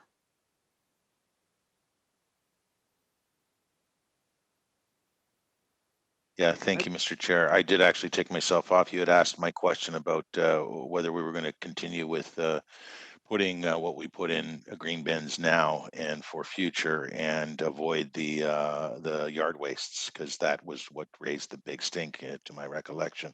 That said, Councillor Jackson's comments, Councillor Collins' comments have me nervous too now, because we did just waive the rules, and I did look at this motion, and there was some aspects of it that I wasn't completely clear on, but being a notice of motion, I thought, okay, the mover eloquently presented it, and now I find myself wavering after Councillor Pearson's presentation. I thought, okay, but yeah, not knowing the location, I think is, and notwithstanding the answers that you received with your line of questions that were similar to what I was going to ask Joel, I'm trepidatious as well. So I'm wondering if maybe, if this isn't pressing, we go back, leave it as a notice, get some more definitive answers for particularly the councillors who have the industrial zoning that would permit this kind of facility, and then ultimately inherit the community issues attached to something like this, to get them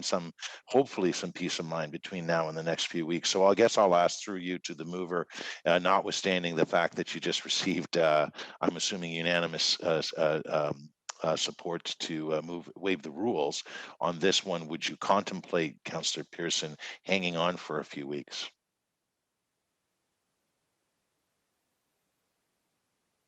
Councillor Pearson's mic. Thank you very much for that. Thank you, Councillor. So, I think I'd have to redirect to Joel, because I'm concerned of the timelines that's in that motion, because the tender had already gone out. So what happened is, one of the proponents came forward, or applicants came forward with this proposal. So it changes the whole scope of the RFPs that are out there. And to be fair to everybody, it's felt that they should all have the same option. But I'm going to defer to Joel, because it's the timeline now. We're getting in the same situations that we have with other bids and with the waste management. So if I could redirect to Joel, but I appreciate the question. Yes, through you, Mr. Chair. The councillor is correct. We do have some pressure in regards to timelines, but if it is councillor's will, the council's will, we can have a conversation further. But so just so far. Through you, Chair, Joel, what could be accomplished in a couple of weeks to alleviate the concerns from both Councillor Jackson and Councillor Collins on I heard your answers to our chair on, they'd still have to go through the EAs and all of that. And just for my own clarity, is there neighborhood consultation that could kibosh a location in the future?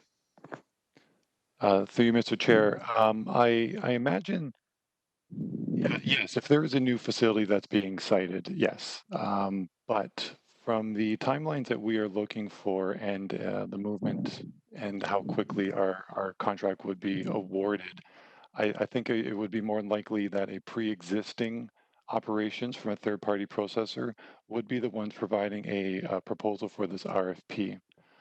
To answer the questions, we don't know where this original or who the original question came from, but the RFP would allow for both the offsite processing of the material to third-party processor, and also the project of operating and maintaining our current operation of the CCF. So it's basically a two project RFP where we could get bids for either or both, and then both would be evaluated and based on their technical merits and the financial merits. Okay, thanks, Mr. Chair. Mr. Chair, it's Craig Murdoch. I put my hand up, but I'm not sure that the technology is working. Okay. Go ahead. Okay, I was just wondering if I could offer that we were directed to go out with a tender, an RFP that had the had a third party operating our facility as well as having a internal bid, and we were going to be reporting back with the results on both. So what we could do as part of this, if the motion was approved now, is we would be reporting back on the cost and location and the particulars on a third party off-site processing, as well as the cheapest operation of our facility, plus what the cost was on the internal bid. So we would be coming back with information on all three options. And then council has the option at that point to determine whether or not you want to go with third-party off-site processing based on their location and their operating model. And we could incorporate into the revised RFP that they have to give evidence to us that they are permitted to process material from a municipality outside of their borders. Thank you. Have Councillor Ferguson followed by Councillor Whitehead still on the speakers list. Councillor Ferguson. Yeah, thank you. And I too have trepidation on this. You know, I look at the last two waste contracts that we've tendered. One's the MRF that was up 40% with one bidder, and one was the curb collection, which is up 15% with really one bidder. And I don't want to see our facility decommissioned because you're even more vulnerable. You know, if someone was successful to take it off to a third-party site, what happens? They get shut down in the future. You know, we had the same problem. We were bringing waste in from other municipalities.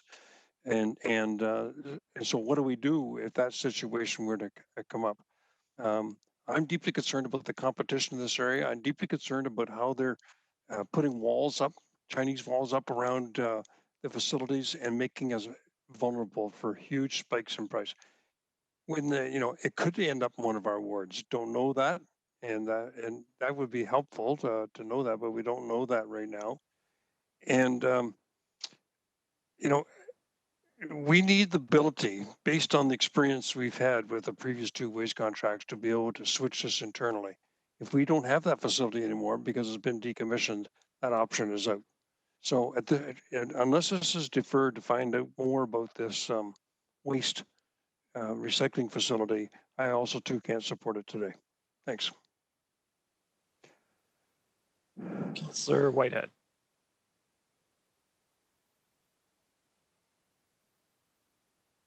Councillor Whitehead. Hello. My questions for the most part are being asked. I am concerned that we don't get competitive bids, and I think the best thing to do, and if I can move it, that we defer the motion. I think Councillor Farr alluded to it, so he can have the motion. I think that by council, we need some answers to some questions. I mean, I want to make sure that we protect some of the concerns that we raised by previous councillors. At the same time, I want to make sure that we're not restricting our opportunity to lower costs to the taxpayer of this community. So the best way to do this, not to knee jerk and support something today, but to get the answers to those kinds of questions before we need to formalize in the prescribed time frame. Is that possible? I move it just to get on the table. Who's your seconder? Councillor Farr? Farr raised it, so. Yeah. So deferral is on the table now. So to the deferral, Councillor Pearson. Sorry, Mr. Chairman, I had myself on the speakers list as well. So I appreciate the concerns. And for me, it's the timelines and that we get the best bids that we can. We didn't ask for this change to come in, but it was an opportunity of saying, okay, at least it's come in. There's no guarantee other applicants will want the same, but we had to be sure that it was fair across the board because we don't want to have a discrepancy in RFPs that went out in what we review. So I'm just wondering, because Craig had some very good points there of what can be incorporated, and whether through you to Mr. Murdoch, whether the points that he raised can be incorporated in something to come before council on this motion and the information that's being requested. If I can, through you to Mr. Murdoch. Director Murdoch. Through the chair, yes, we could report back in 2 weeks with answers to the questions that have been asked. I do want to point out, though, that it was only one company that has requested this third-party option. And so we could come back with information that tells you who that third party is and where their location is, but that wouldn't stop dozens of other companies, potentially, and I'm exaggerating, but other companies coming forward and putting in bids for third site processing. So even if we come back and answer who requested this, it doesn't stop other companies from bidding on it. So we could have a company, I'll just make up a location. We could have a company from Brantford that is the one that asked this, and I don't know that. I'm just using it as an example. But it could be a company from Brantford that asked for this, and we'll report back in 2 weeks and say a company from Brantford asked for this. But then when the bid closes, we could have a dozen locations across Ontario that are bidding on processing it at their own sites. So I'm not sure if coming back in 2 weeks will take away the risk that councillors are concerned about. But just because a third party is putting in a bid doesn't mean that council has to accept it. They're going to get it. Correct. Exactly. If I still could have the floor, Mr. Chairman. Yep. So yeah, Mr. Murdoch is correct. Director Murdoch is absolutely correct. So a couple of the points, I just want to be sure that we are cognizant of the fact that if I'm not mistaken, if this motion did pass today, it would go to council next week. So I'm not sure if the direction is that we table it to the next PW meeting or to be dealt with at council, because now we're getting into deadlines of the end of July, if I remember correct, just pulling it up here. Yeah, July 20th. So could someone please just clarify what the intent would be and where we would go on it? And a question was raised as far as, where this material, it could go anywhere in the city of Hamilton. You have to remember it can only go where it's potentially zoned. And we have reduced significantly the areas that can become landfills or processing in the city of Hamilton under our zoning bylaw. So I just want to be sure that's on the table as well. So maybe if I'm not sure who wishes to table this or refer it, if it's to go to the next Public Works, because that would now take us to the end of June, which presents a problem time-wise. Councillor Whitehead. Mr. Chair, can you hear me okay? Yep. So basically the direction was to council. So yeah, that's what I thought. Because I thought there's a tight time frame here. Yes, trying to thank you. satisfy all the interest. And I heard Mr. Murdoch. I think the fact that we're not going to be automatically locked into whatever bid comes in based on just the lowest bid. If they change third-party rules, then we have some discretion. And I think we're in the driver's seat, but I like to have that all squared away for council. If we have to incorporate amendments in the corporation of the procurement to ensure that we are in full control in those circumstances, then I think we should be able to have that done before our next council meeting. Thank you. So just so I'm clear, the motion on the table right now is to defer to council, which is when exactly? 24th. June Yeah, 24th. 24th. Yep. Okay. 24th. Go ahead, Alicia. Through you, Mr. Chair, it would be a referral to the June 24th council. That's fine. Okay. And in the meantime, councilors could take their questions offline and have Correct. further discussion with staff. Perfect. Perfect. Okay. And okay, Councillor Jackson, you're still on the speakers list. Did you wish to? I had spoken. You can take me off. Thank you. Okay. And Councillor Marula, did you wish to speak to this? No, you're good. Okay, so the motion on the floor right now, moved by Councillor Whitehead, seconded by Councillor Farr, is a refer to the, was it June 24th council meeting. We're going to go to a vote on that. All in favor?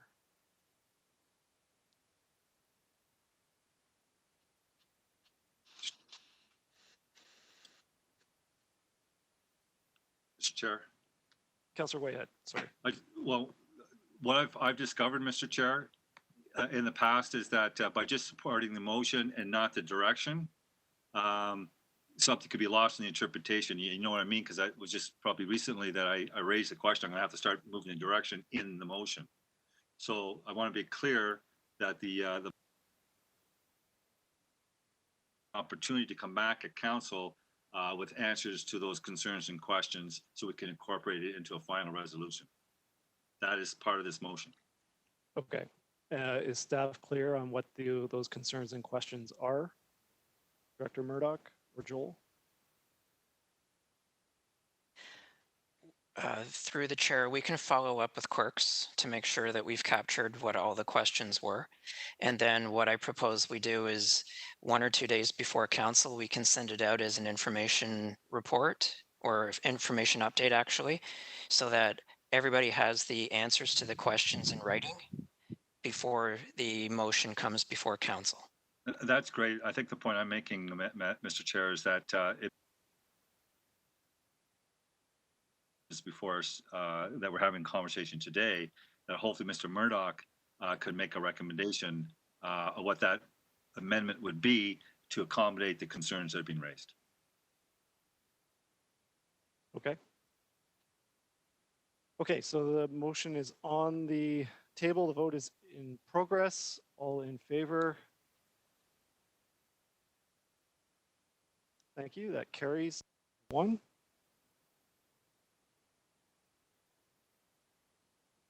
Okay. Moving on to 10.2 is credit for HSR past products purchased for the timeframe in which fair revenue collection was paused due to the state of emergency. Councillor Jackson.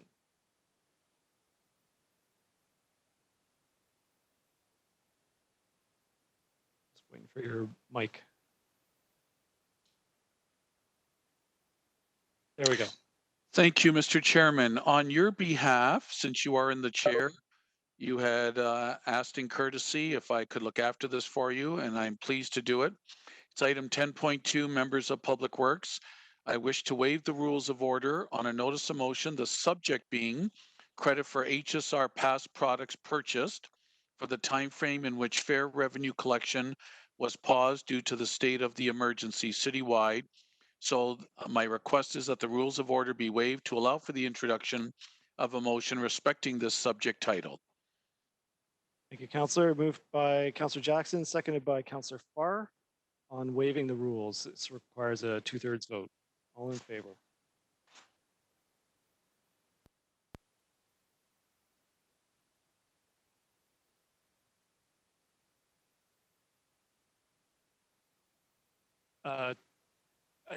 There are some speakers on the list. Is that to the waiving the rules or to the motion itself? The rules. On waiving the rules. Okay, Councillor Whitehead. Thank you, Mr. Chair.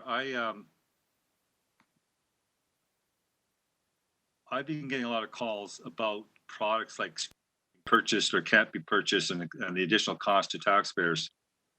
I'm not sure, and I don't see this folded into this particular motion, but there's a broader concern about impacts on people that don't have the means. And I don't see this motion encompassing those other issues. So I was kind of hoping to see a comprehensive motion that would take that in consideration as well. Because there are a lot of people that have either purchased books and can't use them because of COVID. They already put the expense out, or are now expending money on books for scripts and can't and not getting the discount they would get otherwise based on our program. So I am concerned about perhaps the motion is too narrow to cover the broader piece. And that's why I'm having trouble. I won't support this if I can't get the whole piece covered. I suggest we get this on the table and then you could ask those questions to staff. So I guess I was trying to use this the concern I have into the. So when we get to the motion, we can address that. So on the waiving of the rules, 2/3 vote, all in favor.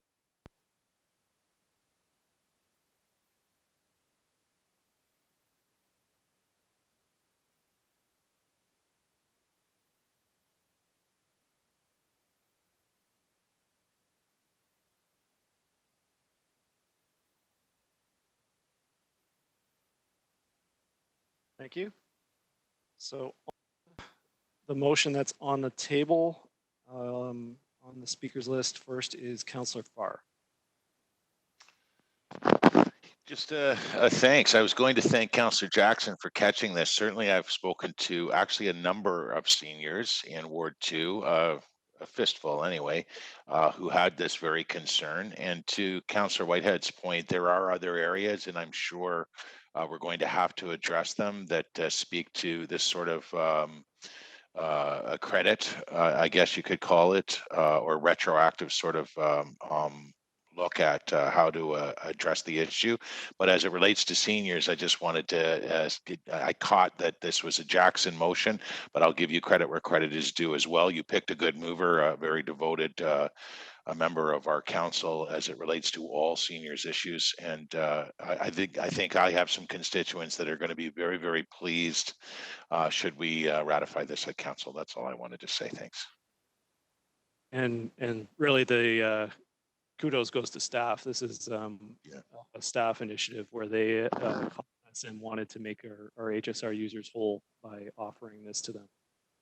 So on the speakers list, can I just go through the queue? Councillor Ferguson, followed by, yeah. Okay. Okay, the queue is Councillor Jackson, followed by Councillor Pearson and Councillor Ferguson, was it? Whitehead. Okay. Am I on, Mr. Chairman? Councillor Jackson, you're on. So, Mr. Chairman, forgive me. I was only doing the timeout because all I did was put the subject heading to hopefully get the rules waived so that I could introduce the motion. So for public consumption, I want to read now the entire motion. I appreciate Councillor Farr's compliment, but as the chairman has said, thank you, Councillor Farr, for your compliment, especially my dealing with seniors. But the chair, along with HSR staff, deserve credit for bringing this forward. So officially, Mr. Chairman, added item 9.12, moved by myself, seconded by Ward 3 Councillor Narinder Nan, credit that the credit for HSR past products purchased, whereas on March 17, 2020, the province of Ontario declared the state of emergency pursuant to the Emergency Management Civil Protection Act as a result of the outbreak of the coronavirus, whereas on March 19th, 2020, physical distancing measures were expanded to include rear door boarding for customers, which simultaneously resulted in a pause of fare revenue collection for both conventional and paratransit services, i.e. DARTs, whereas April monthly passes were available for sale through Presto, the vendor network, and the customer service center located at Hunter Go, with approximately 100 passes being purchased by customers before March 19th of this year, whereas seniors in the city of Hamilton can purchase an annual pass, which is valid for 12 months from date of purchase, and as a result of the pause in fare revenue collection, paid in full for the 12 months access to transit, and whereas the estimated credit to be issued as per above passes would be approximately $66,000. Therefore, be it resolved, A, that given that the April 2020 HSR monthly passes and senior annual passes were purchased with the intent to use transit, notwithstanding the state of emergency would have been used for that purpose, that Roman numeral 1, credits be issued to those customers who purchased an April 2020 monthly pass for future use on transit. And Roman numeral 2, that seniors be issued credits for the applicable months that their annual pass was valid during the pause of fare revenue collection to be applied against their next senior annual pass purchase. Mr. Chairman, I know that you passionately wanted to move and speak to this. I'm going to leave the bulk of the commentary to you. I just want to say I'm supportive. I hear Councillor Whitehead may wish to now, with the motion on the floor, amend it to capture more users. But I think this is a prudent course of action that keeps revenue existing within the HSR that we heard earlier today desperately need, but provides fairly and understandably and compassionately back to the users who previously paid a credit for the future. I'll leave the rest to you, Mr. Chairman. Moved by myself, seconded by Councillor Nan. Thank you. Thank you, Councillor Jackson. My apologies for not coming to you off the top to introduce the motion. Just really quickly, this was a recommendation from HSR staff, from Director Delvedo, to find a way to not refund, but make whole those users that purchase passes in good faith. And we subsequently offered transit for free. So they basically made purchases for no purpose. So we're putting this forward as a way to make those users whole.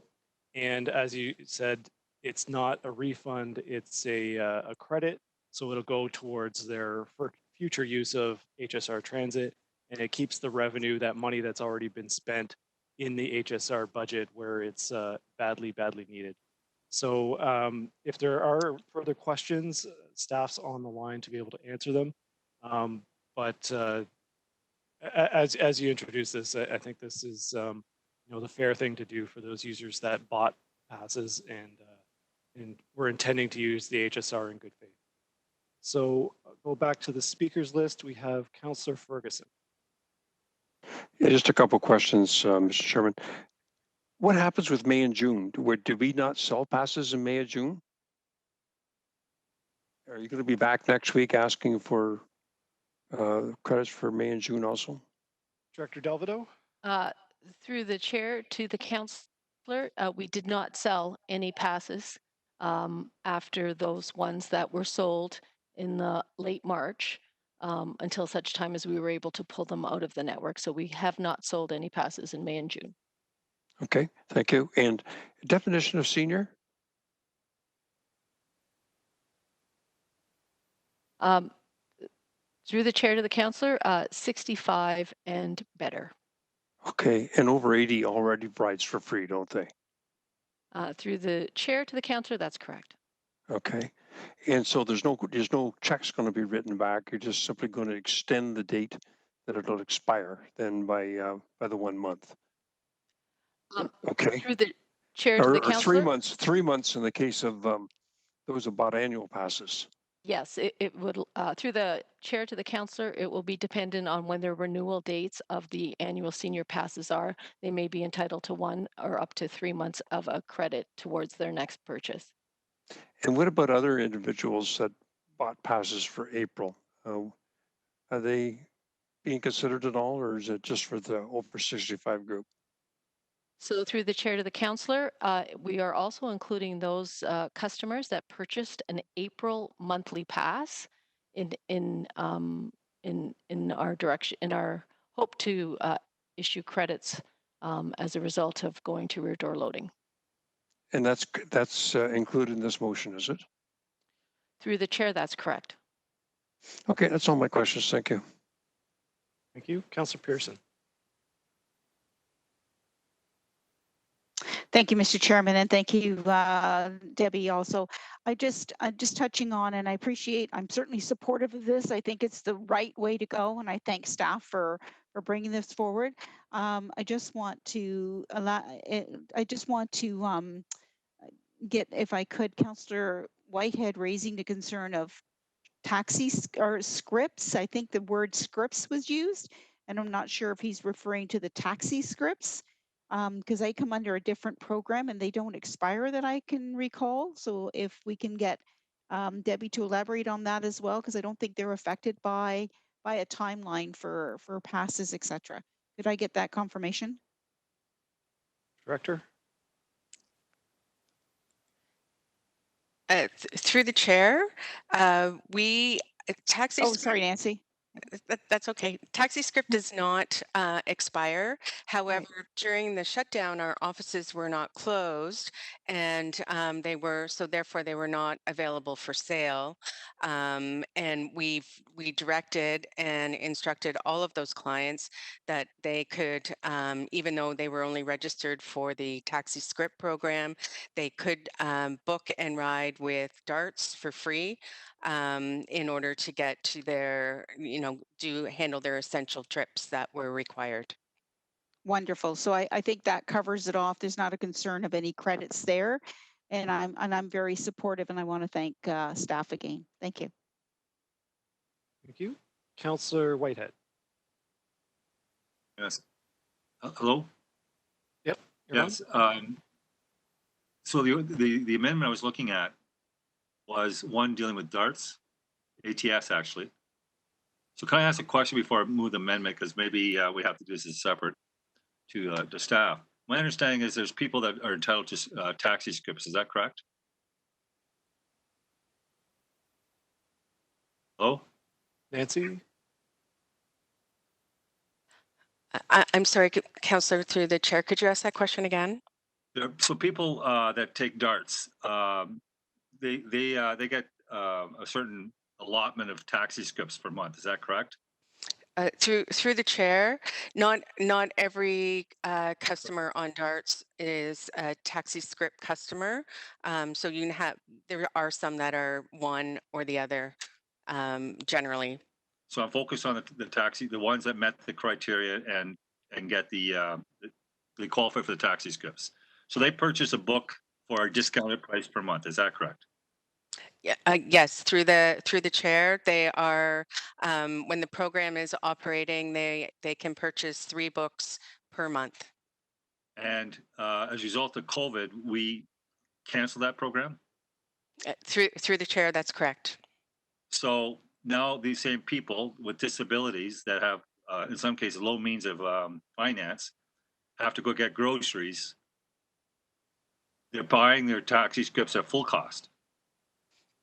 So they're paying taxis at full cost. They're not getting the discounted benefit. Yet we budgeted for this amount per year for taxi script. Is that correct?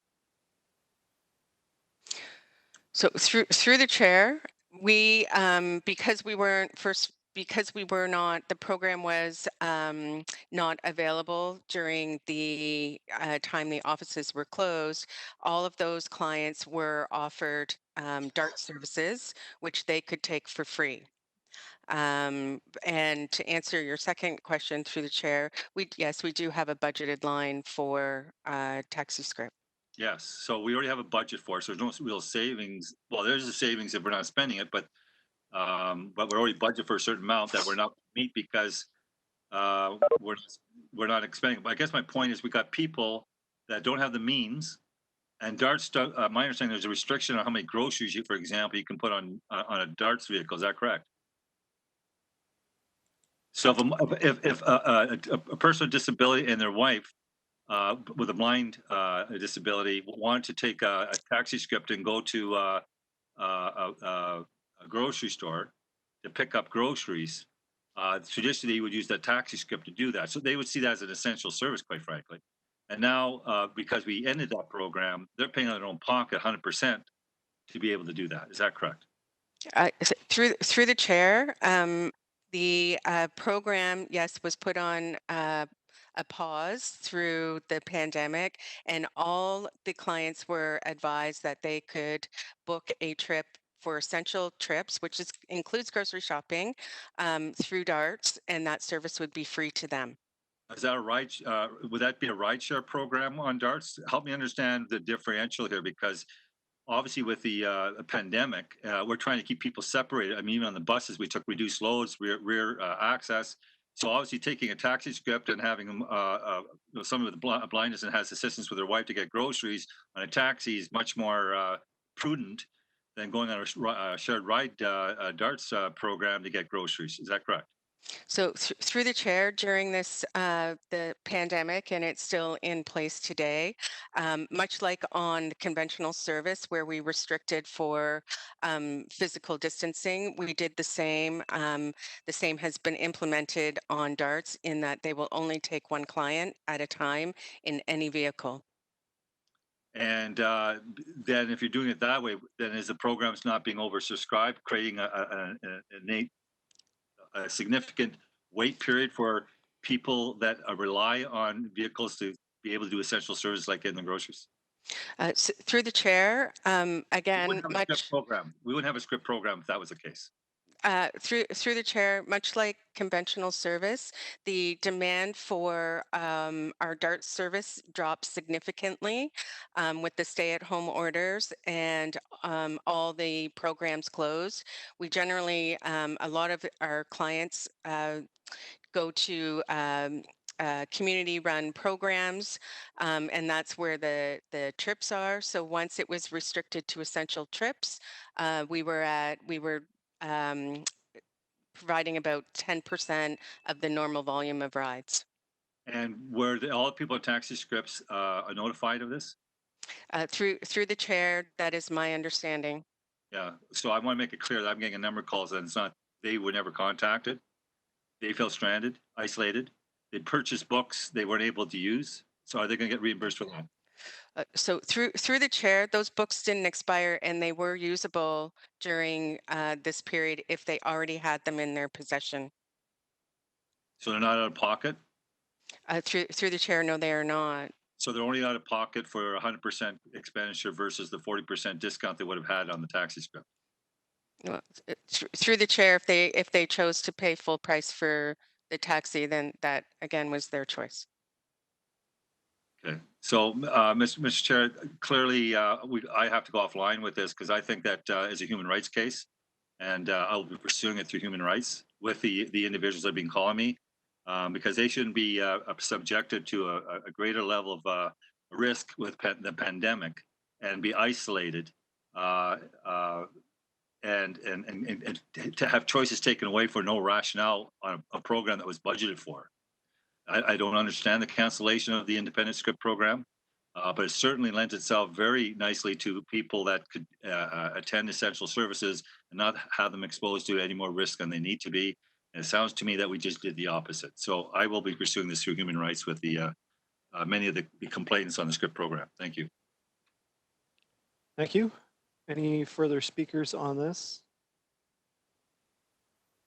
Nope. Seeing none? Okay. So on item 10.2, moved by Councillor Jackson, seconded by Councillor Nan. All in favor.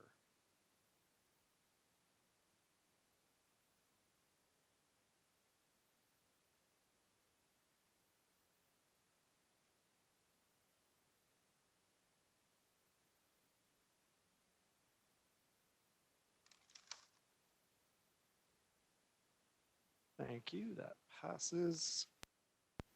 Are there any other notices of motion? Wave or nope? Seeing none? Okay. On to the general information and other business. You have before you the amendments to the outstanding business list, item 11.1.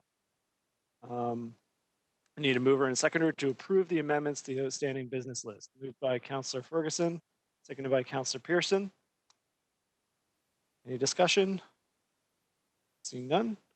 All in favor.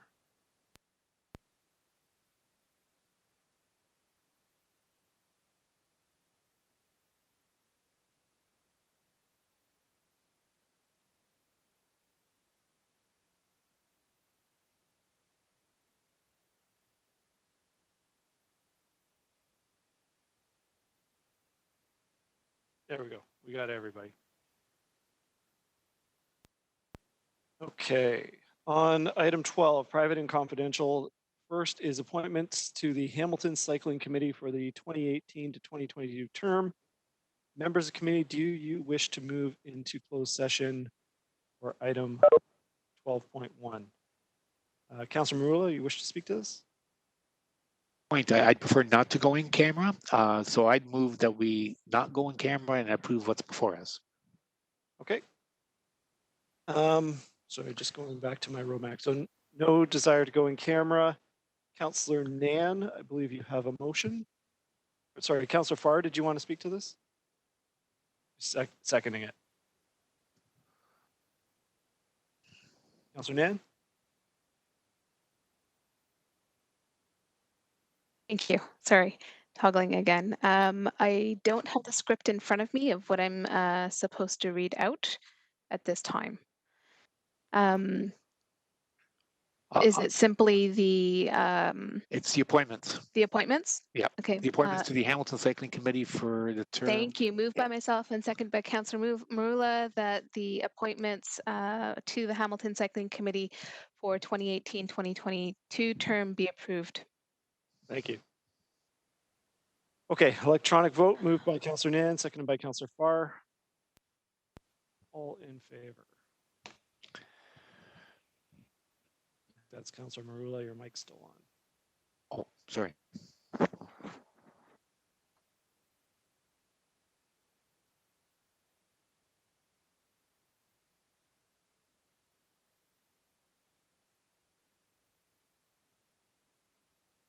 And Councillor Nan? Sorry? All right, we're getting thumbs up. Thank you, everybody. I think that is it, correct? We're at the end. So I'd like to tell every meeting.